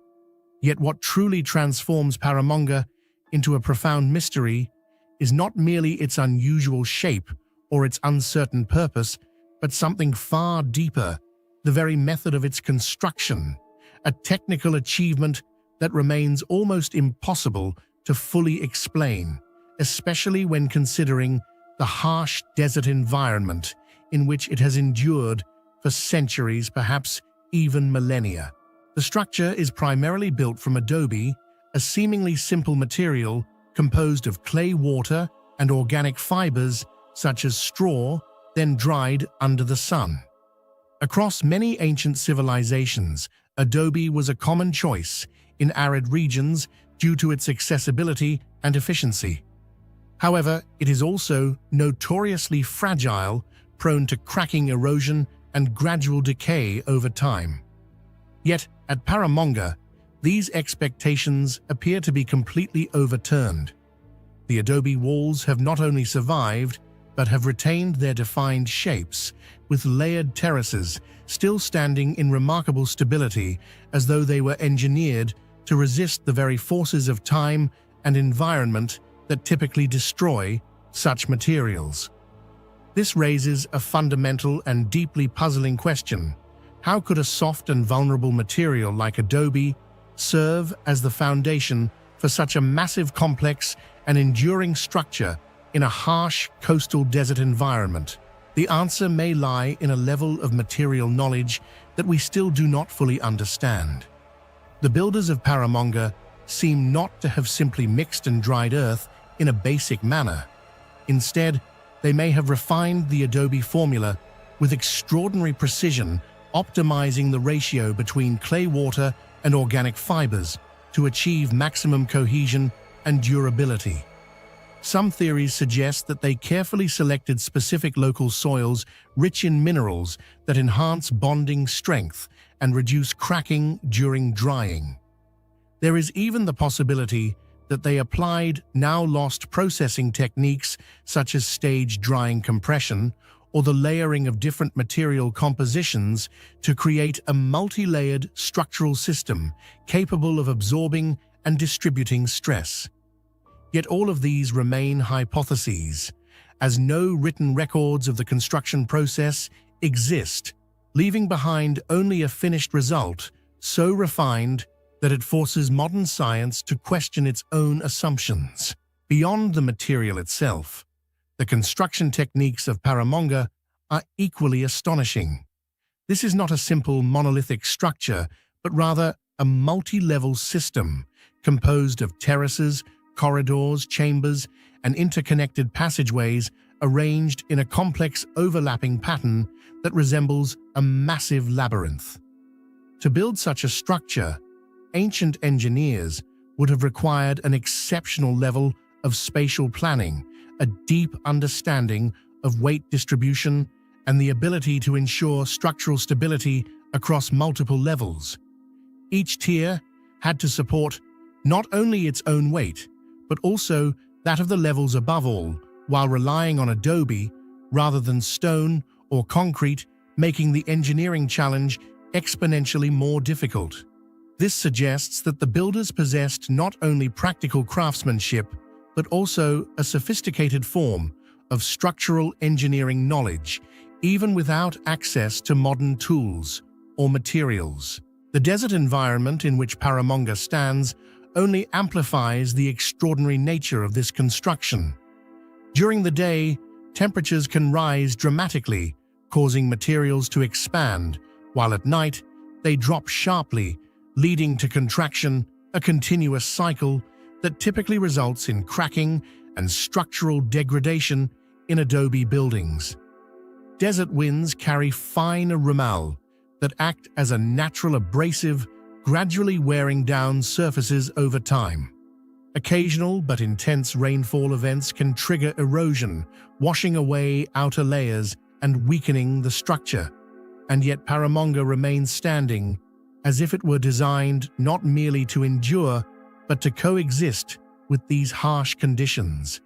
It is possible that the walls were built with exceptional thickness to resist erosion, or that a protective outer coating once existed and has since disappeared. Alternatively, the stepped design itself may play a crucial role in dispersing wind and water forces, minimizing environmental impact, an approach that could be described today as a form of climate-adaptive engineering. The precision in the production and assembly of adobe blocks is another remarkable aspect. The bricks appear to be relatively uniform in size and shape, indicating a highly organized and controlled manufacturing process. The walls are not randomly stacked, but show a consistent bonding pattern between layers, enhancing the overall structural integrity. This level of consistency implies a well-trained workforce, an efficient management system, and a carefully phased construction plan. But who orchestrated such an undertaking?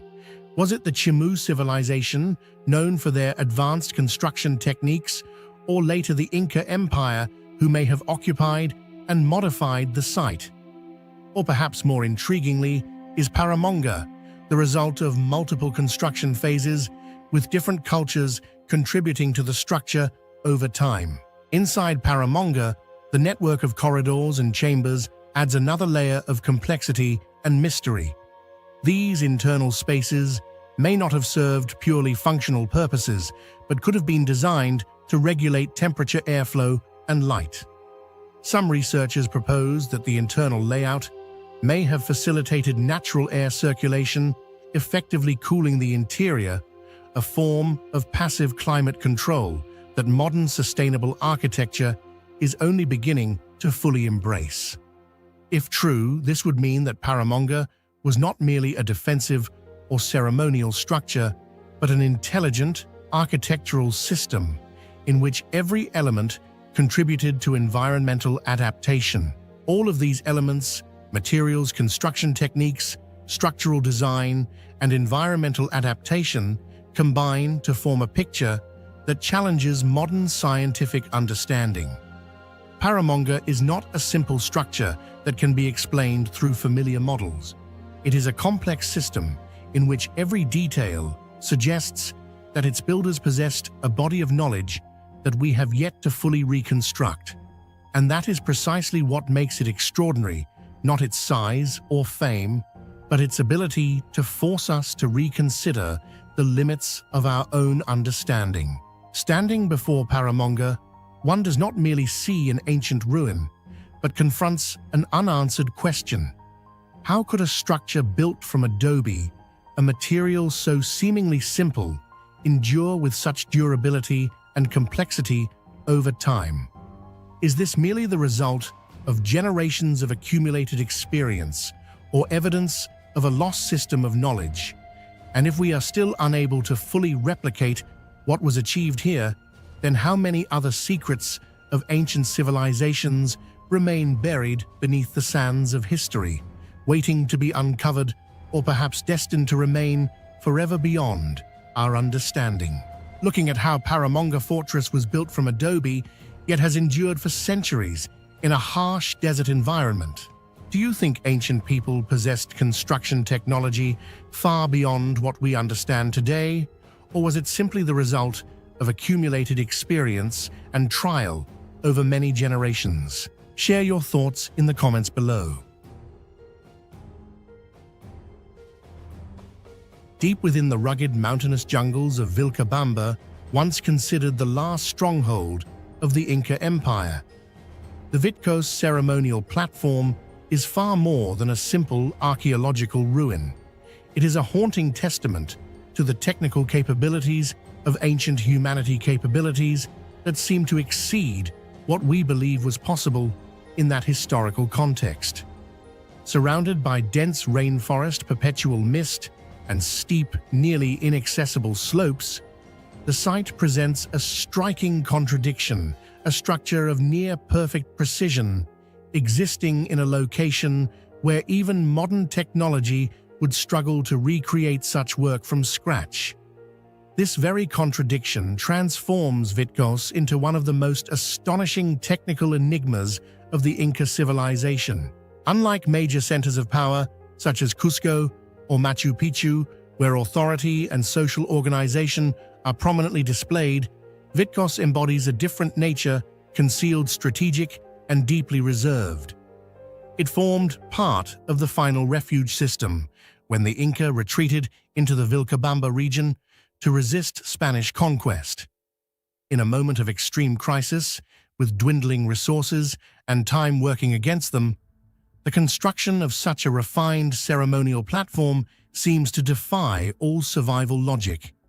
Yet this paradox reveals a deeper truth, for the Inca existence was not merely physical survival, but the preservation of cosmic order belief systems and the sacred connection between humans and the divine. Vitcos, therefore, was not just a refuge, it was a place to maintain balance for an entire worldview on the brink of collapse. What truly sets Vitcos apart, and lies at the center of all debate, is its stoneworking technique, executed with a level of precision that remains almost inexplicable. The stones here are not merely cut, they are shaped with extraordinary refinement.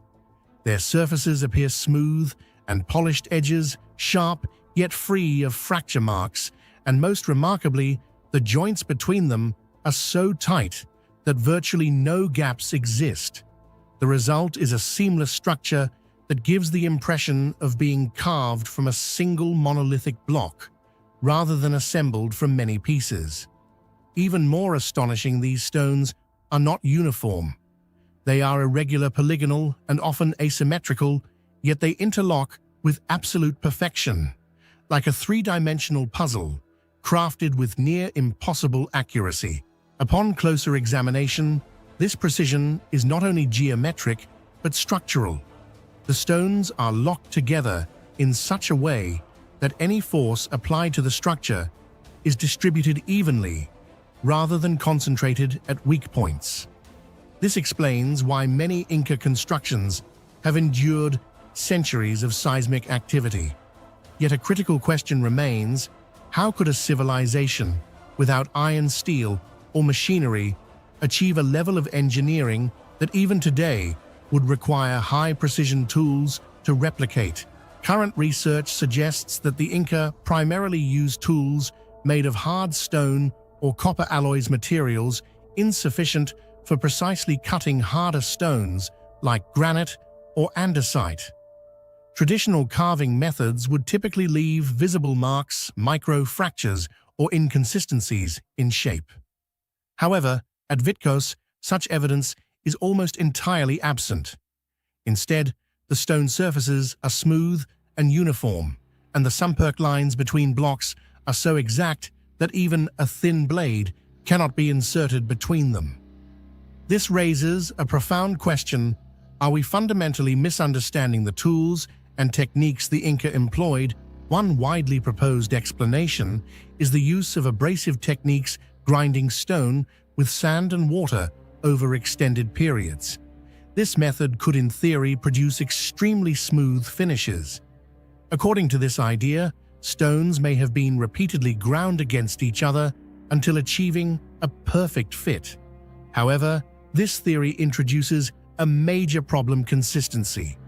To produce a structure composed of numerous stones that all fit perfectly together would require an advanced system of measurement and error control. Yet there is no evidence that the Inca possessed such precise measuring instruments. So how did they achieve this?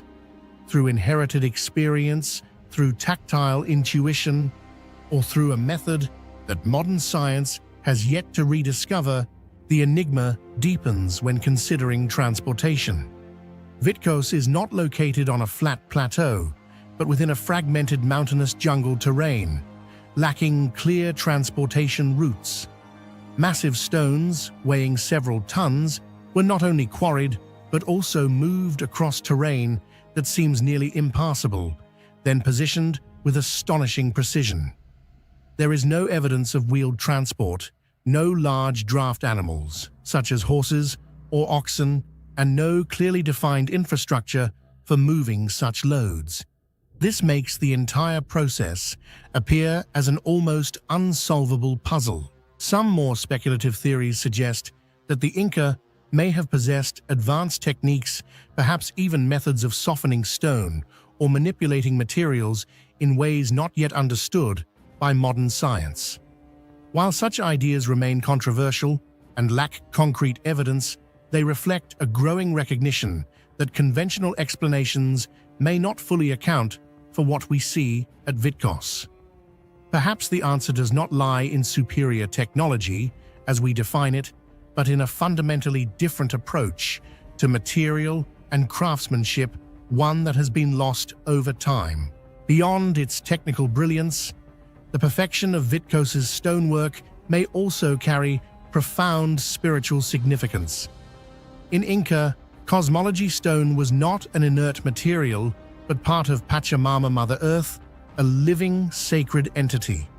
Shaping stone, therefore, was not merely construction, but a ritual act, a form of interaction between humans and the natural world. The flawless precision of each stone may symbolize cosmic harmony, where every element must be perfectly aligned to sustain universal balance. From this perspective, stonecraft was not just engineering, it was a fusion of science, art, and spirituality. Ultimately, the Vitcos ceremonial platform is not merely an ancient structure, but a profound challenge to our understanding of history and technology. It forces us to ask, is our knowledge of ancient human capability truly complete? Or have entire systems of knowledge and technique been lost waiting to be rediscovered? In the silent depths of the Vilcabamba jungle, where time itself seems swallowed by nature, the perfectly fitted stones of Vitcos remain not only as a legacy, but as an unanswered question, a mystery that continues to challenge the intellect of every generation. What do you think is the near-perfect precision of Vitcos's stonework, the ultimate achievement of human craftsmanship, or evidence of an ancient knowledge system we have yet to fully understand? Share your thoughts in the comments below.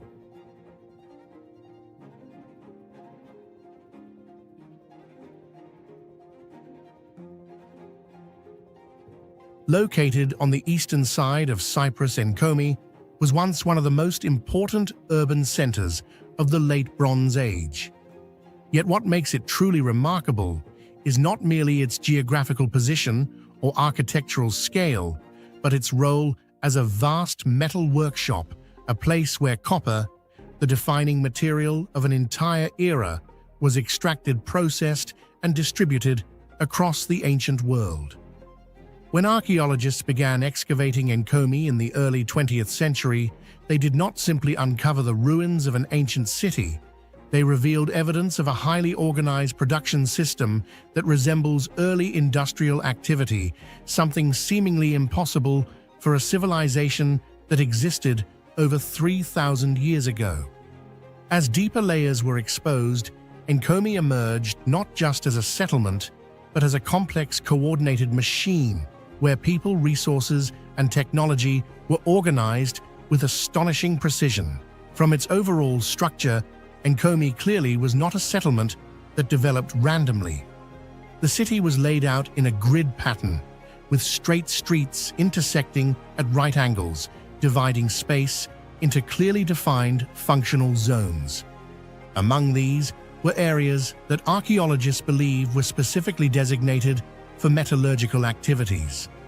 This is crucial, as it demonstrates that copper production was not a secondary or incidental activity, but the very core of the city's economic and social structure. In other words, Enkomi did not exist primarily because of agriculture or simple trade. It existed because of copper and because of its ability to transform raw ore into a highly valuable material. As excavations went deeper, researchers uncovered furnaces that were intentionally constructed far from primitive or simplistic as once assumed about ancient technologies.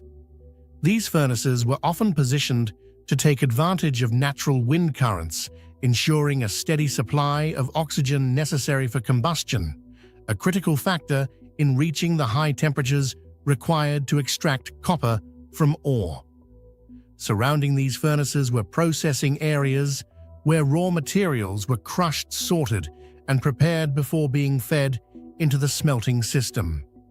After the process, molten metal was separated, leaving behind slag, and it is these layers of slag that provide some of the clearest evidence of Enkomi's production scale.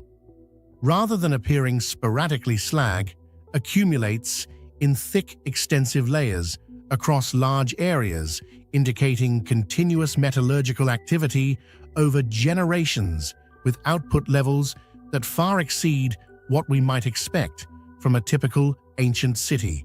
Even more astonishing is the level of technical control that the people of Enkomi appear to have achieved.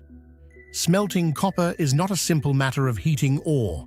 It requires reaching precise temperature thresholds, controlling oxygen levels, and understanding the chemical reactions taking place within the furnace. If the temperature is too low, the metal will not separate. If too high or improperly controlled, the entire batch can fail. Yet at Enkomi, archaeological evidence shows that they not only mastered this process, but repeated it with remarkable consistency. This raises an almost philosophical question. How could a civilization without thermometers, without modern measuring instruments, manage such a complex process on a large scale? Some scholars suggest that this knowledge was accumulated gradually over generations through trial and error. However, the scale and uniformity of the archaeological remains indicate something more, a standardized system, a kind of collective technology. There may have been skilled groups of craftsmen who held metallurgical knowledge and passed it down through generations, or even a governing class that controlled and organized the entire production process. If so, Enkomi was not merely a production center, but a complex society in which knowledge and power were intertwined through control of strategic resources.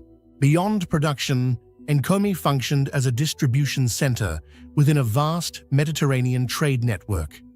Copper produced here may have been cast into standardized ingots, making it easier to transport by sea to distant regions. Artifacts originating from Mycenae, Egypt, and the Levant, discovered at the site, show that Enkomi was far from isolated. It was deeply embedded in a network of inter-regional exchange. In this context, Enkomi can be seen as an energy hub of the ancient world, supplying essential raw material to other civilizations while receiving goods, ideas, and cultural influences in return. Yet this very dependence on a complex system may have been its greatest vulnerability. Around 1200 BCE, the city began to decline, with evidence of fires, destruction, and eventual abandonment. What happened? Some researchers believe earthquakes disrupted infrastructure, halting production. Others argue that Enkomi fell victim to invasions, possibly linked to the enigmatic Sea Peoples who devastated many major centers of the time. Still others propose a deeper explanation: the collapse of the wider regional trade network, of which Enkomi was a key node, may have triggered its downfall. When trade routes were disrupted, demand declined, or partners disappeared. The factory of the ancient world may simply have lost its purpose for existence. Another factor, adding to Enkomi's mystery, is the coexistence of industrial activity and religious life.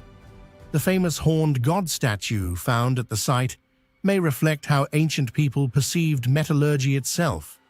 Transforming raw ore into shining metal could have been seen as a sacred act, a form of early alchemy where humans participated in the transformation of matter under divine influence. If so, the furnaces were not merely industrial installations, but also ritual spaces where science and spirituality merged in ways we can scarcely separate today. The theory that Enkomi was in fact Alashia, a kingdom mentioned in diplomatic correspondence of ancient Egypt, further elevates its significance. If Enkomi truly served as the center of Alashia, then its role in supplying copper to major empires would have been indispensable. This would mean that its collapse was not just the fall of a single city, but the breakdown of a critical component in the economic and political system of the ancient world.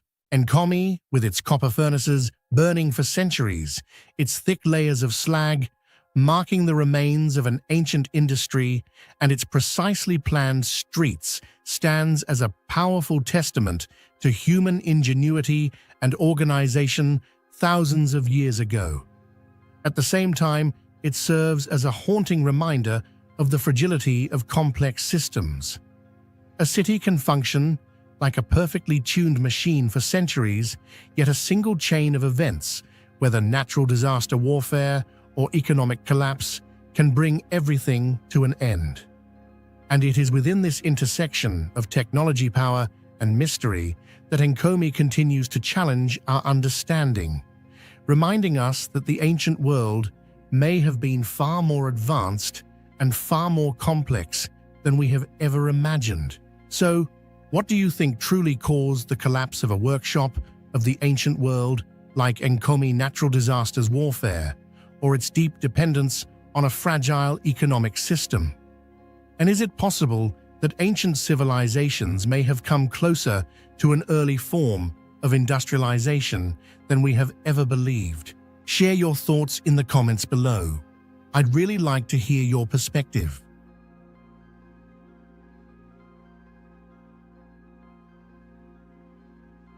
Located on the island of Cyprus in the heart of the Mediterranean Idalian, was not merely an ancient city, but one of the most significant centers of power and production in the ancient world.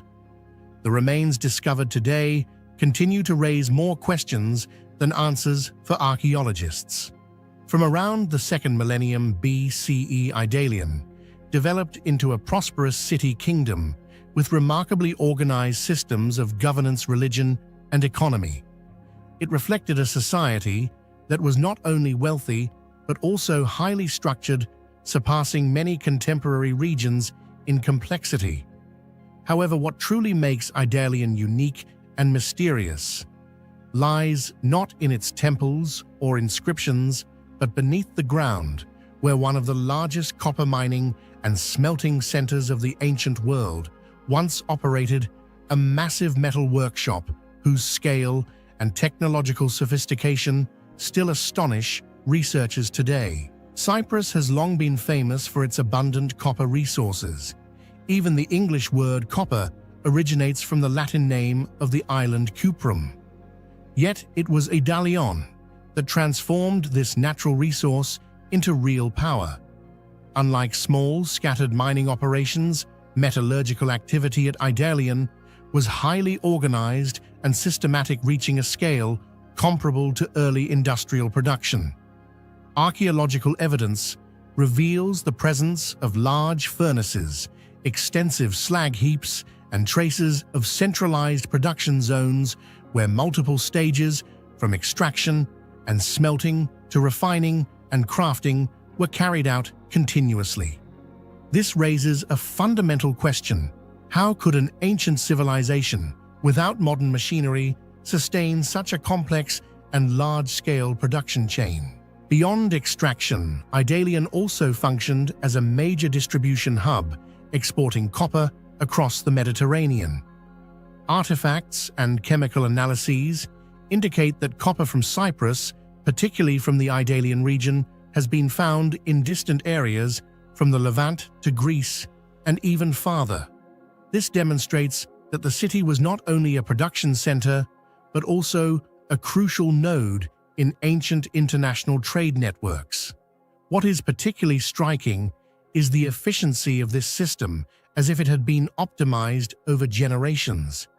Did the people of Idalion gradually develop these techniques themselves, or did they inherit advanced metallurgical knowledge from a source we have yet to fully understand?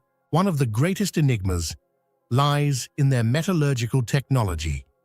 Extracting copper from ore requires extremely high temperatures and precise control of the smelting environment, something not easily achieved even by many ancient civilizations.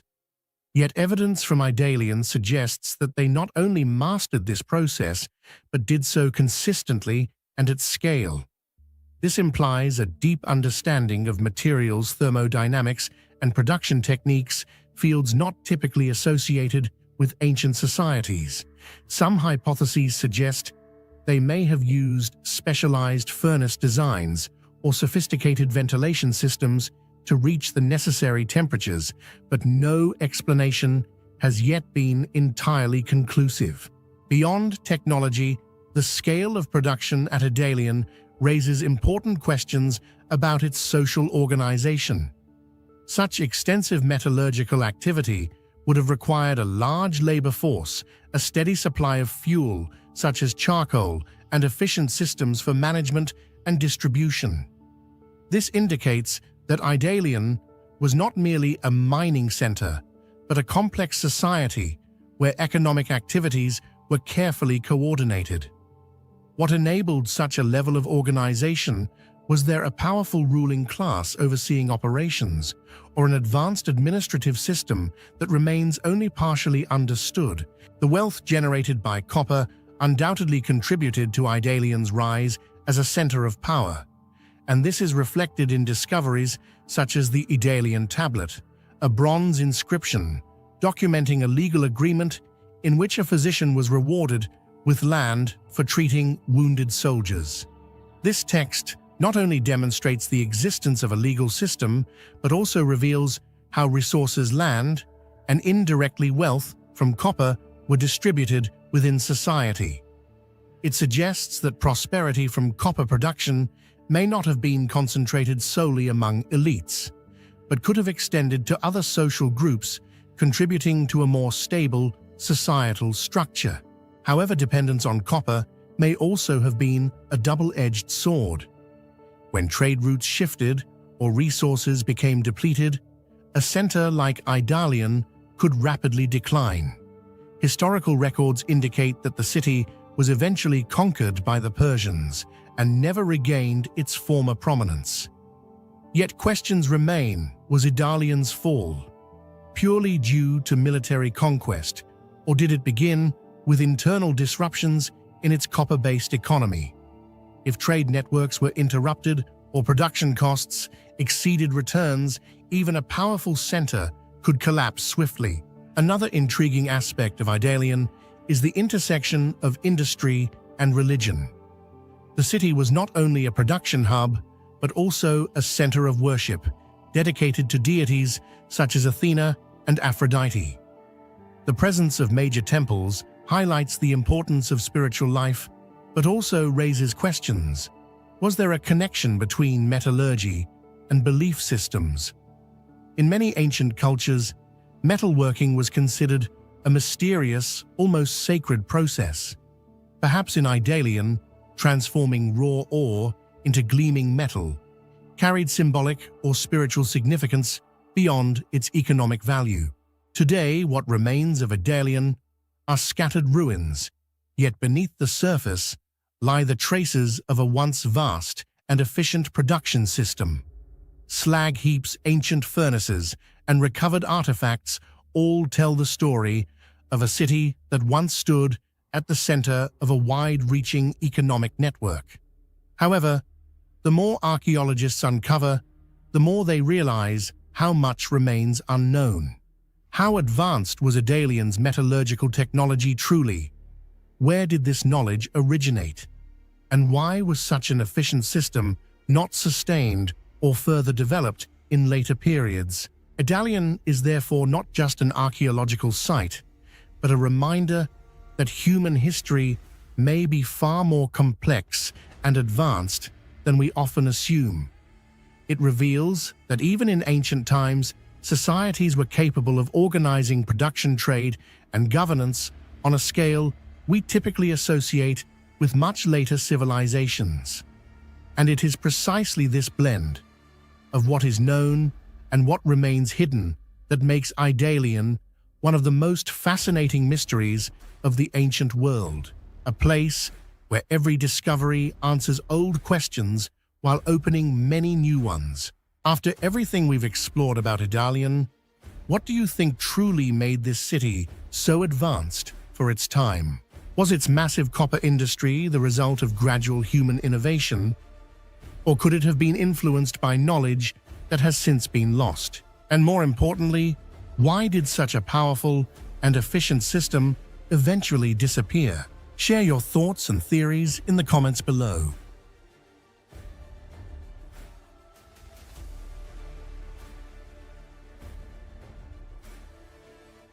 Nestled quietly in the arid landscape of Bahrain, Sar Settlement is not a monumental structure or a famous city in history, yet its very modesty is what makes it one of the most difficult mysteries of the ancient world to explain.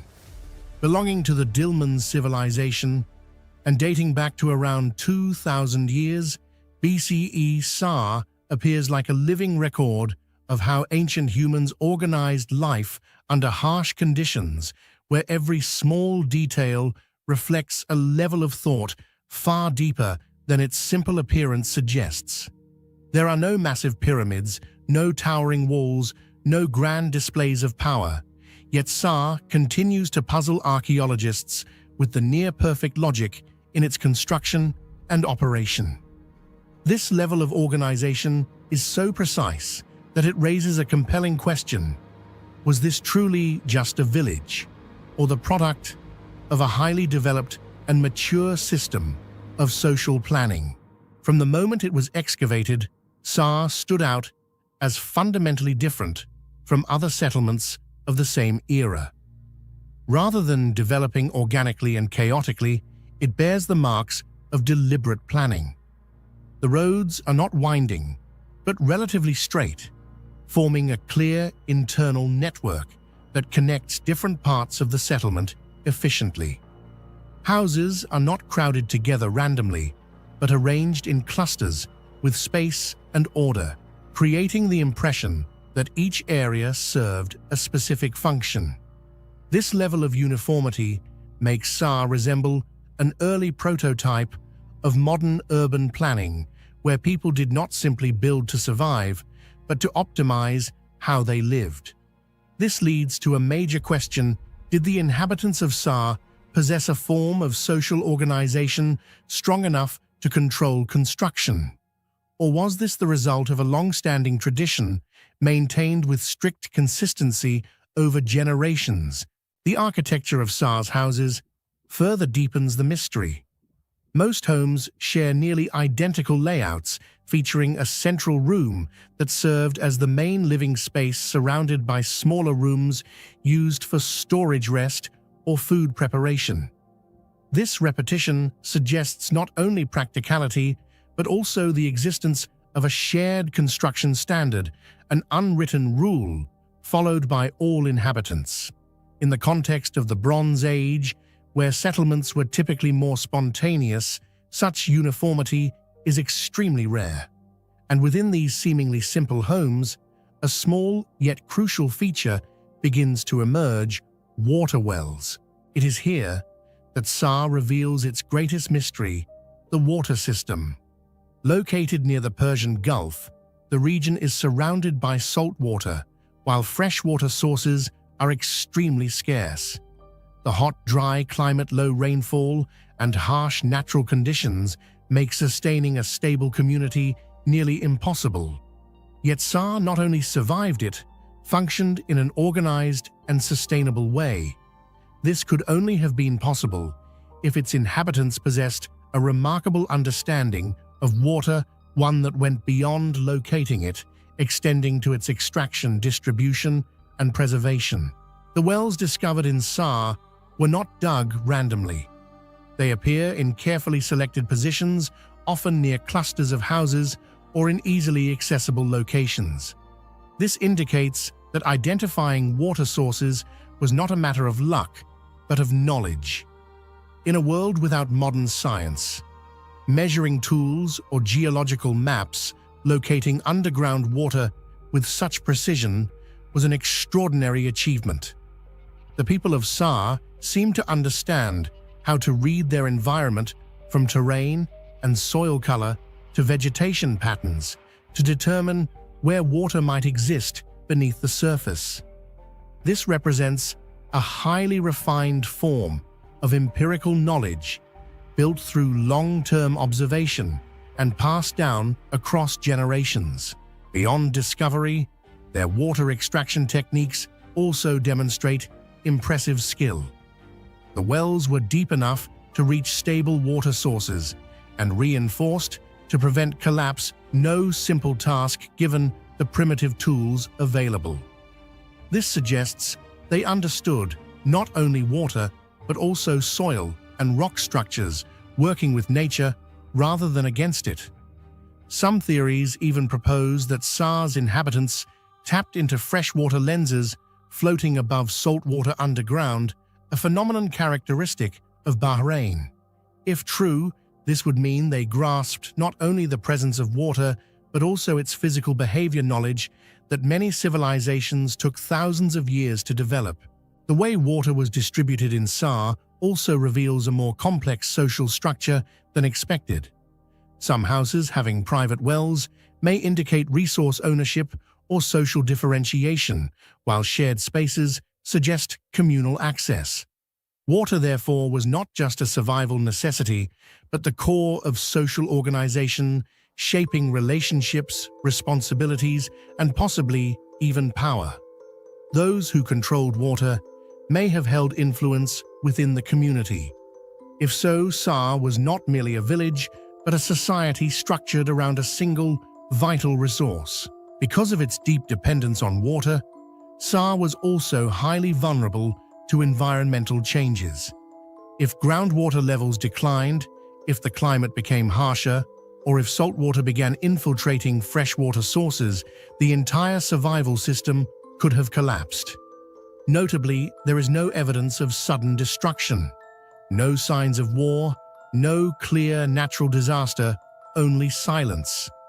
The houses remain, standing, the roads intact, as if the inhabitants left in an orderly manner, taking what they needed and leaving the rest behind. This creates a haunting impression, a once thriving community that vanished without explanation. At the center of the settlement, a small yet carefully constructed temple adds another layer of mystery. In an environment where water determines survival, it is easy to imagine that it also held sacred significance. Water may not only have been used, but revered. Rituals may have been performed to ensure its istimrar, to maintain the fragile balance between humans and nature.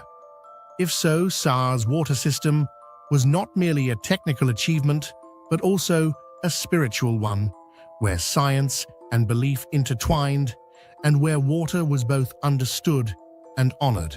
Sar Settlement is therefore more than just a forgotten ancient village. It stands as a testament to human adaptability, demonstrating that even in the harshest environments, people could build organized, efficient, and sustainable systems of life. At the same time, it serves as a haunting reminder that even the most advanced systems depend on the most fundamental elements of nature. When those elements change, everything can collapse in silence.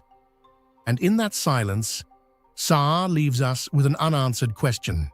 Is what we see today only the surface of a far more complex story, one centered not on stone or architecture, but on water? The very force that gave life to Sar, and perhaps the same force that led to its disappearance from history. Do you believe Sar settlement disappeared simply because of environmental changes? Or could there be a deeper hidden factor behind its silent abandonment? Share your thoughts in the comments below. I'd love to hear your perspective.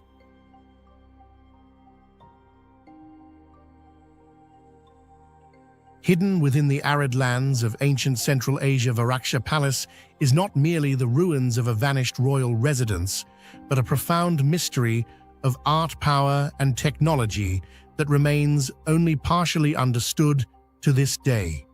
Once home to the Sogdian kings, Varakhsha did not occupy a prominent geographical position, nor did it lie along major trade routes like many other centers of power.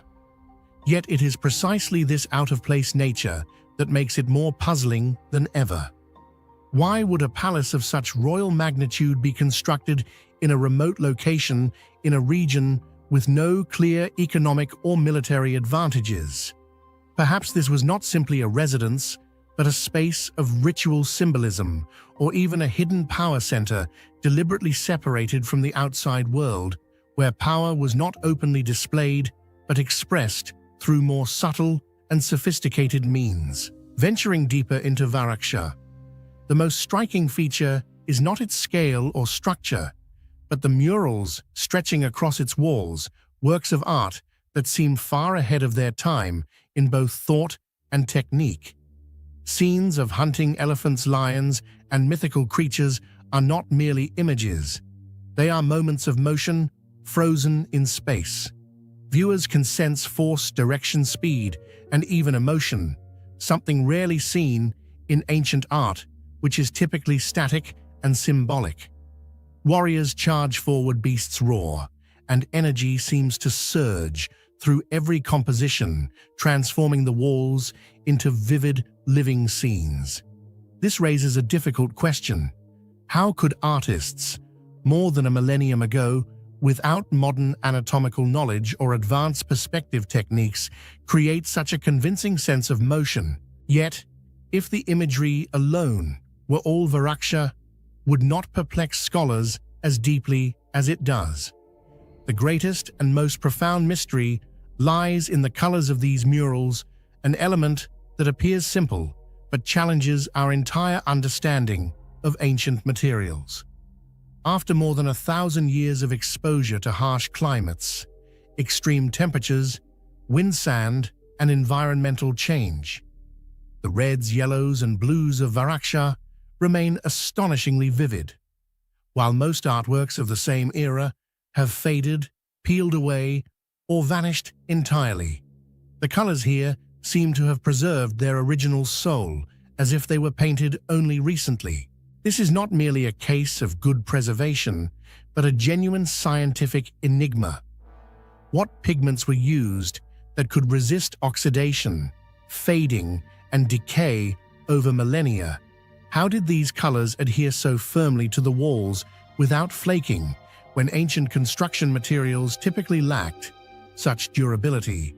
Did the Sogdians employ rare minerals, unique natural compounds, or even chemical processes that remain undiscovered today? One hypothesis suggests that Varakhsha's artisans used mineral pigments such as hematite for red and azurite or lapis lazuli for blue, combined with organic binders derived from plants or animals.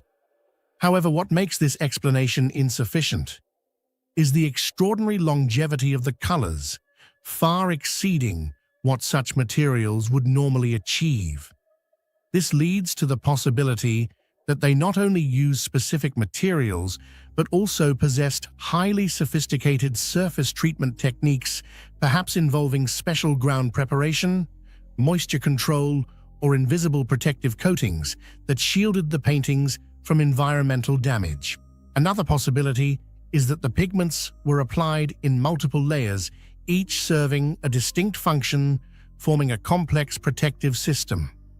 The base layer may have ensured adhesion, the middle layers created tonal depth, and the outermost layer may have acted as a natural anti-oxidation shield.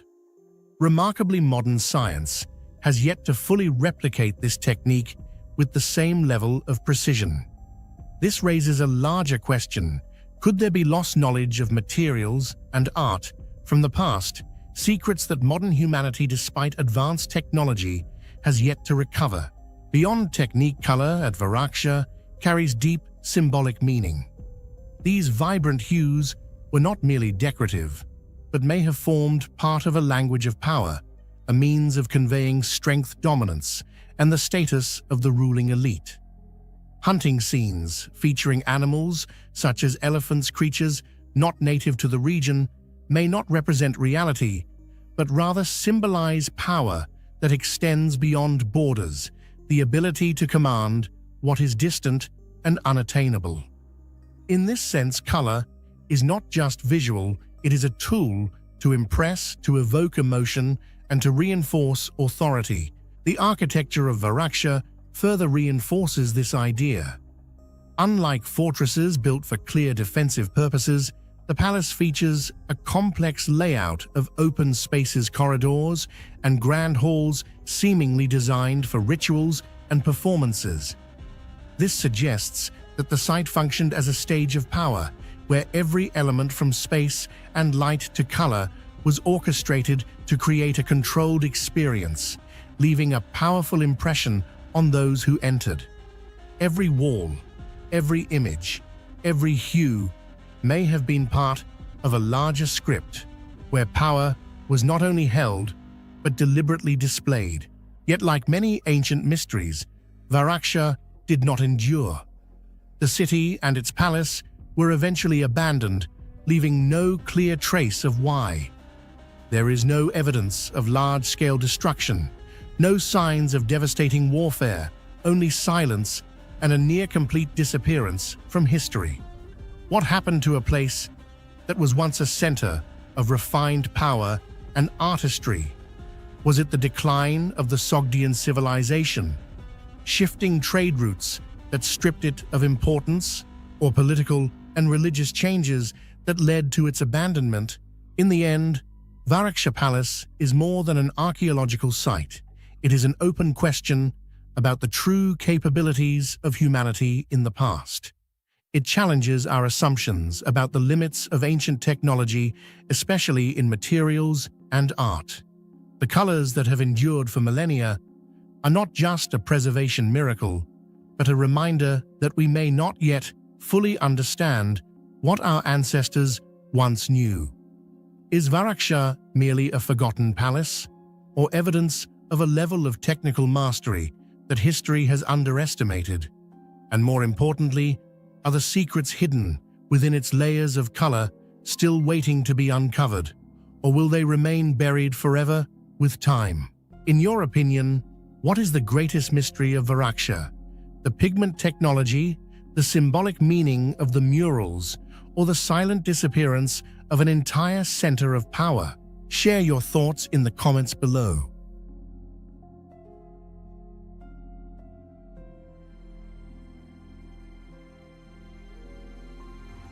Lying quietly in the harsh coastal desert of northern Peru, Chotuna Temple Complex is not merely an ancient architectural site, but one of the most puzzling testimonies to the technical skill and planning mindset of the Lambayeki civilization.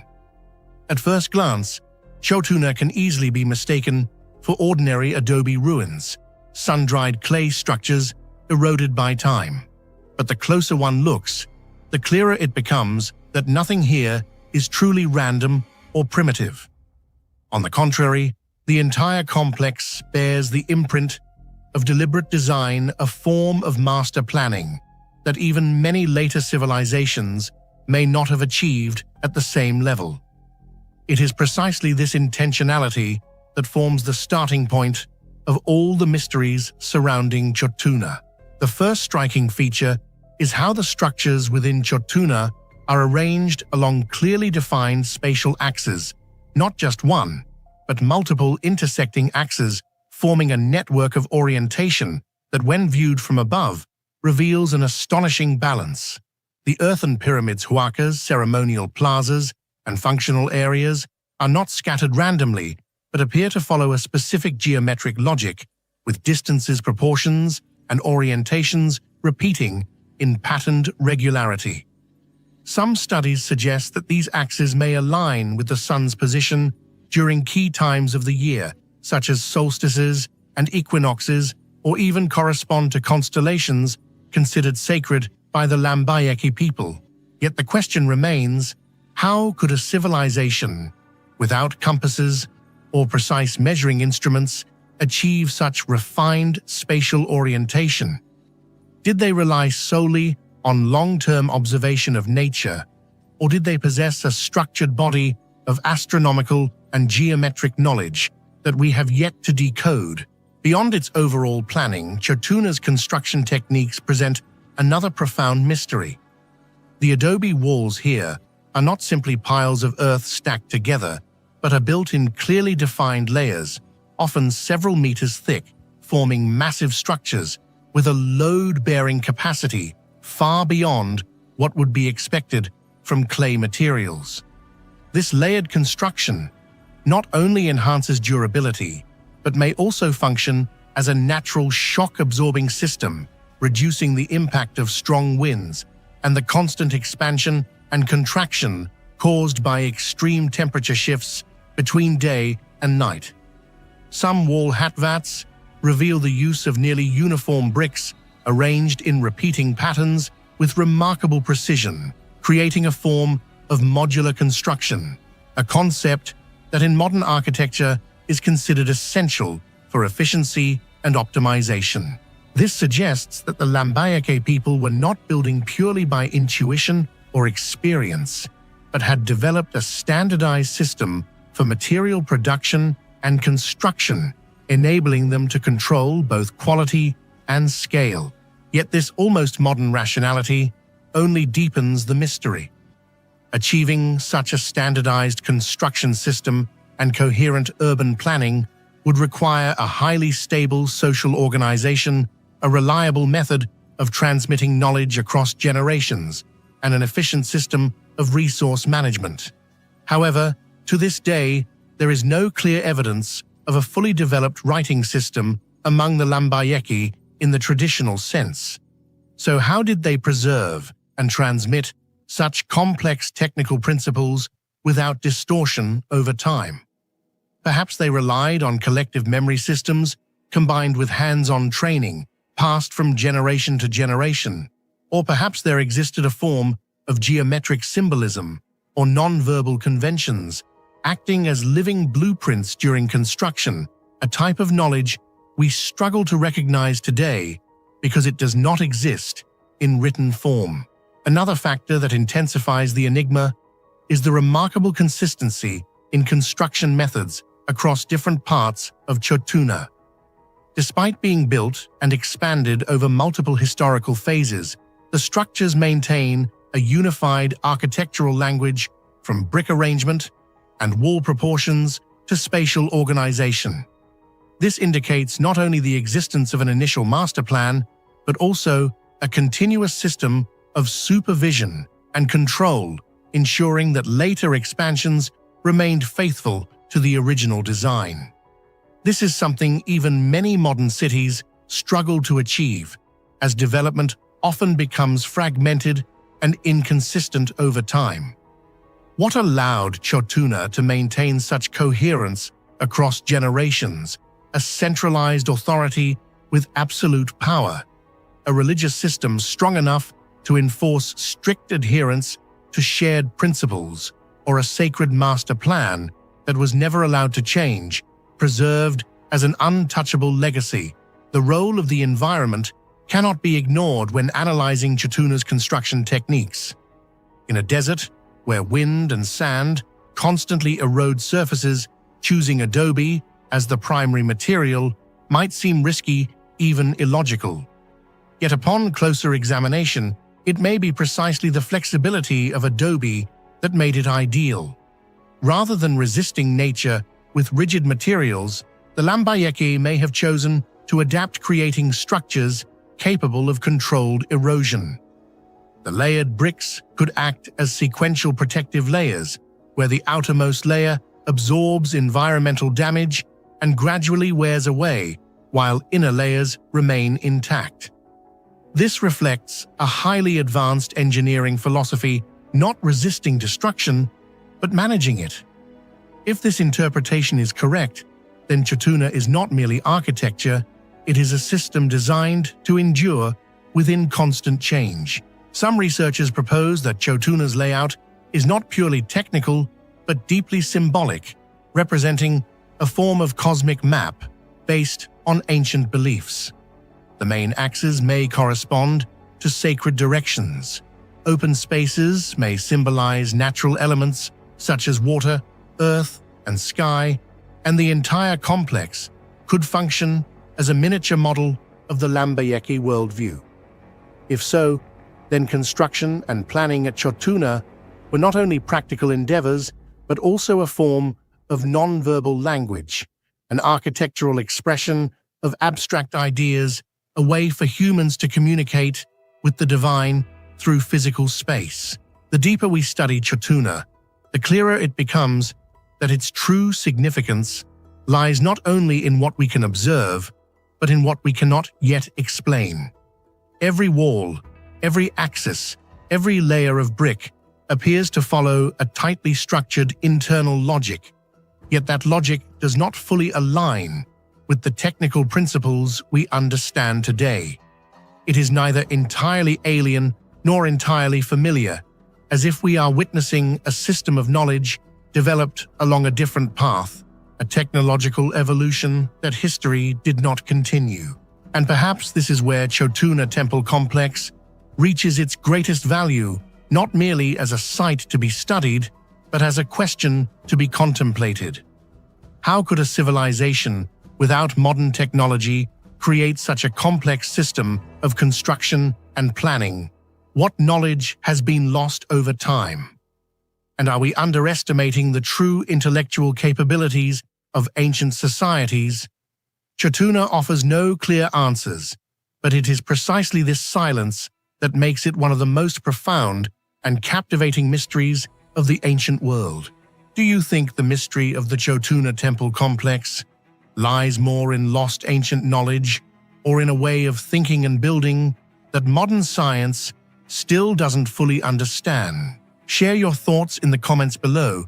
I'd love to hear your perspective. Across the dry desert margins of Roman Egypt in the Fayum region, a series of painted faces have survived the collapse of empires, the erosion of time, and the silence of forgotten identities. These are not stylized icons nor symbolic representations of the afterlife. Instead, they are startlingly human. The Fayum mummy portraits confront the viewer with individuals who appear alive, aware, and present people whose eyes seem to follow, whose expressions resist fading into abstraction. They belong to a narrow window of history, roughly from the 1st to the 3rd century CE, yet they feel dislocated from their own era, as if they belong to a much later chapter in the evolution of art. To understand their strangeness, one must first recognize the artistic context in which they emerged. Traditional ancient Egyptian art adhered to strict conventions, flat compositions, composite perspectives, and symbolic proportions designed to convey eternal order rather than fleeting individuality. Even in-death representation was governed by ritual clarity, not emotional realism. Yet the Fayum portraits break every one of these expectations. Faces are modeled with subtle gradients of light and shadow. Skin appears luminous, textured, almost tactile. Hair is rendered strand by strand. Jewelry catches light with convincing reflections. Most striking of all are the eyes, wide, glassy, and intensely focused, suggesting not only technical mastery, but a deliberate attempt to capture presence itself. This transformation did not occur in isolation. The Fayum portraits emerged at a cultural crossroads where Egyptian funerary traditions met Greek artistic naturalism and Roman social identity. The individuals depicted were likely part of a cosmopolitan population, Egyptians living under Roman rule, influenced by Hellenistic aesthetics. Their portraits reflect this fusion. They are mummified according to ancient Egyptian customs, yet dressed and presented as Roman citizens. This blending of worlds produced something entirely unique, an art form that is neither purely Egyptian nor purely Greco-Roman, but something more elusive. And yet even within this context, one element stands apart, as particularly mysterious: the technique itself. The majority of these portraits were created using encaustic painting, a method that involves mixing pigments with heated beeswax and applying the mixture to a wooden panel while it remains molten. At first glance, this may seem like a simple process. In reality, it is anything but. Working with encaustic demands extraordinary control. The artist must maintain the wax at a precise temperature too hot, and it becomes overly fluid, losing definition, too cool, and it hardens instantly, resisting manipulation. Each brush stroke must be deliberate, as the medium solidifies quickly upon contact with the surface. Unlike oil paint, which allows for extended blending and revision, encaustic requires decisions to be made in real time. Layers must be fused carefully, often reheated and reworked without damaging the underlying structure. The margin for error is narrow, and the consequences of miscalculation are immediate. What makes the Fayum portraits so remarkable is not merely that this technique was used, but that it was used with a level of sophistication that rivals and in some respects exceeds later painting traditions. The surfaces of these portraits display subtle transitions in tone, suggesting an advanced understanding of light behavior. Highlights are placed with precision, giving the illusion of moisture in the eyes and sheen on the skin. Shadows are not flat, but modulated, creating depth and volume. In some cases, the wax has been built up in layers to produce a slight relief, adding a three-dimensional quality that enhances realism. Even more astonishing is the longevity of the material. Despite being over 2 millennia old, many Fayum portraits retain their original vibrancy. Colors remain rich and saturated, details remain sharp. The wax, once hardened, forms a stable protective layer that resists moisture and decay. This durability raises important questions. How did ancient artists achieve such consistency in their materials? Did they possess standardized methods for preparing pigments and wax? Were there workshops, training systems, or even written guidelines that have since been lost? The tools themselves add another layer of intrigue. To work effectively with encaustic artists would have required heat sources capable of maintaining steady temperatures, as well as instruments for applying and shaping the wax. Some scholars suggest the use of heated metal spatulas or brushes, but direct evidence remains limited. No complete set of tools has been definitively identified, leaving much of the process to speculation. Experimental archaeology has attempted to reconstruct these methods, yet even modern practitioners struggle to replicate the exact qualities observed in the original works. This leads to a deeper and more unsettling question. Was this knowledge more widespread than we assume? Or was it confined to a small group of highly trained specialists? If the latter, what happened to them? Why does such a refined technique appear so vividly in this specific time and place, only to fade from prominence for centuries afterward? The disappearance of encaustic mastery is one of the most puzzling aspects of the Fayum phenomenon. While the technique did not vanish entirely, it continued in limited forms. In Byzantine icon painting, it never again achieved the same level of lifelike realism seen in these portraits. Later artistic traditions, including the rise of oil painting in medieval and Renaissance Europe, would eventually rediscover and expand upon naturalistic representation. But the Fayum portraits suggest that a comparable level of observational skill and material control had already been reached much earlier, then somehow lost or abandoned. Beyond technique, there is also the question of intent. These portraits were not created as standalone artworks to be displayed in public spaces. They were funerary objects attached directly to mummies and placed within tombs. Their audience was not the living, but the dead, or perhaps something beyond both. And yet, they are imbued with a vitality that seems almost contradictory to their purpose. Why invest such effort into realism for objects destined to be sealed away? Was the goal to preserve identity for the afterlife, to ensure recognition by the soul? Or did these portraits serve a more immediate function during the individual's life, only later becoming part of burial practices?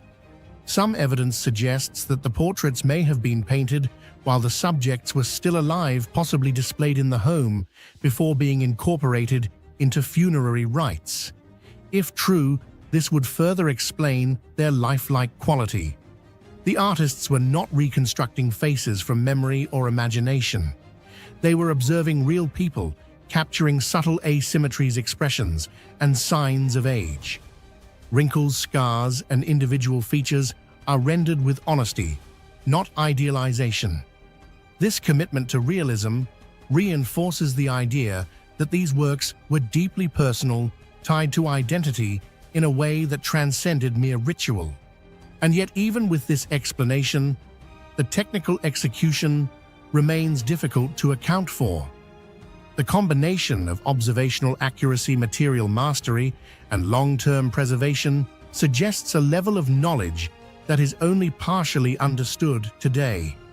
It is not that the ancient artists possessed advanced technology in the modern sense, but rather that they achieved remarkable results through methods that have not been fully reconstructed. In this sense, the Fayum mummy portraits represent more than an artistic achievement. They are a gap in the historical record, a moment where skill, technique, and cultural convergence aligned to produce something that feels out of place in its own timeline. They challenge linear narratives of artistic progress, suggesting that innovation is not always cumulative, and that knowledge can be lost as easily as it is gained. When standing before one of these portraits, the effect is difficult to articulate. There is a sense of recognition, as if encountering a person rather than an artifact. The distance of 2,000 years collapses, replaced by a direct, almost unsettling connection. The wax that once flowed under the artist's hand has hardened into permanence, preserving not only an image, but a presence. And perhaps that is the greatest mystery of all. Not how the technique was achieved or why it was lost, but how something created for the realm of the dead continues to feel so vividly alive. If this technique was truly ahead of its time, why do you think it was lost for thousands of years? Share your thoughts in the comments below.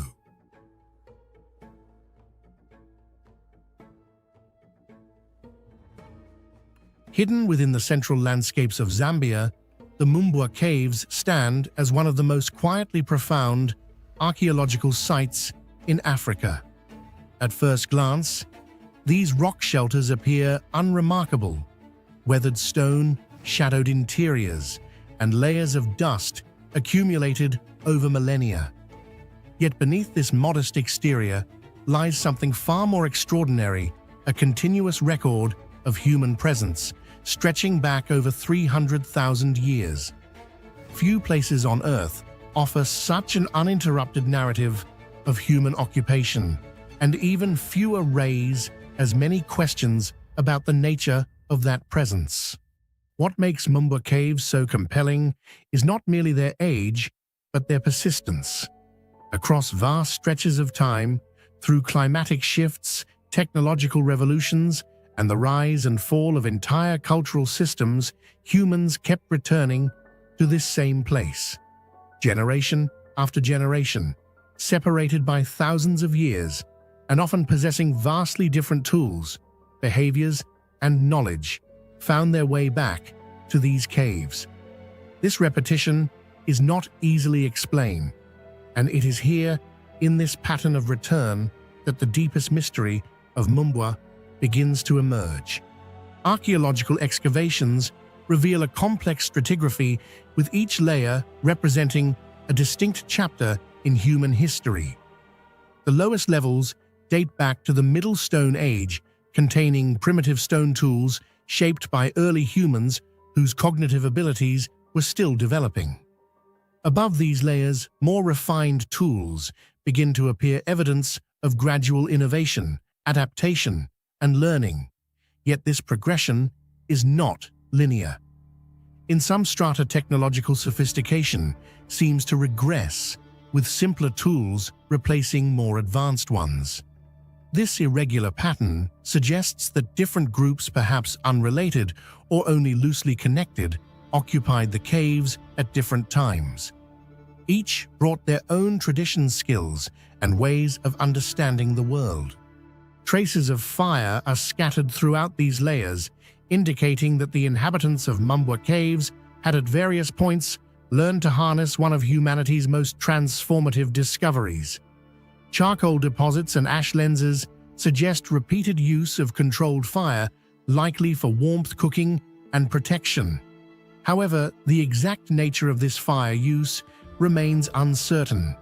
Were these early humans fully capable of producing fire on demand, or were they merely preserving and reusing naturally occurring flames? The distinction is subtle but significant, marking a critical threshold in human cognitive evolution. Fragments of human remains have also been uncovered, though rarely in complete form. These scattered bones offer tantalizing hints of those who once lived or perhaps died within the caves. Yet their incomplete nature raises more questions than answers. Were these individuals buried intentionally, suggesting ritual or symbolic behavior? Or are these remains simply the result of natural processes, their original context lost to time? Without clear burial structures or consistent patterns, the interpretation remains open, suspended between the mundane and the meaningful. But beyond tools, fire, and bones, the most striking feature of Mumbwa caves is the continuity itself. The site functions almost like a layered archive of human existence, with each stratum preserving a snapshot of a different era. Unlike many archaeological sites that reflect a single period of occupation, Mumbwa captures a sequence, a long, unbroken thread connecting distant moments in prehistory. This continuity is rare, and it forces us to confront a fundamental question: why here? Geographically, Mumbwa caves are not uniquely advantageous. They are not located in an area of exceptional resource abundance, nor do they offer the kind of natural defenses or strategic positioning that might explain repeated settlement. The surrounding environment, while livable, does not stand out as particularly remarkable when compared to other regions inhabited by early humans. And yet time and again, people returned. This is the core of the mystery, the sixth and most profound question that defines Mumbwa caves: why did humans keep coming back? One possible explanation lies in environmental stability. Perhaps the caves offered a reliable shelter in a landscape subject to climatic fluctuations. Over tens of thousands of years, shifts in rainfall, temperature, and vegetation would have transformed the surrounding region multiple times. In such a context, a known and familiar refuge, cool in the heat, dry in the rain, structurally stable, might have held enduring value.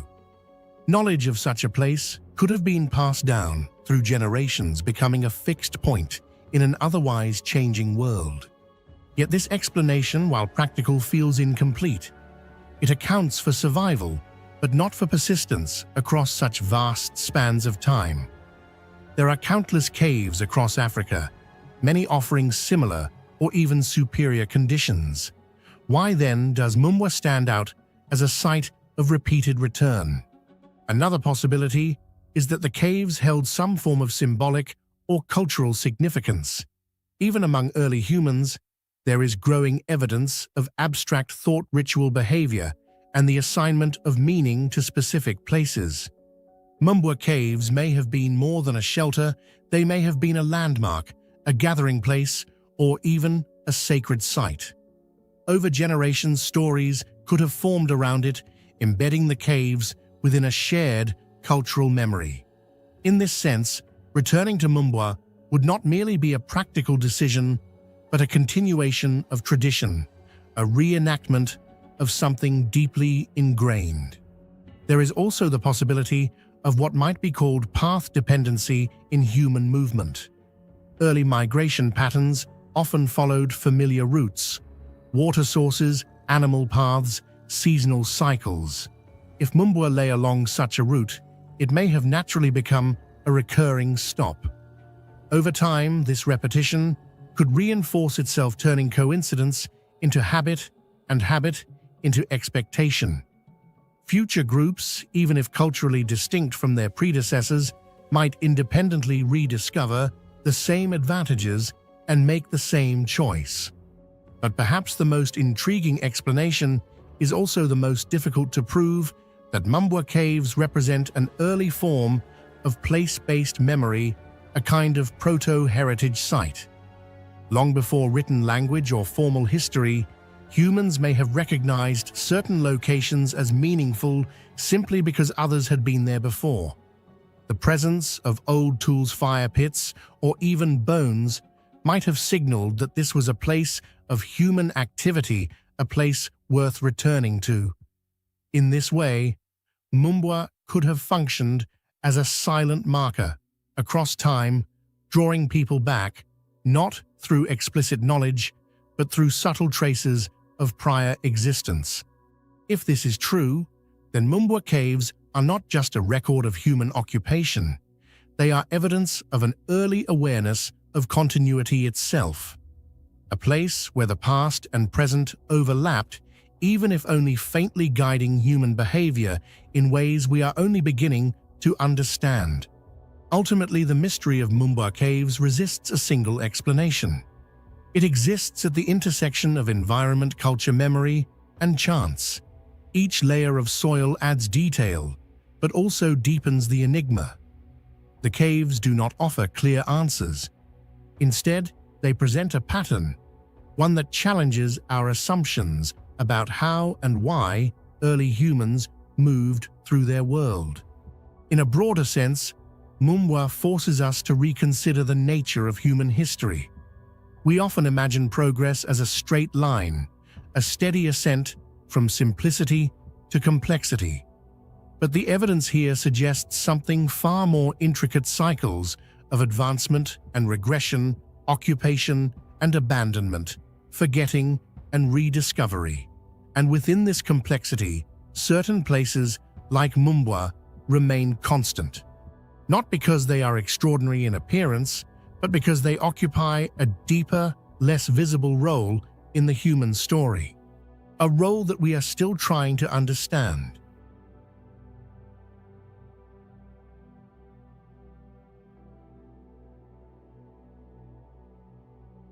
Perched on a hill overlooking the ancient routes leading into Cusco, Puka Pucara stands as one of the lesser-known yet deeply intriguing remnants of the Inca world. At first glance, the site appears modest, far smaller and less imposing than monumental complexes like Sacsayhuaman. Its low stone walls, terraced levels, and irregular layout seem almost unremarkable compared to the architectural precision often associated with Inca engineering. Yet it is precisely this apparent simplicity that has fueled a growing sense of mystery. The more closely Puka Pucara is examined, the more it resists easy classification. The name itself, meaning Red Fortress in Quechua, derives from a striking visual effect.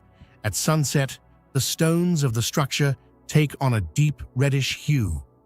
Whether this is purely the result of natural mineral composition or evidence of subtle material treatment remains debated. Regardless, the phenomenon contributes to the site's aura, hinting that even its most visible features may not be entirely straightforward. Structurally, Puka Pucara consists of a series of terraces, stairways, and enclosed spaces that cascade along the slope of the hill. The layout appears functional, even defensive, with elevated vantage points, offering clear lines of sight across the surrounding landscape. From this position, one could monitor movement along key routes leading toward Cusco, suggesting a strategic purpose. However, unlike conventional fortifications, there is little evidence of heavy defensive infrastructure, No massive walls, no clear signs of siege preparation, and no archaeological traces of sustained conflict. This discrepancy introduces the first layer of ambiguity. If it was a fortress, it was not designed for warfare in the way one might expect. Adding to the complexity is the presence of a carefully constructed water system. Channels guide water through different levels of the site, feeding into small basins and possibly controlled flow areas. Such hydraulic features are not unusual in Inca architecture, but their presence here raises questions. A purely military outpost would not necessarily require such refined water management, especially on this scale. Instead, these elements suggest comfort ritual use or even ceremonial purification. The proximity of Puka Pucara to Tambomachai, often referred to as a royal bathing complex, further complicates interpretations, implying that the site may have played a role in a broader network of elite or sacred spaces. It is within this network that Puka Pucara begins to reveal its most intriguing dimension.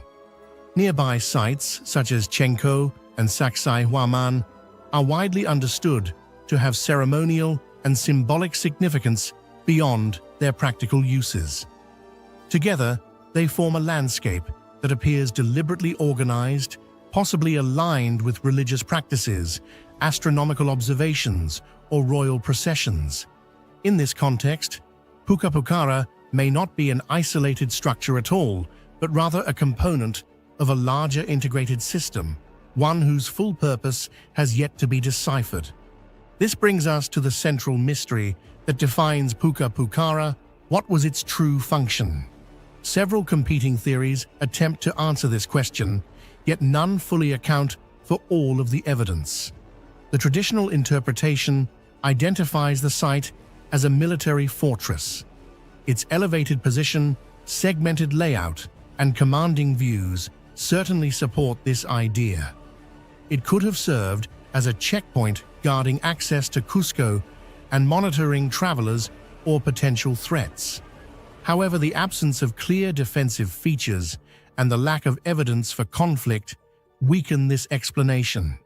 Another theory proposes that Puka Pucara functioned as a royal rest stop, a place where the Inca elite could pause during journeys between important sites.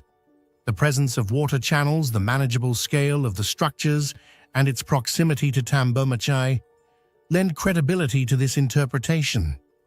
It may have offered a controlled environment for rest preparation or transition between ceremonial locations. Yet this raises further questions. If it was simply a resting place, why the strategic positioning and layered design? A third possibility suggests that the site had a ceremonial or ritual purpose. The integration of water, the connection to nearby sacred sites, and the overall layout could indicate that Puka Pucara was used for specific religious functions. It might have been a place of purification before entering more sacred spaces, or a station within a larger ritual journey. This theory aligns with the Inca tendency to embed spiritual meaning within their landscapes. Still, it does not fully explain the defensive characteristics that the site undeniably possesses. Perhaps the most compelling interpretation is that Puka Pucara was not limited to a single function.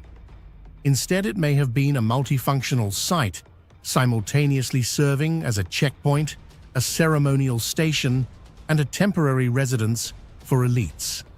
In the Inca worldview, such overlapping purposes were not uncommon. Practical, political, and spiritual elements often coexisted within the same space, reflecting a holistic approach to architecture and landscape design. Yet even this flexible explanation leaves gaps. There are still aspects of the site that seem disproportionate or inconsistent with any one role. Certain features appear over-engineered for simple use, while others seem underdeveloped for strategic defense. This imbalance suggests that there may be factors we have not yet considered: lost knowledge, undocumented practices, or symbolic meanings that have not survived in the archaeological record. In the end, Puka remains an unresolved puzzle. It challenges modern assumptions about how ancient structures should be categorized and understood. Its simplicity is deceptive, concealing layers of intention that are not immediately visible. Rather than fitting neatly into established definitions, it exists in a space between them, a reminder that the Inca civilization may have operated with a level of complexity that continues to elude us. The true function of Puka may never be fully known, and perhaps that is precisely what makes it so compelling. It stands not as a monument to what we understand about the past, but as a testament to what we do not, a silent structure overlooking the valleys of Cusco, holding on to a purpose that has yet to be uncovered. What do you think the true function of Puka was? A military fortress, a royal rest stop, or a ceremonial site? We still don't fully understand. Share your thoughts in the comments below.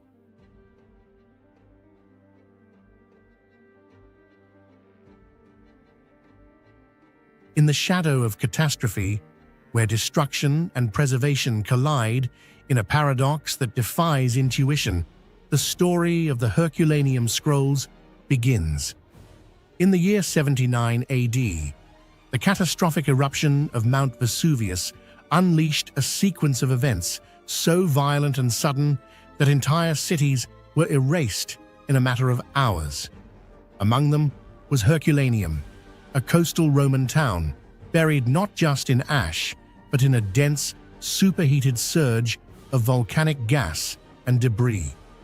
Temperatures are believed to have reached between 400 and 500 degrees Celsius, conditions more than sufficient to annihilate organic material entirely. And yet, within this inferno, something extraordinary happened. Instead of being reduced to ash, a collection of papyrus scrolls stored in what is now known as the Villa of the Papyri underwent a process of carbonization.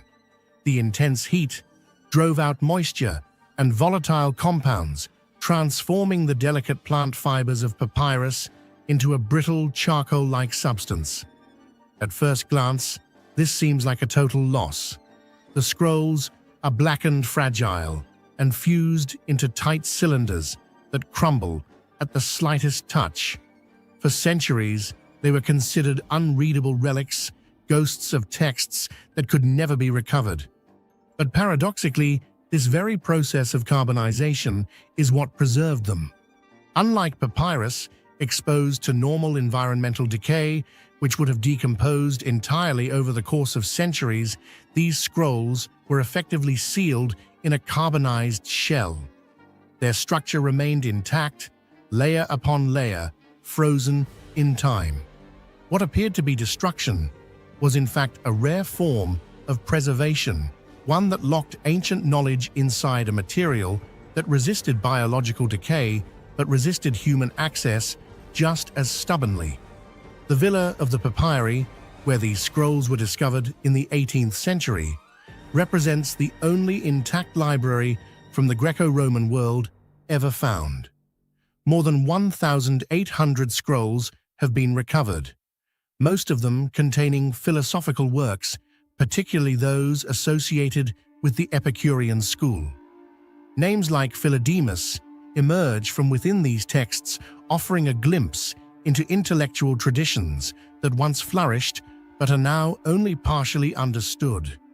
Yet the true magnitude of what lies hidden remains unknown. Could these scrolls contain lost works by Aristotle, forgotten plays, scientific treatises, or entirely unknown authors? The possibility lingers suspended between hope and uncertainty. For centuries, attempts to open the scrolls led only to further destruction. Early methods involved physically unrolling them, often resulting in fragments breaking apart, ink flaking away, and entire sections disintegrating before they could be read. Each attempt was a gamble, one that frequently ended in irreversible loss. The scrolls seem to resist not only time, but human curiosity itself. It is only in recent decades that technology has begun to shift the balance. Using advanced imaging techniques such as X-ray phase contrast tomography, researchers have developed methods to virtually unwrap the scrolls without physically touching them. These scans penetrate the carbonized layers, mapping their internal structure in astonishing detail. Artificial intelligence algorithms then attempt to reconstruct the flattened surfaces of each layer, searching for patterns that might correspond to written text. It is a process that blends physics, computer science, and archaeology into a single delicate operation, one that seeks to read what cannot be seen. And yet, even with these advancements, one of the most profound mysteries remains unresolved. Why does the ink still exist? At first glance, this question seems almost trivial. Of course, the ink exists. After all, writing is visible on some fragments that have been successfully opened. But when considered in the context of carbonization, the question becomes far more complex. Both the papyrus and the ink were subjected to the same extreme conditions. Both were exposed to intense heat pressure and chemical transformation. In theory, both should have undergone similar processes, resulting in materials that are nearly indistinguishable from one another. And in many ways, they did. The papyrus fibers, originally composed of organic plant material, were converted into carbon-rich structures. The ink, often made from soot or other carbon-based substances, also became carbonized. This creates a fundamental problem. If both the writing surface and the writing itself are now composed of similar carbonized material, how can the text still be detected at all? The answer lies in subtle differences so slight that they border on the limits of detectability. One leading hypothesis suggests that the ink used in these scrolls was not purely carbon-based, but may have contained trace amounts of heavy metals such as lead or iron. These elements, even in minute quantities, could create variations in density or atomic composition that are detectable through advanced imaging techniques. X-ray scans, for instance, can sometimes reveal these differences, allowing researchers to distinguish between ink and papyrus even when both appear visually identical. However, this explanation is not universally accepted, and evidence remains incomplete. Another possibility is that the physical structure of the ink differs from that of the papyrus at a microscopic level. Even if both materials are carbonized, the way in which carbon is arranged, its density layering, and interaction with the original fibers may vary. These structural differences could influence how the materials respond to imaging, creating faint but detectable contrasts that can be interpreted as text. But this raises further questions. If the differences are so subtle, how reliable are the readings?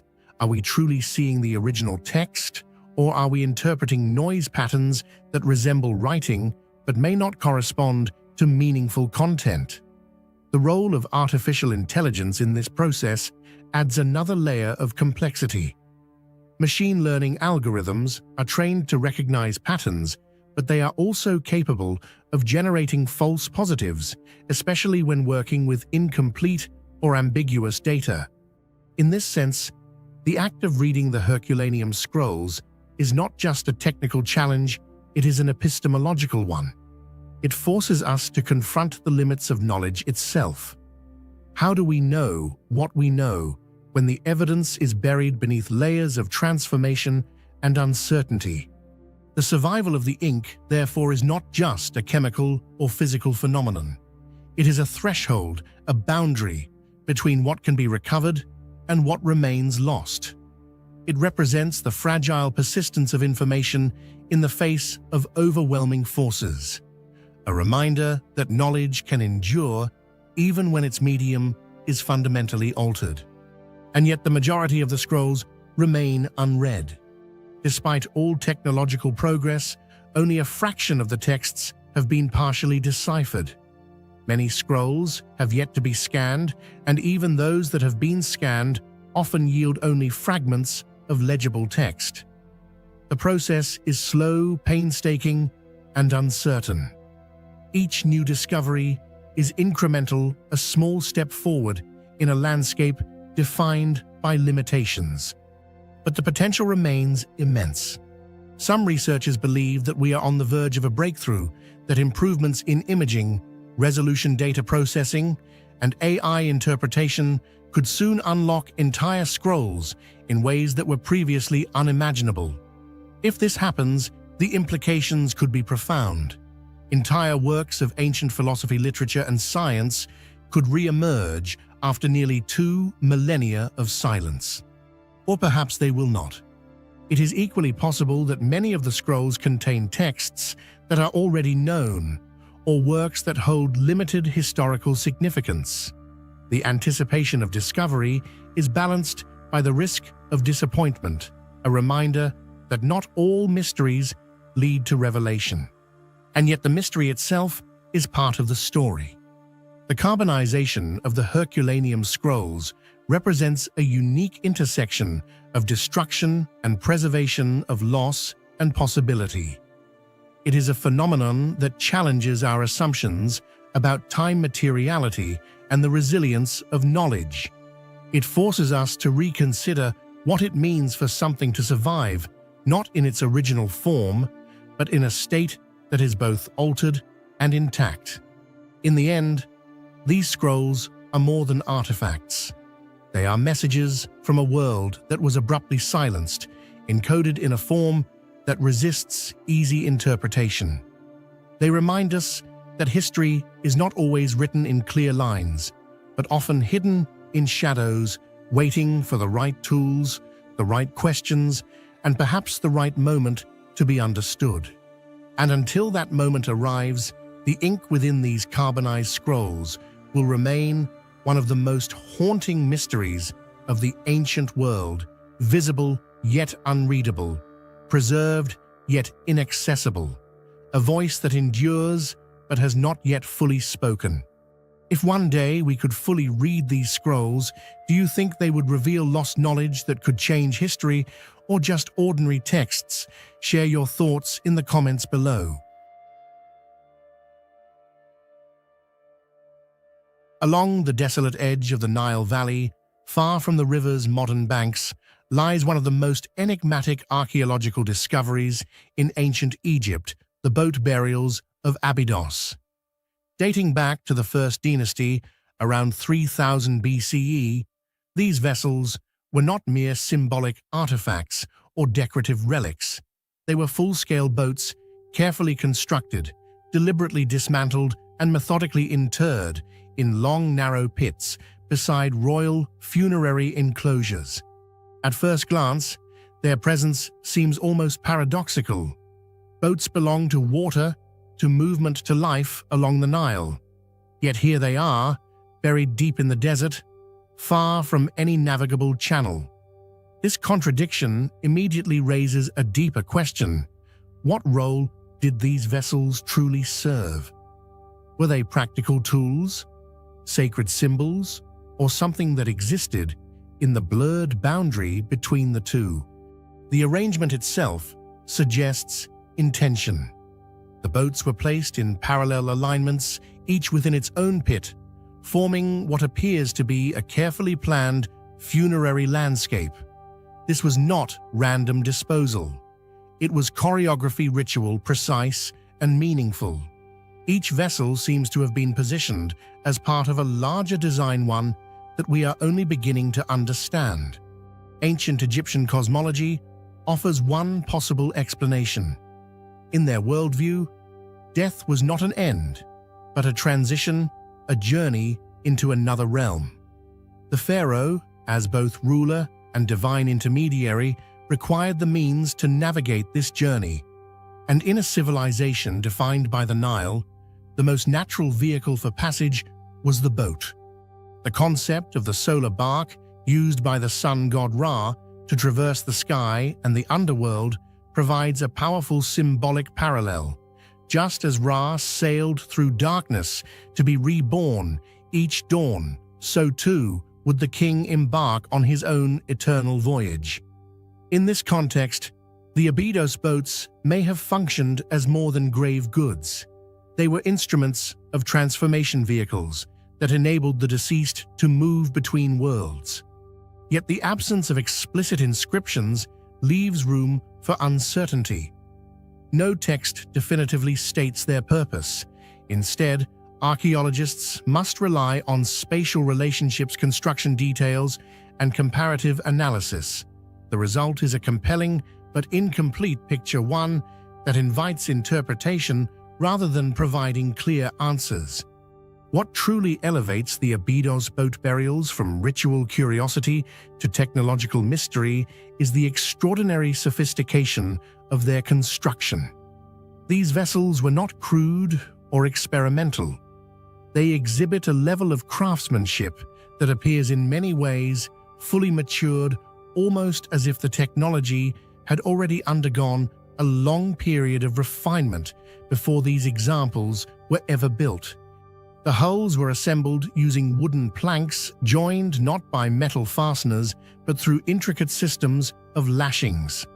Ropes threaded through precisely carved holes held the structure together with remarkable strength and flexibility. This method allowed the boats to absorb stress and adapt to the shifting currents of the Nile, reducing the risk of structural failure. It is a solution, both elegant and highly effective one, that reflects a deep understanding of material behavior. Even more striking is the evidence of early mortise and tenon joinery.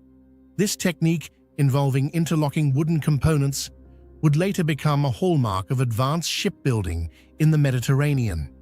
Yet here it appears in a much earlier context, raising an unsettling possibility that the origins of complex naval engineering may extend further back than previously assumed. The precision of the construction is equally impressive. The planks were shaped and aligned with care-forming smooth, hydrodynamic hulls capable of efficient movement through water. This was not the work of trial and error. It suggests standardized methods, skilled labor, and perhaps even specialized knowledge passed down through generations. And yet this creates a paradox. Where is the evidence of earlier, simpler boats leading up to this level of sophistication? The archaeological record offers few clear predecessors.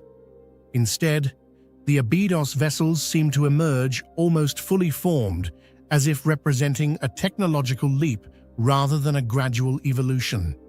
This absence of developmental stages has led some researchers to question whether our understanding of early Egyptian engineering is incomplete. Could there have been earlier traditions now lost to time that laid the foundation for these advanced techniques? Or does this reflect a broader pattern in ancient innovation where knowledge appears suddenly fully realized and without clear origins?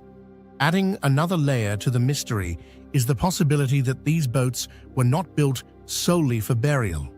Subtle traces on the wood abrasion patterns, where marks and indications of water exposure, suggest that some of the vessels may have been used in real conditions before being interred. If this interpretation is correct, then the boats were not symbolic replicas, but functional objects with lived histories.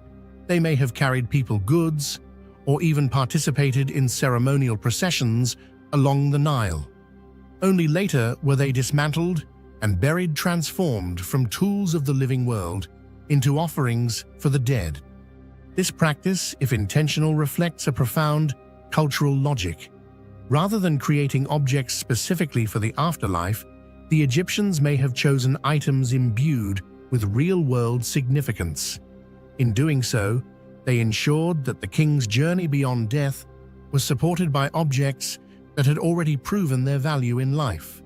The spatial organization of the boat burials reinforces the idea that this was a carefully designed ritual complex.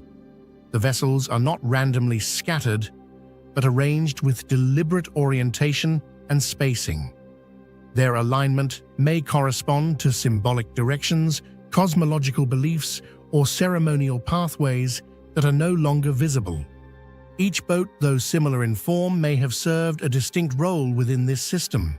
Some could represent journeys across the celestial realm, others passages through the underworld, and still others connections to earthly power. Without written explanations, these interpretations remain speculative, but the consistency of the layout suggests underlying meaning. Ultimately, the function of the Abydos boat burials cannot be reduced to a single explanation. They exist at the intersection of technology, religion, and symbolism. They are practical objects transformed into sacred instruments, engineered with precision, yet embedded in mystery. What makes them truly remarkable is not just their age, but their complexity. They challenge the assumption that early civilizations developed technology slowly and predictably. Instead, they hint at periods of rapid innovation of knowledge that appears suddenly and leaves few traces of its origins. The boats of Abydos remain silent, their purpose only partially revealed. But in their construction, in the ropes that bind their planks, in the joints that hold their form, we glimpse a level of understanding that feels unexpectedly modern. And in that realization lies the deepest mystery of all, not what these boats were, but how a civilization so ancient could build something so advanced and leave behind so few clues as to how they learned to do it.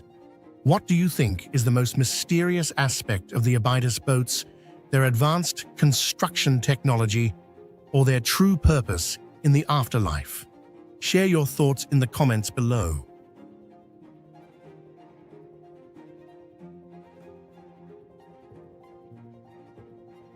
Across the ancient world, there are artifacts that challenge what we think early civilizations were capable of achieving. Some do so through sheer scale, others through complexity of design.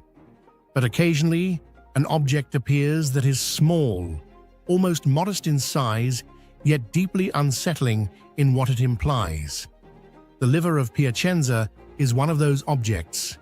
Discovered near the city of Piacenza in the 19th century, this bronze model of a sheep's liver dates back to roughly the 2nd century BCE.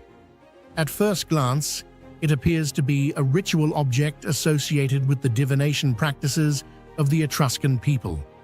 But the deeper one looks, the more it begins to resemble something else entirely, something structured, systematic, and engineered, with a level of precision that feels unexpectedly advanced for its time.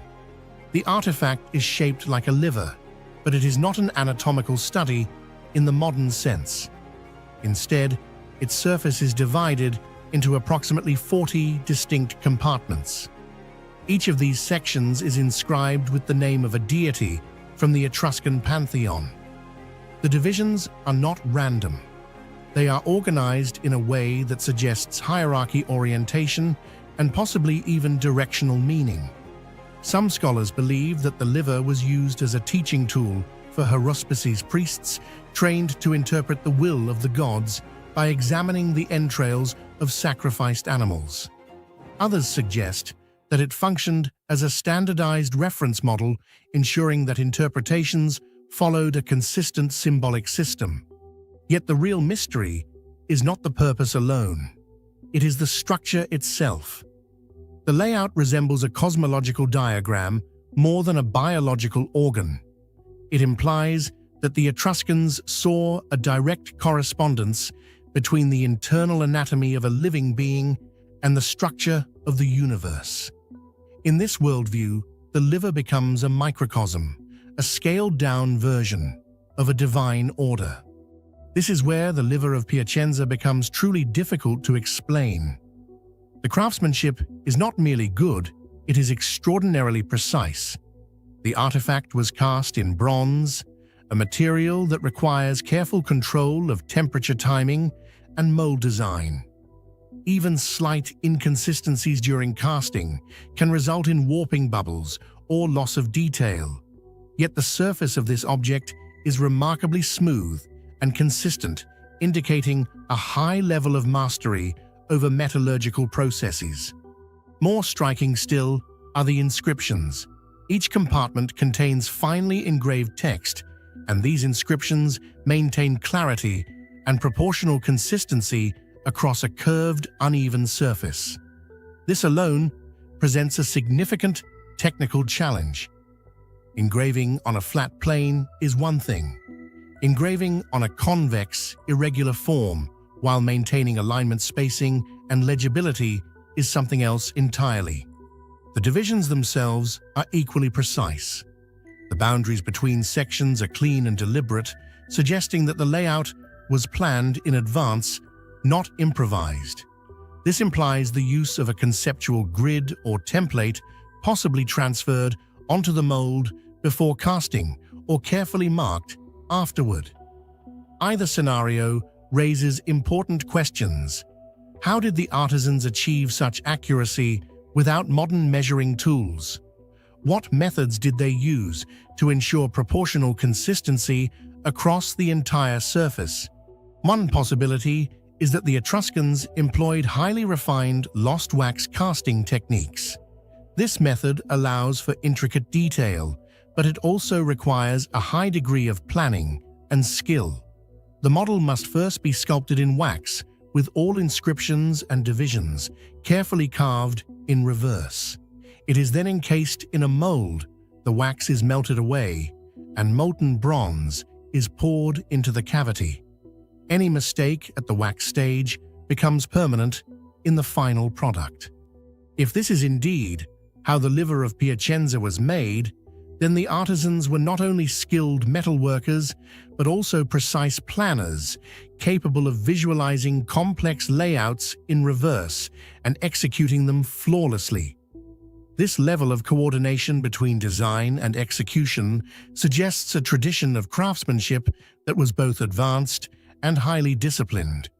Another possibility is that the inscriptions were added after casting using fine tools to carve into the hardened bronze. But this raises its own challenges. Bronze is not an easy material to engrave, especially with the level of uniformity seen here.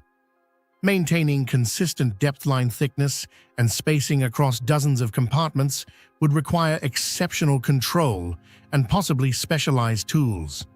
In either case, the result is the same: an artifact that exhibits a degree of precision that feels almost out of place in its historical context.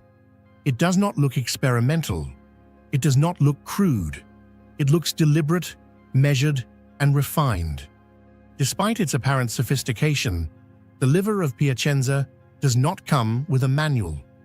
We can identify the names of deities, we can observe the divisions, and we can compare it to known practices of Etruscan divination. But the exact method of interpretation remains elusive. How did a haruspice read the liver? Did each section correspond to a specific region of the sky? Were certain patterns considered favorable or ominous? The absence of written explanations leaves us with a system that is only partially understood. It is like discovering a complex instrument without knowing how to play it. The structure is there, the design is clear, but the operational logic is missing. What makes the liver of Piacenza so compelling is not just its function or its craftsmanship, but what it suggests about the people who created it. This is not an object of random belief or unstructured ritual. It is evidence of a system, one that integrates religion, observation, symbolism, and technical skill into a single artifact. The precision of its construction implies that accuracy mattered. The organization of its sections implies that meaning was structured, not arbitrary. Together, these features point to a form of knowledge that was both symbolic and systematic. It raises a provocative question. Were the Etruscans simply practicing divination, or were they encoding a deeper understanding of patterns they observed in nature, in the sky, and in the living body? The liver of Piacenza stands as a reminder that ancient technologies are not always defined by scale. Sometimes the most revealing artifacts are those that combine precision symbolism and purpose in ways that are difficult to fully decode. It is a bronze object shaped like a liver, but it is also a map, a tool, and possibly a record of a worldview that has largely been lost.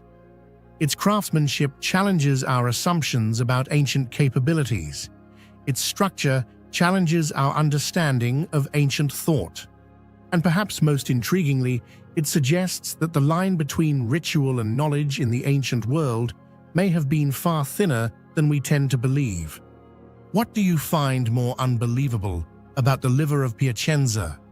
Is it the fact that an ancient civilization could create an object with such high technical precision, or that they developed an entire complex system of meaning around it?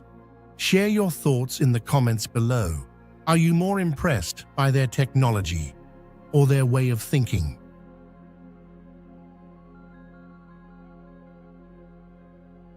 In the arid coastal landscapes of ancient Peru, where wind and sand have preserved secrets for centuries, the tomb of Chirimaya Twimia emerges not merely as an archaeological site, but as a quiet contradiction to everything we assume about early Andean civilizations. At first glance, it appears to be one of many elite burials scattered across the region, another resting place for a figure of importance surrounded by offerings meant to accompany them into the afterlife. Yet as researchers began to examine its contents more closely, it became increasingly clear that this tomb does not comfortably fit within the established narrative of technological and cultural development. Instead, it challenges it. The identity of the individual buried within the tomb remains uncertain, though the richness and symbolic density of the grave goods strongly suggest a person of extraordinary status. Whether a political leader, a spiritual intermediary, or a figure embodying both roles simultaneously, the occupant of this tomb was clearly positioned at the intersection of power and belief. The absence of definitive historical records only deepens the mystery. There are no inscriptions naming them, no direct parallels that firmly anchor them within a known lineage. It is as if this individual belonged to a chapter of history that has been partially erased, leaving behind only fragments, artifacts without a voice. Those artifacts, however, speak in other ways. Gold ornaments, finely crafted ceramics, and ritual objects were carefully arranged around the body, not in chaotic abundance, but in deliberate order. Each item appears to occupy a meaningful position, forming a spatial language that suggests intention rather than decoration. Many of these objects bear complex iconography hybrid figures that blur the boundary between human and animal patterns, that repeat with mathematical precision, and motifs that do not fully align with any single known cultural tradition in the Andean world.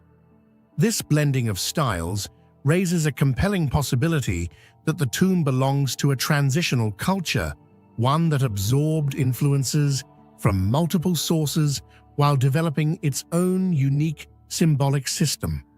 The positioning of the body itself reinforces this sense of intentional design.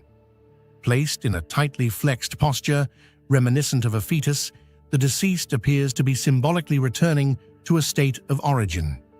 This posture, commonly interpreted as a representation of rebirth, aligns with broader Andean cosmologies that view death not as an end, but as a transformation.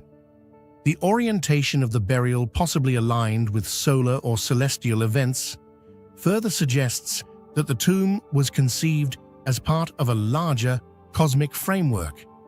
It was not simply a place of rest, but a carefully constructed threshold between worlds. Yet it is within the craftsmanship of the objects themselves that the most unsettling questions begin to emerge. At the time this tomb is believed to have been created, the technological capabilities of Andean societies are generally understood to have been relatively limited, in terms of metallurgy and precision tooling. And yet the artifacts found within Chirimaya Twimia tell a different story, one of skill control and refinement that seems to exceed those expectations. The metalwork in particular is striking.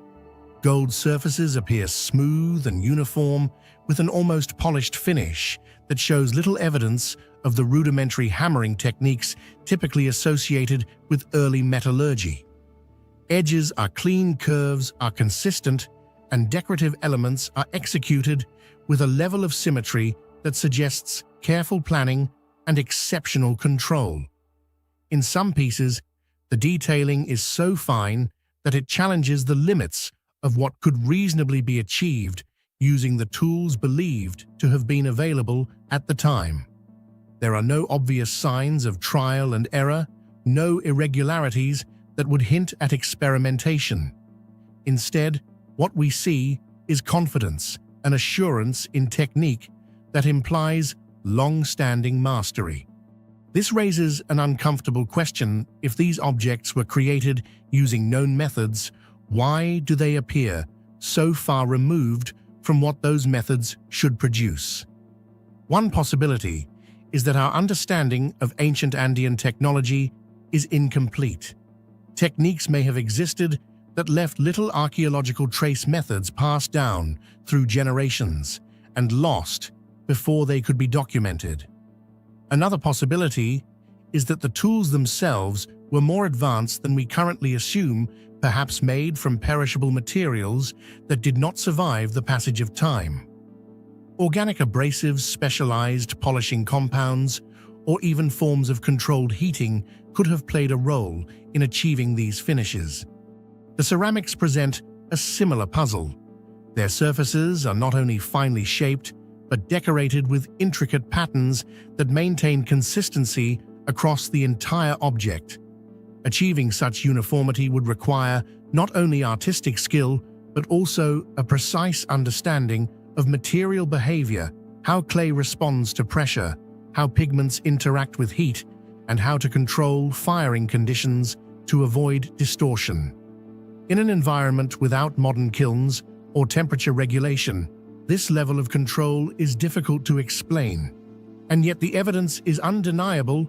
These objects were not accidental successes. They were the result of repeatable, reliable processes. Even more intriguing are the micro details, tiny incisions, subtle texturing, and layered designs that suggest work at a scale that would have required extraordinary patience and possibly magnification techniques that we do not typically associate with this period. While there is no direct evidence of lenses or optical tools, the precision of these details invites speculation. Were artisans simply more skilled than we imagine, trained from a young age to develop an almost superhuman steadiness of hand? Or did they possess techniques that enhanced their ability to work at such fine scales? What makes this even more compelling is the absence of transitional artifacts. In many archaeological contexts, we see a gradual progression, early crude attempts followed by increasingly refined examples.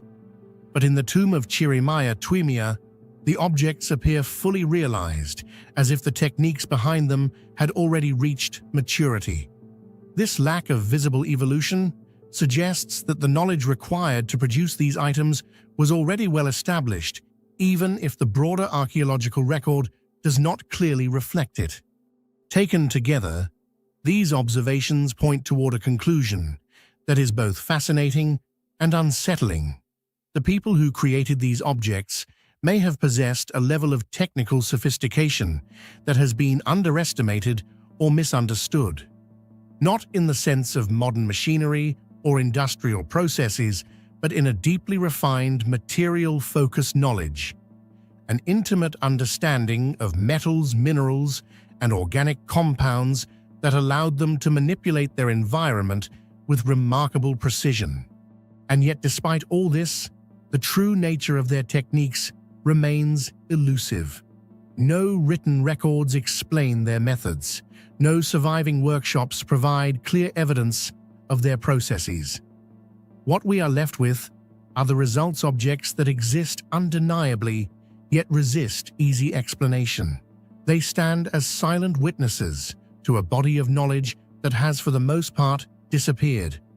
Beyond the technical aspects, the symbolic dimension of the tomb adds another layer of complexity. The repeated motifs and structured arrangements suggest that these objects were not merely functional or decorative, but encoded with meaning. Whether that meaning represents a form of proto-writing, a ritual language, or a system of knowledge transmission is still unclear. But the consistency with which these patterns appear indicates that they were understood by those who created them, even if they are opaque to us today. In this sense, the tomb of Chirimaya Twimia becomes more than a burial site. It becomes a message, one that has survived for centuries, waiting to be interpreted. But like many ancient messages, it is incomplete. Parts are missing, contexts are lost, and the key to understanding it fully may no longer exist. What remains is a paradox. On one hand, the tomb fits within the broader framework of Andean burial practices, a high-status individual accompanied by offerings prepared for a journey beyond death. On the other hand, the level of craftsmanship and symbolic complexity challenges our assumptions about the limits of ancient technology and knowledge. It forces us to reconsider what we think we know and to acknowledge the possibility that entire systems of expertise may have existed, flourished, and vanished without leaving a clear trace. In the end, the tomb of Chirimaya Twimia does not provide answers so much as it provokes questions. It invites us to look closer, to question more deeply, and to remain open to the idea that the past is not as simple or as primitive as it is often portrayed. Somewhere in the interplay between gold and clay, between symbol and silence, lies a story that we are only just beginning to glimpse. Do you think the craftsmanship in the tomb of Chirimaya Twimia is simply the result of ancient human skill or evidence of lost knowledge? Share your thoughts in the comments below.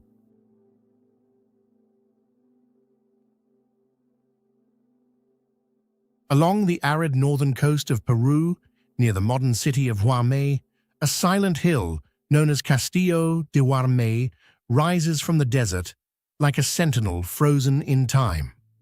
For centuries it seemed insignificant, just another weathered formation shaped by wind salt and the slow erosion of ages.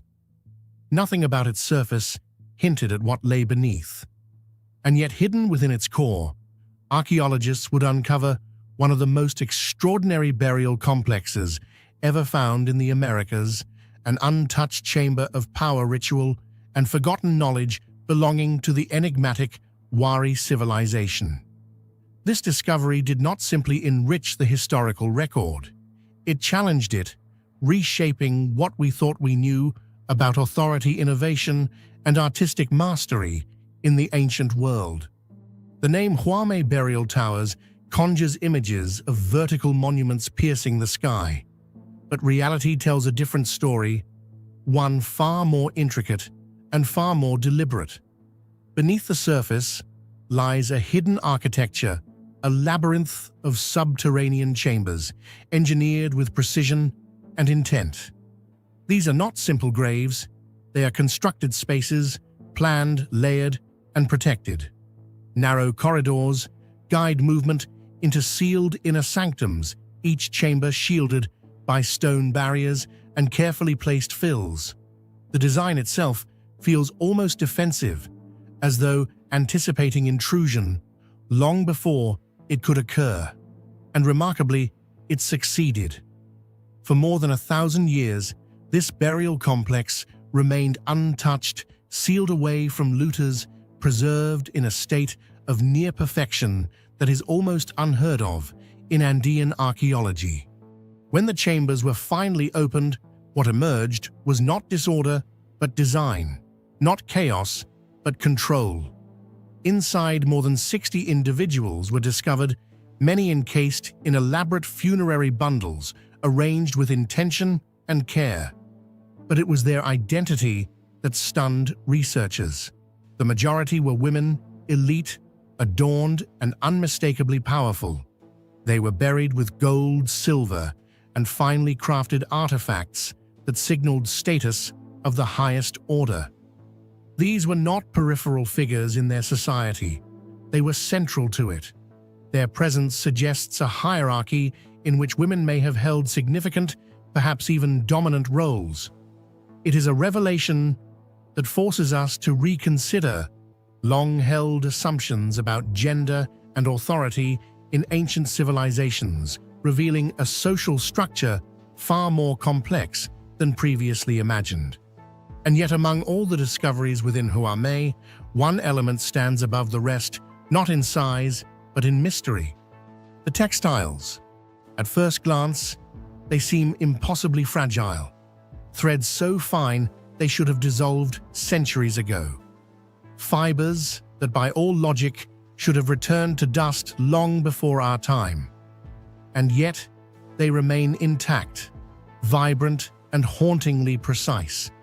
Over 1,200 years after they were woven, these fabrics still hold their form, their color, their identity. They are not remnants, they are revelations. Each textile is a masterpiece of engineering disguised as art. The threads are spun with astonishing uniformity, suggesting a level of control and consistency that is difficult to reconcile with the absence of modern tools. The weaving itself produces patterns of striking complexity, geometric forms that repeat with near mathematical perfection. Symmetry is not suggested, it is enforced. Every line, every intersection, every motif appears intentional, calculated, and exact. These are not decorative embellishments. They are structured systems, visual codes that may carry symbolic, cultural, or even communicative meaning. But perhaps even more astonishing is their color. Reds that still burn with intensity, yellows that remain luminous, deep blues and dense blacks arranged in deliberate contrast. After more than a millennium, these pigments have not faded into obscurity. They endure. This is not accidental preservation. It is evidence of knowledge, chemical, botanical, and procedural. The Wari civilization did not simply dye fabric. They understood how to transform it. They mastered the interaction between fiber and pigment, creating bonds strong enough to resist time itself. Some researchers believe these dyes were produced through complex processes involving plant extracts, mineral compounds, and carefully controlled heating techniques. Yet even today, the exact methods remain only partially understood. And then there is the question that lingers behind every thread: how were they made? The creation of such textiles would have required immense time, discipline, and organization. These are not the works of isolated individuals experimenting with craft. They suggest systems-structured production, specialized knowledge, and possibly even centralized workshops. The consistency across different pieces implies shared techniques, standardized practices, and a level of coordination that borders on industrial thinking. In this sense, the textiles are not just artifacts of beauty. They are evidence of a technological culture, one that prioritized precision, innovation, and control. What makes this even more extraordinary is the simplicity of the tools available. There is no evidence of advanced machinery, no metal looms, no mechanized processes, only wood fiber and human hands. And yet from these humble materials emerged creations of staggering complexity. It forces an uncomfortable question, one that challenges modern assumptions of progress. Is technology defined by tools or by knowledge? Some scholars argue that the true sophistication of the Wari civilization lies not in what they used, but in what they understood. Generations of accumulated knowledge may have allowed them to manipulate materials with extraordinary efficiency. Others suggest that production was conducted under tightly controlled conditions, where every variable from tension to temperature was carefully managed. There are even theories that the patterns themselves were conceptualized using early forms of abstract planning, hinting at a cognitive framework that parallels mathematical thinking. Whatever the answer, the textiles of Huame resist simple explanation. They stand at the intersection of art and science, tradition and innovation. They are both tangible and enigmatic objects that can be touched yet not fully understood. And within this context, their placement becomes even more significant. These textiles were not stored, traded, or discarded. They were buried, carefully wrapped around individuals of immense importance. The women of Huame were enveloped in these fabrics as though the textiles themselves were extensions of their identity.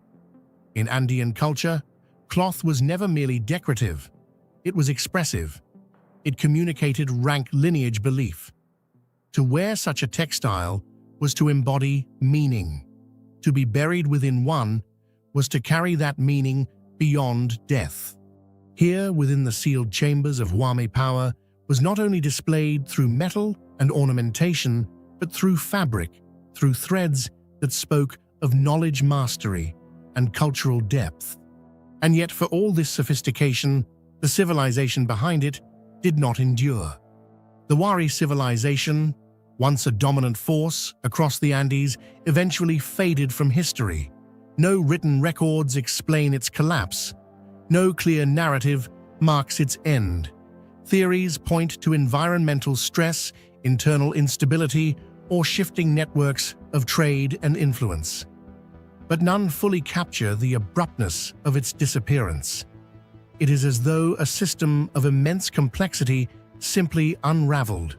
Sites like Huame remain as fragments of that lost world, preserved moments of a civilization that vanished without leaving a voice behind.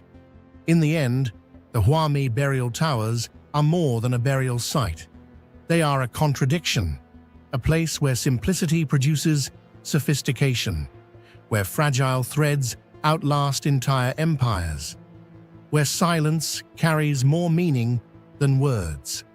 And perhaps the most profound mystery is not how these textiles were created, but why we are only now beginning to understand just how advanced they truly were. What do you think about the Wari's textile technology?